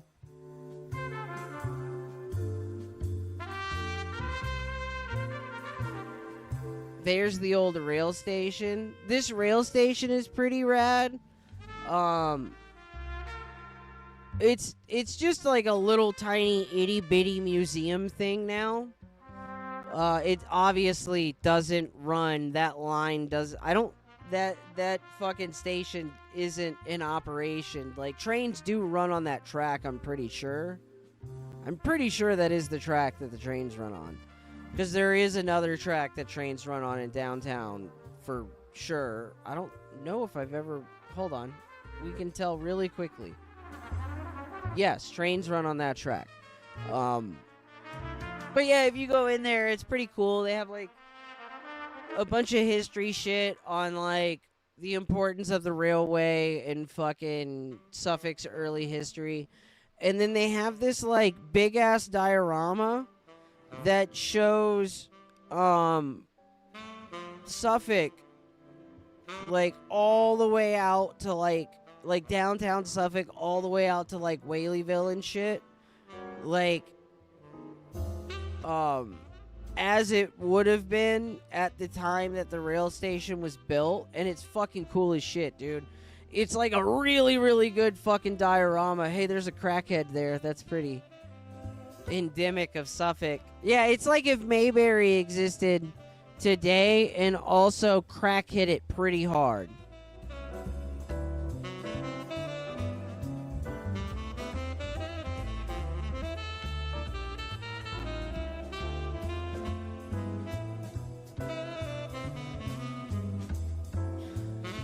I'm probably not going to name the cat this, but like the kitten I'm more than likely going to get is a male. And I thought it would be funny to name it Shinji because I'm moving an adolescent male into my house, into a house with a much older woman.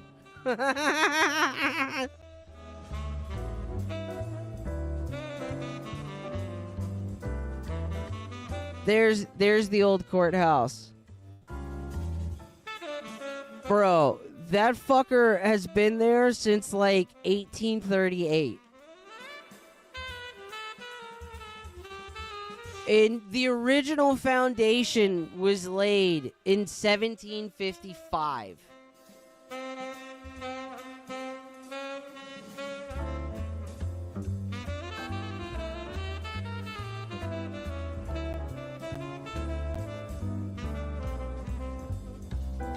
Snarl Barkley said, "This is awesome. I didn't know you were so close. I live in Virginia Beach."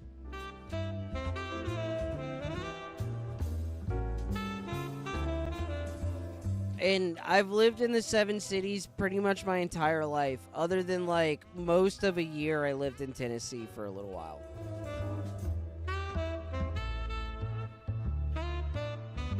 Like for 9 months of my life I lived in Tennessee.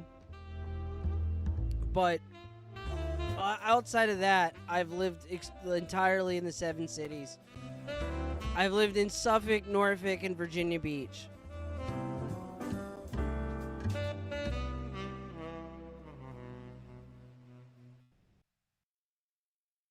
Hell yeah. Suffolk rules, dog.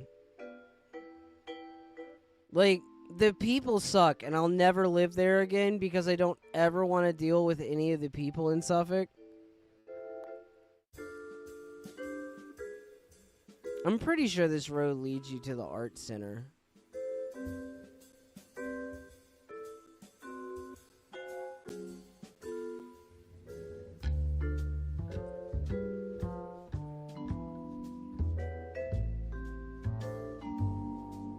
No.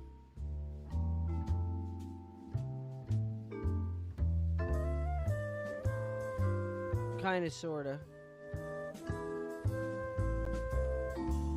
They have a rad-ass art center. At least when I was a teenager, they had a very good... He passed away. But they had a very good guitar teacher there that was cool as shit. And they had this fucking old bitch there, bro. This, like, chick that was, like, in her early 60s. That fucking... absolutely goddamn shredded ragtime piano. Like, it was phenomenal. Like, that bitch would sit down at the keys and just fucking rape a piano, dog. Like, it was brutal how fucking good she was. Like, she would just shred ass on a fucking piano, dude, doing, like, ragtime shit. And, like, she could play other things, too. She could play classical and shit, but she was like, ragtime's my favorite. And, dude, she would just slaughter a fucking piano. It was so fucking awesome.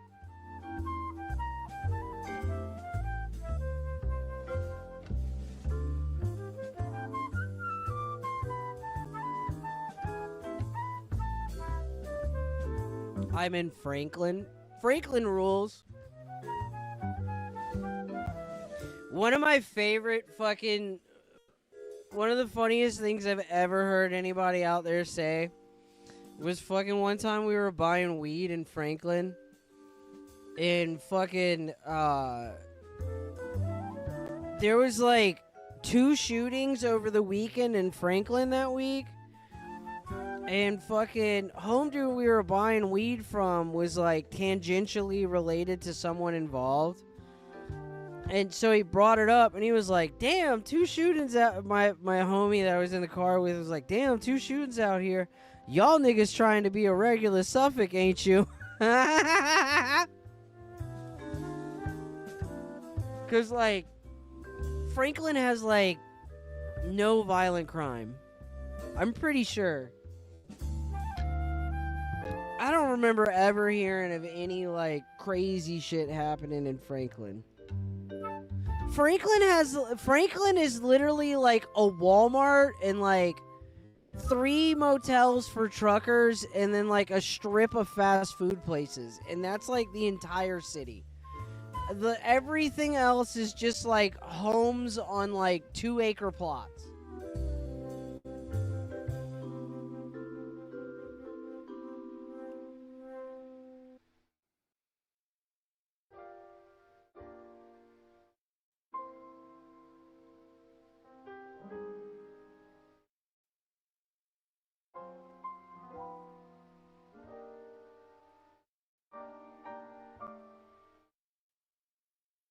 Damn!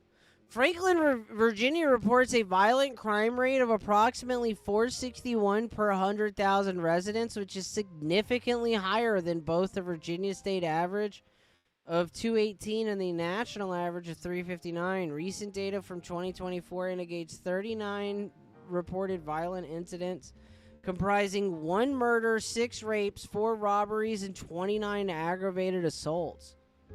Holy shit.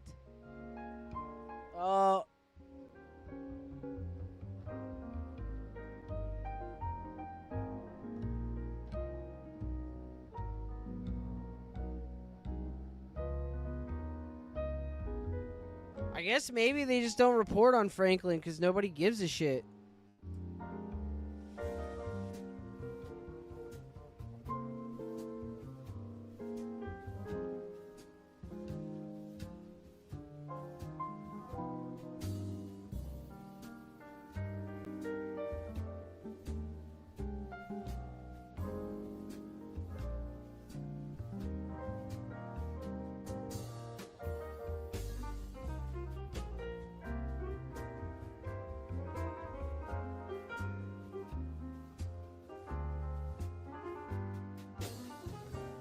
I'm looking at the oldest stats available.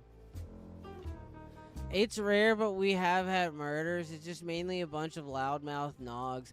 Yeah, like, Franklin, like, when shit does happen, like, you had to have been doing something, like, being involved in something stupid for it to have happened to you.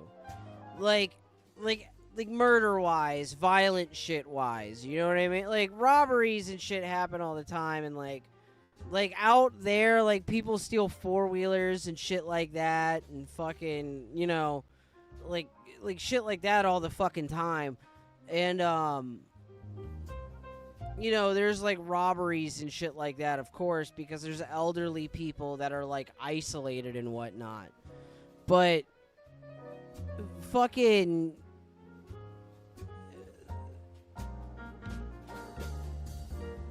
like... You know, fucking the most part, like, if you're keeping your nose clean, you're never going to have an issue in Franklin.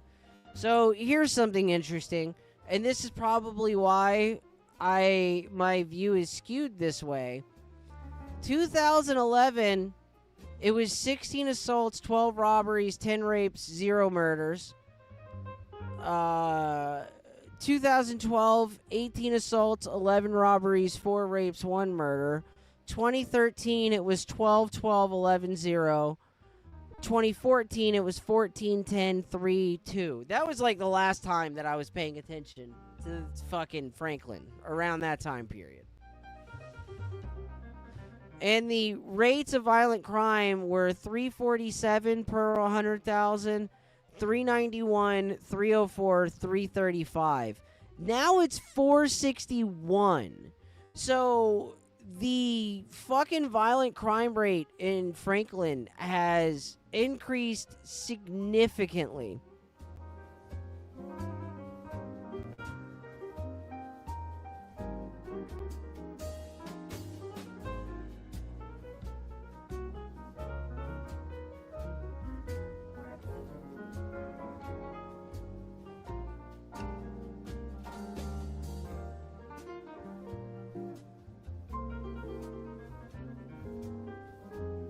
I'm about to make the fucking the Brave browser AI very uncomfortable. Give me the racial demographics for Franklin from 2011 to 2024.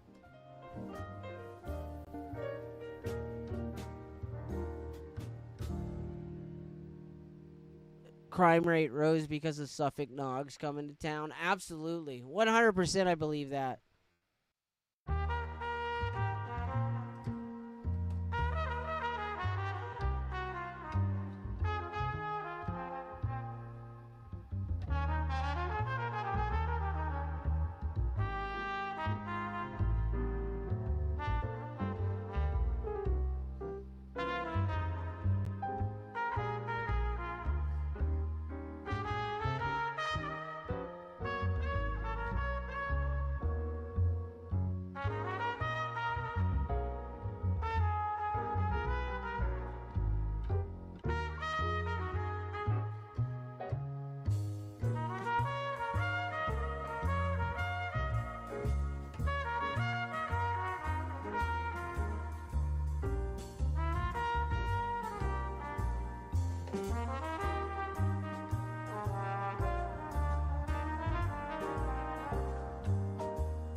Okay, so 2010 census was 56% black, 39%. Bro, Franklin and Suffolk are two of like the blackest cities on the fucking planet. 56% black, 39% white, 1.6% Hispanic. 2011 was 56% black, 36% white, 1.1% Hispanic. I only asked it to include black, white, and Hispanic, so others are taking up the lacking percentages. 2020 census was 56% black, 36% white, 2.7% Hispanic. 2024 estimate around 51% black, 38% white, 2.3% Hispanic. So, the amount of black people has actually gone down in Franklin.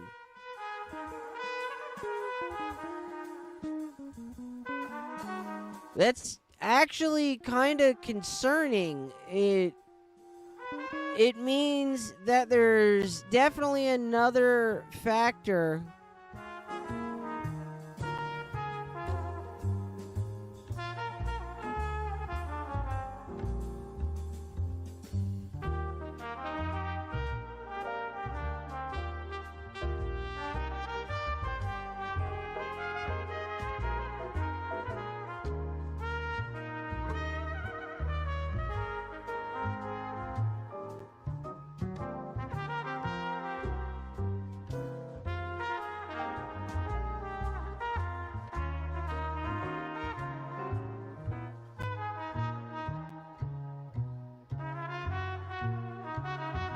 Alright, so my next question is, are there any statistics on drug use in Franklin? If so, give me all available information from 2011 to 2024 and presented in a graph form. A grand jury in 2023 in Franklin County, a grand jury handed down 189 indictments related to drug activity, charging 84 people. Drug narcotic violations were the most common crimes against society, with 362 arrests in the county for the year. Let me put this in perspective for you.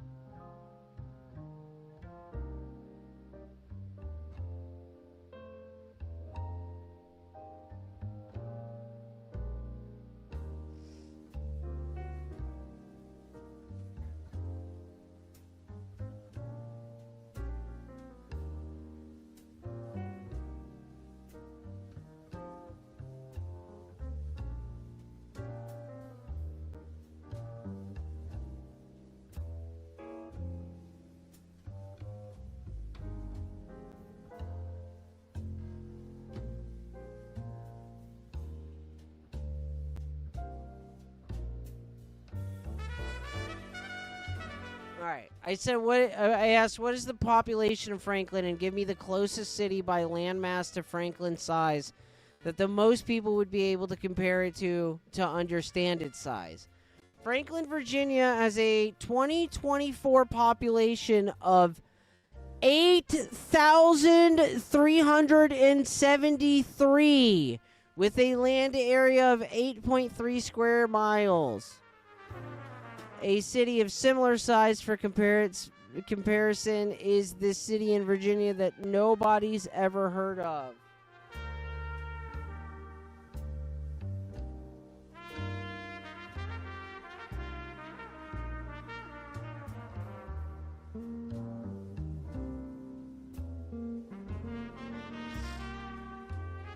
There's only 8,000 people. A well-known city of similar size for comparison is Palo Alto, California. It's comparable in land area and population. No, it's not comparable in population. Franklin only has 8,373 people. And they indicted 84 people on drug charges for 189 indictments at a grand jury. Franklin is like kind of like a city that is completely supported by truckers. And the people who are living out there rurally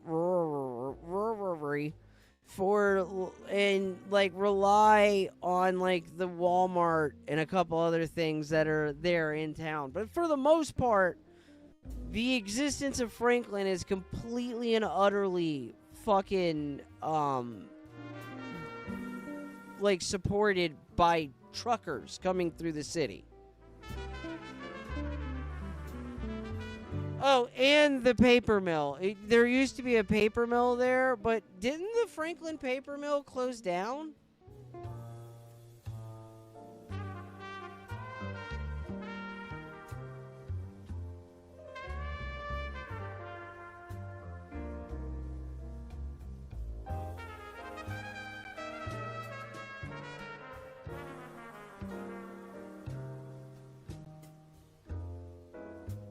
Okay, no, the paper mill is still operational. So yeah, it's literally the paper mill, and I totally forgot about the paper mill. How did I forget about that? It smells like dog shit. It's the paper mill and fucking truckers, and that is literally all that's keeping that town afloat. And what comes with trucking hubs, transportation, or shipping hubs? Drugs. Franklin is one of the nexus points for drug importations into fucking into the 7 cities.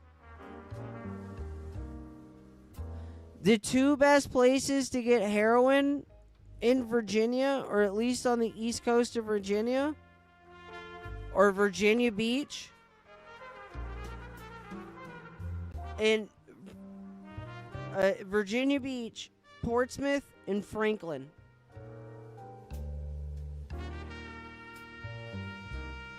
Virginia Beach, just because out of the 7 cities, it's the biggest and it has the most traffic through it.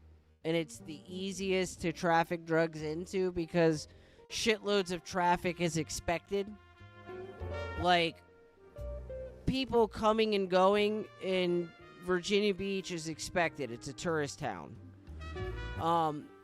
Portsmouth, Norfolk for the ports, but Portsmouth, ekes it out. I don't know, actually Norfolk's pretty great for it too. But the shipping hub in Franklin, all the cities directly connected to Franklin have good drugs. Dude, all of us were on drugs in high school. Literally all of us, dude. I did so much drugs in high school, just wild shit, dude. I had a kid that I went to school with whose mom was dating a drug dealer, and, he would, fist fight this teenage kid if he didn't bring fucking he had like a Dilaudid Connect from like a pill mill or some shit. Cause like he would send his kid to school with Dilaudid 5s. Or his girlfriend's son to school with like a baggie of Dilaudid 5s to sell. And like he had to sell like what was in that bag, and if he didn't come home with money, he would get his fucking ass beat. And like, dude, like in Suffolk, there's like the Peanut Festival. It's like their state fair thing. Bro, there was one year where I went to the Peanut Fest, and that dude had like fucking like 300 Dilaudid 5s on him. And was selling them for $1 a milligram. And he had to get rid of the entire bag that night. Like, he legit fucking, like, was straight up, was, like, fucking, he was, like, getting worried towards the end of the night because he still had some, and he was like, I gotta get rid of the rest of these, or my fucking, my stepdad's gonna fucking beat my ass, dude. Like, bro, I was so fucked up. I remember when that Peanut Fest where he had those, like, I was fucking so fucking thrashed on Dilaudid. I was like nodding out and shit. And my dad had this tiny little Ford Ranger pickup truck, the one with like the fold seats in the back. Like it had 2 seats in the back that folded down like behind the main seats. And like my mom was a fucking alcoholic, and her friend fucking showed, like, she had this friend that had a Klonopin script and would sneak her Klonopin, and I know for a fact my mom probably like took a Klonopin that night, and she had taken a Klonopin and was drinking and shit at the fucking Peanut Fest, and she was like completely fucked up, and my dad couldn't fucking find her stupid ass, because she had like walked off with her friend, and then her friend was like, I don't know, I can't find her, and like she was more than likely cheating on my dad. She probably just found some stranger to fuck her in a fucking urinal or some shit. And my dad was fucking furious, and I was sitting in the passenger seat of the car while he was calling her on her fucking cell phone and shit, and like I was trying my damnedest to keep my shit together. Like, and like after, like, she had fucking, like, he found her, like, we stopped at this gas station across the street for the Red Apple where fucking they have the Peanut Fest, and like she went in there to pay for gas or some shit, and my dad was just seething in the fucking truck and like muttering out loud to himself, and I'm just in the back seat like half nodding off, trying to keep my shit together so he doesn't notice that I am fucking high as shit on opiates, dog. I was so fucked up. And then like the next day my mom was at work, and for some reason, somebody that knew me thought that my mom was my sister because they seen us together at the Peanut Fest. And they were like, yo, your brother was so fucked up, man. Zach was selling those fucking Dilaudids and shit, man. And he bought like a handful of them. And my mom was like, oh, yeah? And then, because my mom is a terrible person, she never told my dad. She never told my dad. She used it as blackmail so that I would have to share my cigarettes with her. Dead ass. Dead ass.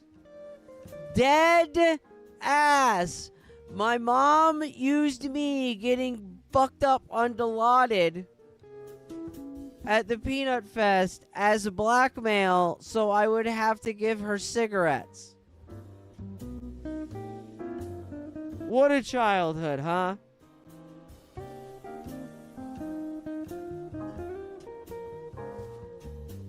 You guys kind of understand why I am the way I am now a little bit better? You guys gotta get it.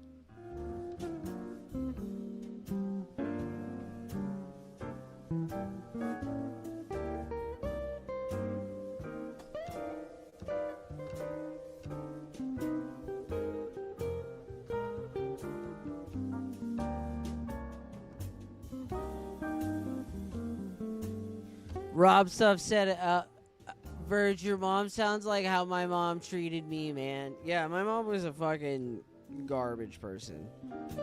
Like, my dad is a flawed man, and he's like very. I think my dad has like Asperger's almost, dude.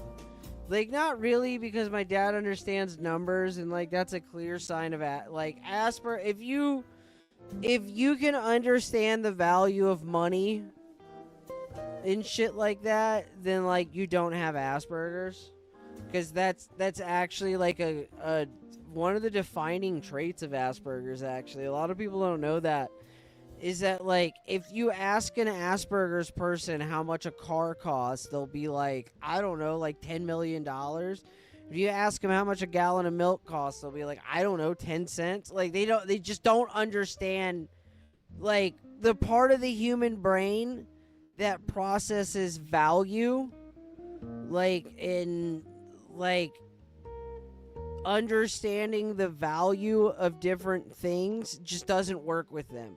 It's not necessarily money, but it's just in general they don't understand value systems in general, like regardless of it being money or like morality or anything. They just, like, their brain just doesn't get it. But my dad is, like, definitely autistic in some way. Which, like, I am too, like, obviously. Like, I got it from somewhere. My dad is a deeply flawed person. He's very fucking autistic. And me and my dad do not get along in any way, shape, or form, and it is best for the both of us if we just stay as far apart from each other as physically possible. It just is. It doesn't matter. Anytime we are together, it is a countdown to when we start fucking fighting. Like, not physical. Like, I've never physically, like, fought my dad as an adult. Like, as a kid, yeah, my dad was fucking, like, swinging on me or something, like hitting me because I like did something, or he perceived me to have done something, and I fucking hit him back. But as an adult, never any physical violence between the two of us or anything like that. We just don't get along. Eventually we're gonna argue. Eventually there's gonna be a problem between the two of us. And as a neighbor across the street from us, growing up, who knew us both very well, said to me one time, you're fucking gasoline and your dad is fire. And you guys need to figure that shit the fuck out. We just don't get along, dude. Like, we have to stay the fuck away from each other. I don't hate my fucking dad. Like, I have my very reasonably articulable grievances and problems, but I understand him, and I'm not angry, and I don't hate him. Just need to stay the fuck away from him. for his health and mine. He's older now. He's had a couple scares with his heart. He doesn't need to be fucking screaming back and forth with me or some shit. It'll give him a fucking heart attack. I have my complaints. I'm not gonna talk. Like, I'm not ever talking shit with him.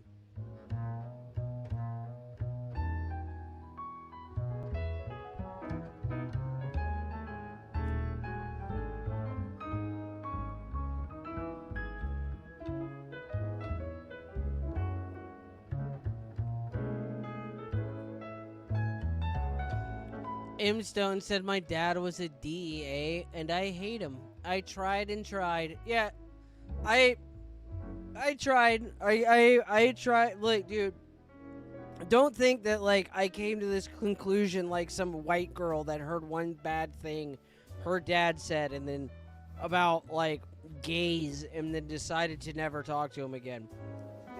I have tried my damnedest. I have tried my goddamnedest to make things work with my dad. And it is a fucking cycle where, like, every couple months, every couple years, I'd hit him up and fucking he would pretend like nothing ever happened. We'd both pretend like nothing ever happened. And I would, you know, like, go visit him, hang out, me and the wife, shit like that. And then eventually we'd get into some fucking argument. And he'd tell me to get the fuck out of his house. And we would leave and I wouldn't talk to him for a couple months. Maybe a year. And then it's fucking same thing every fucking time. It's the same thing every fucking time. Every fucking time. I'm just not doing it anymore. I don't have the time for it, dude. I don't have the fucking patience for it. I don't have the fucking energy for it. I just don't. I can't do it anymore. Like, if, like, the motherfucker started dying or some shit, like, and he wasn't screaming at me about how fucking I need to spend my money, I'd be there.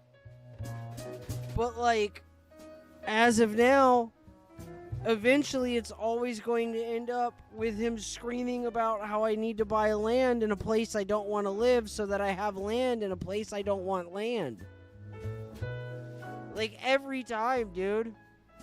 Every fucking time. I swear to God, it's almost like clockwork. Eventually, like, he just, like, one night he'll just get drunk enough and he'll be like, why aren't you buying land? Why aren't you buying undeveloped land that still has, like, fucking timber and shit on it that would need to be cleared so you could even build a house and may or may not even have a... Just, like, every time, like clockwork, it'd be like, hey, there's 20 acres that's fucking, like, $500 an acre out here in North Carolina. You need to buy that right now. And it's like, Dad, the reason why there's 20 acres out there in North Carolina that's $500 is because nobody fucking wants it for some reason or another. I guarantee you can't put a septic tank on it. Nobody will run power to it. Fucking, you're not going to be able to do anything with it. It's just a piece of fucking land that you can go to and say, I have a piece of fucking land. Like, the most you could ever do is set up, like, a fucking camper on it or fucking a tent. Like, what the fuck is that gonna do for me? Oh, you're just fucking, you just gotta fucking argue with everybody and fucking, like, what do you mean arguing with everybody? You're telling me how to spend my money on a fight, like, and telling me I should buy a piece of land that nobody wants. How the fuck is that just fucking arguing with everybody? What the fuck are you talking about?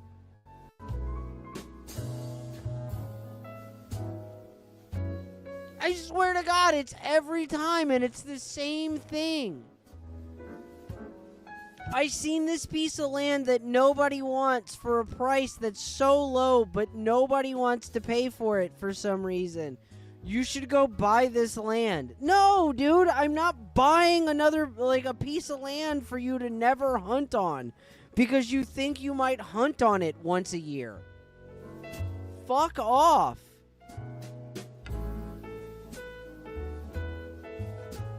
Because that's what it really is. It's just the nigga wants me to buy a land that, like, so he can hunt on it. It's like, no, dude. You don't even hunt your own land. You don't even have time to hunt. Like, you work 16-hour days, like, fucking 6 days a week in a fucking glass shop. Like, what are you talking about? You can't even hunt. Why are you fucking trying to make me buy this land so you can hunt it?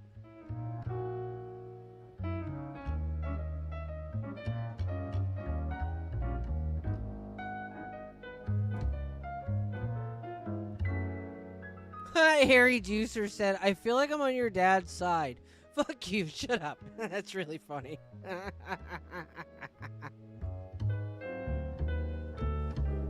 It would be like, I'd be like talking to, like, I made the mistake one time of mentioning that we were like thinking about buying a house, and then he was like, you should buy this piece of land. And it's like, I looked the land up, and it was like all swamp and shit. It was like, dude, it doesn't even look like you can put a septic tank on this motherfucker, and it has no water. I'd have to fucking like pray to God that you can even put a well on this fucker.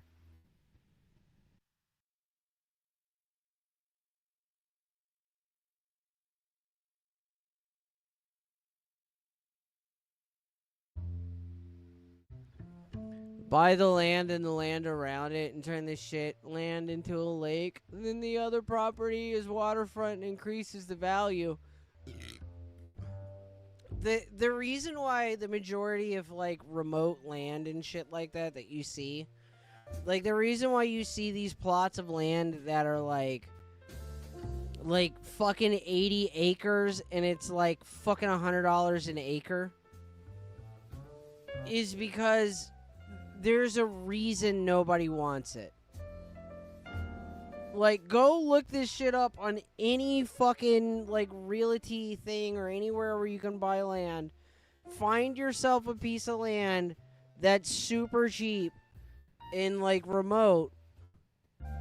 And then do your research on that land and you'll find the reason why it's so cheap.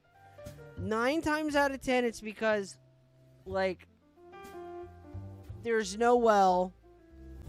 You can't dig a well. There's nowhere on the land that you could actually put a house. Like, there's nowhere on the land where you could actually put a fucking septic tank. Like, there's no way to live on it.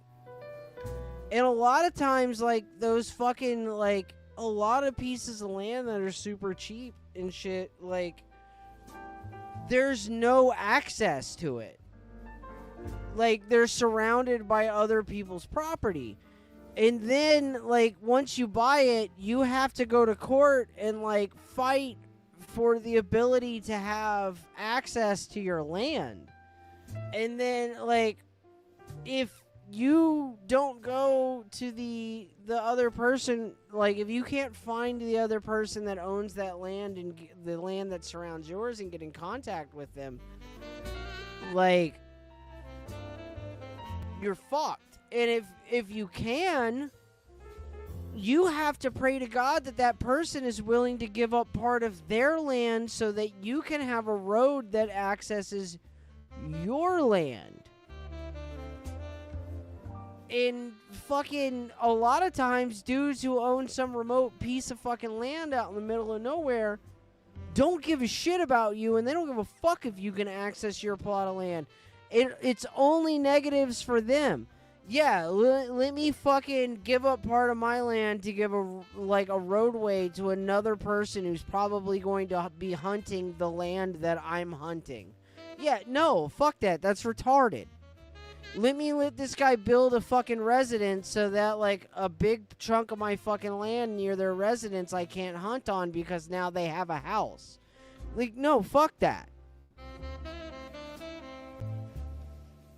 And the court process can take fucking years before you even have access to the fucking land to begin building a fucking home. Like, it's fucking... The reason why there's a shitload of land in America that is super duper cheap is because nobody fucking wants it.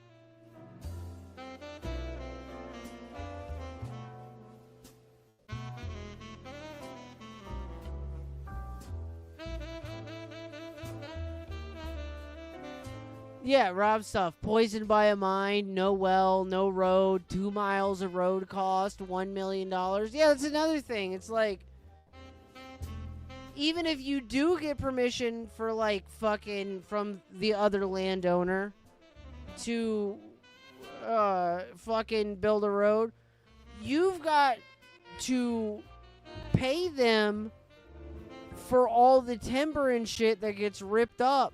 Like, you don't get the timber money. like, you have to pay, like, the company that's going to tear those fucking trees down knows that you're fucked on the timber. So they're not going to go offer the fucking landowner money for the timber. They're going to make you pay for the timber from Home Dude. And then they're going to buy that timber for a slight markup off of fucking what that guy has for it. Like, you have to pay for all the fucking trees and shit that you're fucking tearing down. Then you have to pay to make the land ready for a road. Then you have to pay for the fucking road. And, like, yeah, you could have a dirt road, but that still costs fucking money, dude. That still costs a good fucking bit of money, even when it's a fucking dirt road. And you're going to have to do that all the way to your property. And like Rob Stuff just said, a lot of times it could be a fucking mile or two. You could have to pay for a mile or two of road to get to your fucking house. Or to get to where you want to build your house. There's a bunch of cheap land out there. There's a reason it's cheap.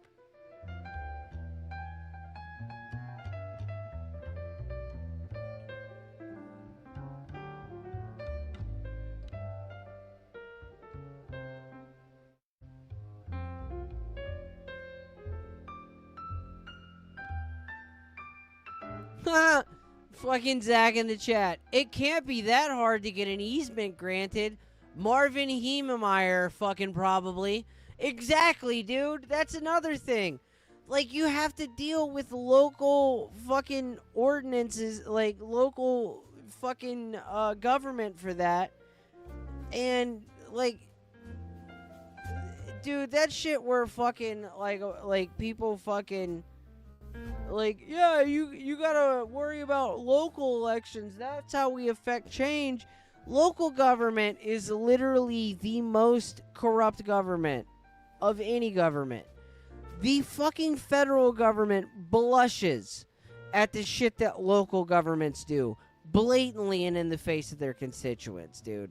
You gotta pray to God that the guy who owns a shitload of land that wraps around your land doesn't know one of the fucking council members that's going to be voting on whether or not you get your fucking zoning and easement bullshit through. Local government is the most fucking corrupt government there can possibly be. I'm sorry. Did you guys get sick of Alex Stein's raps? Are you not watching how fucked up they are?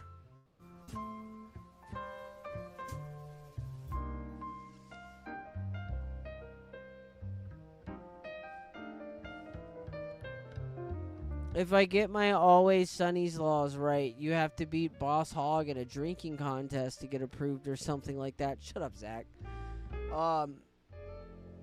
But hey, since you're here, they're bringing back Shootout to Tarkov Arena. Shootout, was that game mode that was the tournament mode. Zach, you remember that game mode where like it was like 3v3 teams and like it would be like 4 teams in a double elimination tournament, and when you weren't in the match, you were in the stands and you could like yell over comms and be an ignorant fucker. That's coming back, but instead of 3v3s, it's going to be 2v2s.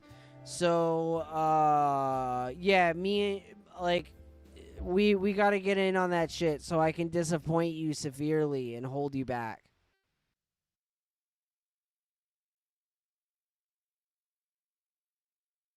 Was it 2v2s at the time? I could have swore it was 3v3s. I could have swore old Shootout was 3v3s. But regardless, me and you were going to play that shit. That's dropping through soon. And also, hopefully, on the 23rd, hopefully they don't push it back again. On the 23rd, PvE mode for Contractor Showdown, one of the VR Tarkovs I had you buy is gonna drop. So there's gonna be a PvE mode for that, and I'm gonna be on it. And if you want to hop on for that, like the 23rd, dead ass that night, I'm gonna be on it.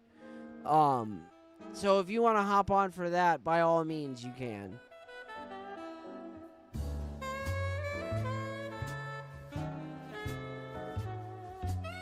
Oh, yeah, they did have 2v2 and 3v3. You're right. They had 2 shootout modes. Man, Tarkov Arena has changed so much since the early days. Like that, it's like a completely different game other than like the core fucking idea.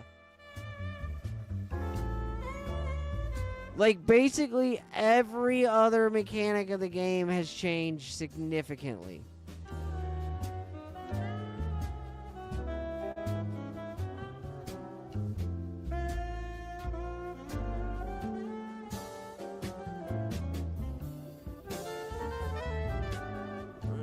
Hold up, let me see.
Flexible Immorality, which, by the way, is a fucking hilarious name. Just said, "Gah! Lack of jazz woke me up. Damn it."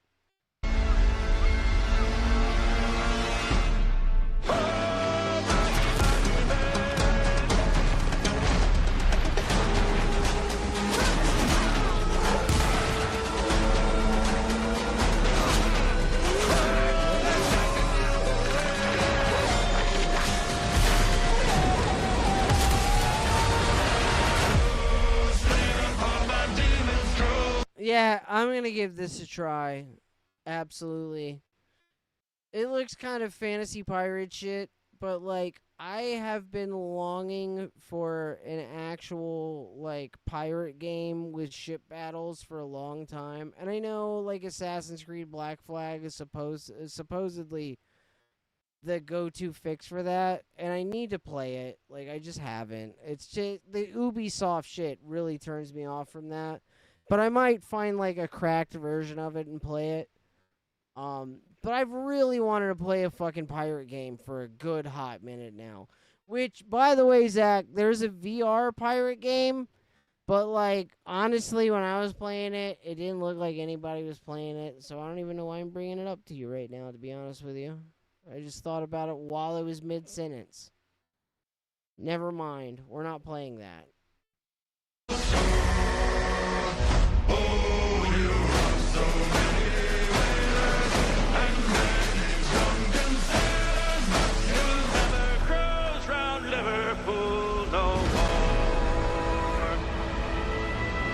Yeah, dude, I'll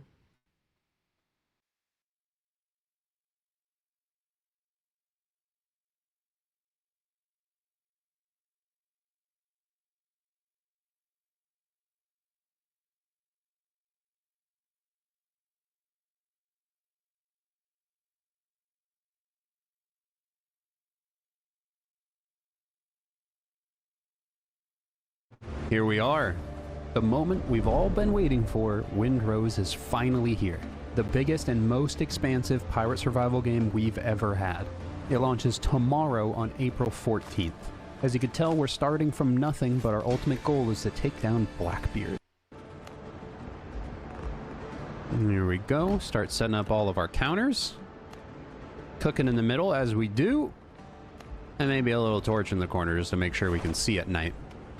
Beautiful. The start of something epic. Right now it kind of looks like a piece of crap washed up on the shore and I just happened to crawl into it and die, but that's okay. At least we have this view.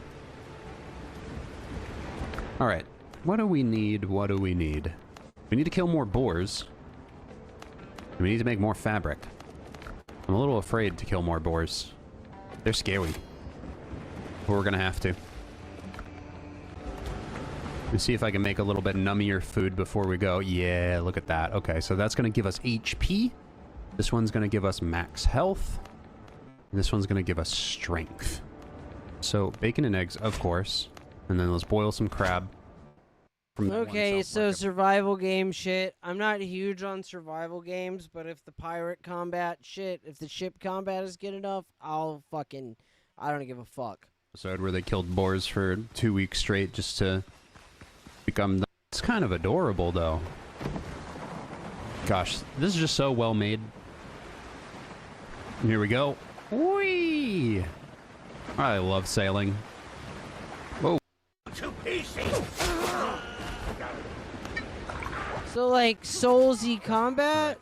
He's dealing with the fiddlers over there. You know what? Let me just help him out real quick. Oh, he's dead. Oh, he dead as hell. Help him out. But now the problem is... I still gotta stab these dudes. Okay, big boy gave up. And he'll camp, and it's being defended by ships as well. Hopefully they don't see me blasting over here, because I am trying this new pistol and musket out for sure.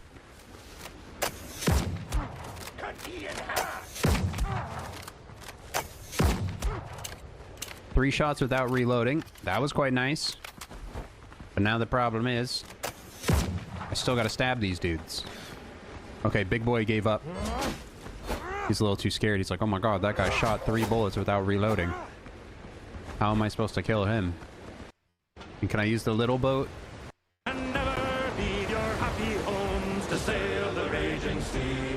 For I have plowed the raging main. This looks pretty fucking rad, dude, to be honest with you. I want to play this. Nothing beats this. But now I'm turned adrift to starve. Thank you for recommending this. This looks fucking rad, dude. Tempests, shipwreck 3 times I've Game of the year. Dude, it's only fucking $27? Yeah, I'm buying this right now. Let's go build some cannons. Let's get to battle. But it looks like Hell yeah. I can actually use items from within the ship. Yeah, see, action panel. Probably want to put those there, because those are repair kits, in case we get shot at. Yeah, let's see what else we can make for the ship. I believe I unlocked... Yeah, dude, I'm installing it right now. Shipwright's Workshop. My house is going to be cramped, so I'm going to have to build it. Give me a second. I'm gonna give my my daughter her dessert because she just woke up. It's the one that doesn't have school. There we go. So Perfect don't parking. judge me. See you, fucking the one that doesn't have school woke up and she just fucking realized that she has like a parfait thing in the fucking fridge. All right. And wants Let's it. go ahead and get this. I'm gonna give that to her and we'll just block my dude, back it's door with it. 5:28. No I can't play deal. this We tonight. don't need a back door, right? I should just fuck off. It's 5:28. I can't. I just realized what time it is. Yeah, it's very late. I need to fuck off. So I'm installing the game right now. I will be playing this tomorrow. Dead ass. 100% I will be playing this tomorrow. Is this multiplayer, Rob?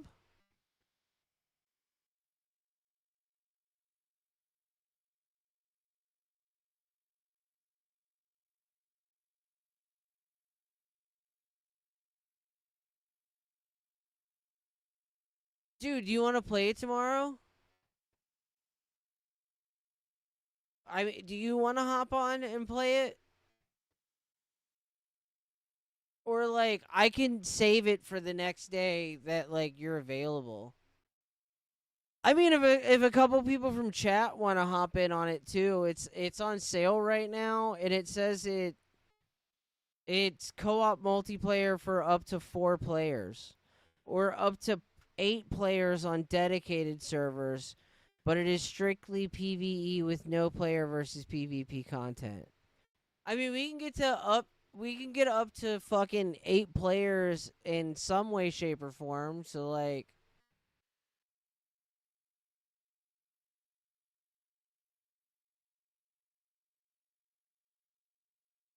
oh, okay. Well, like, I'll play it tomorrow, Rob, and if you can hop in, like, you're absolutely welcome to hop in whenever I'm playing it. Like, you just have an open invite. Zach said it'll be installed in less than 2 minutes. Okay, so Zach's down. He'll be there tomorrow, too. Flexible Immorality said, I just picked it up. Fuck money.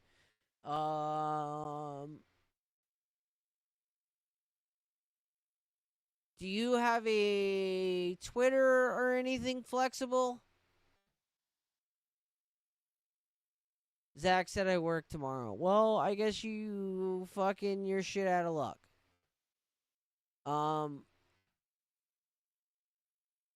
Rob said I'm Suicide King 12 on Steam. I'm pretty sure I have you added on Steam. We'll figure it out tomorrow. It's no big deal. I mean, if you got it and you want to hop in, like, I don't give a shit. It's an open invite for anybody in chat. If anybody wants to come be pirates and yo-ho and shit with us tomorrow, like, fucking, you've got an invite. Just let me know. Like, there's only 4 slots available guaranteed, and 8 if I can figure it out. So I'm sorry if you buy the game because of this and fucking then don't get in on it. But Rob has already got a spot, and I guess I just offered Flexible Immorality, whose name I've seen like twice in chat, a spot. I don't really care, whatever. He had a funny name, and he said something funny, so he's invited. However many people we can get in on the shit.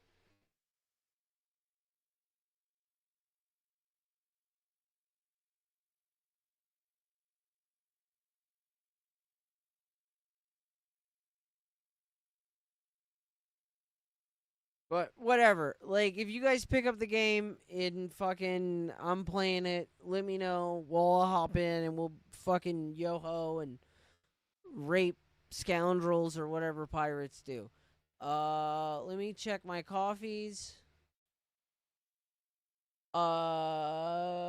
Michael Rock bought 5 beers and said rock and roll.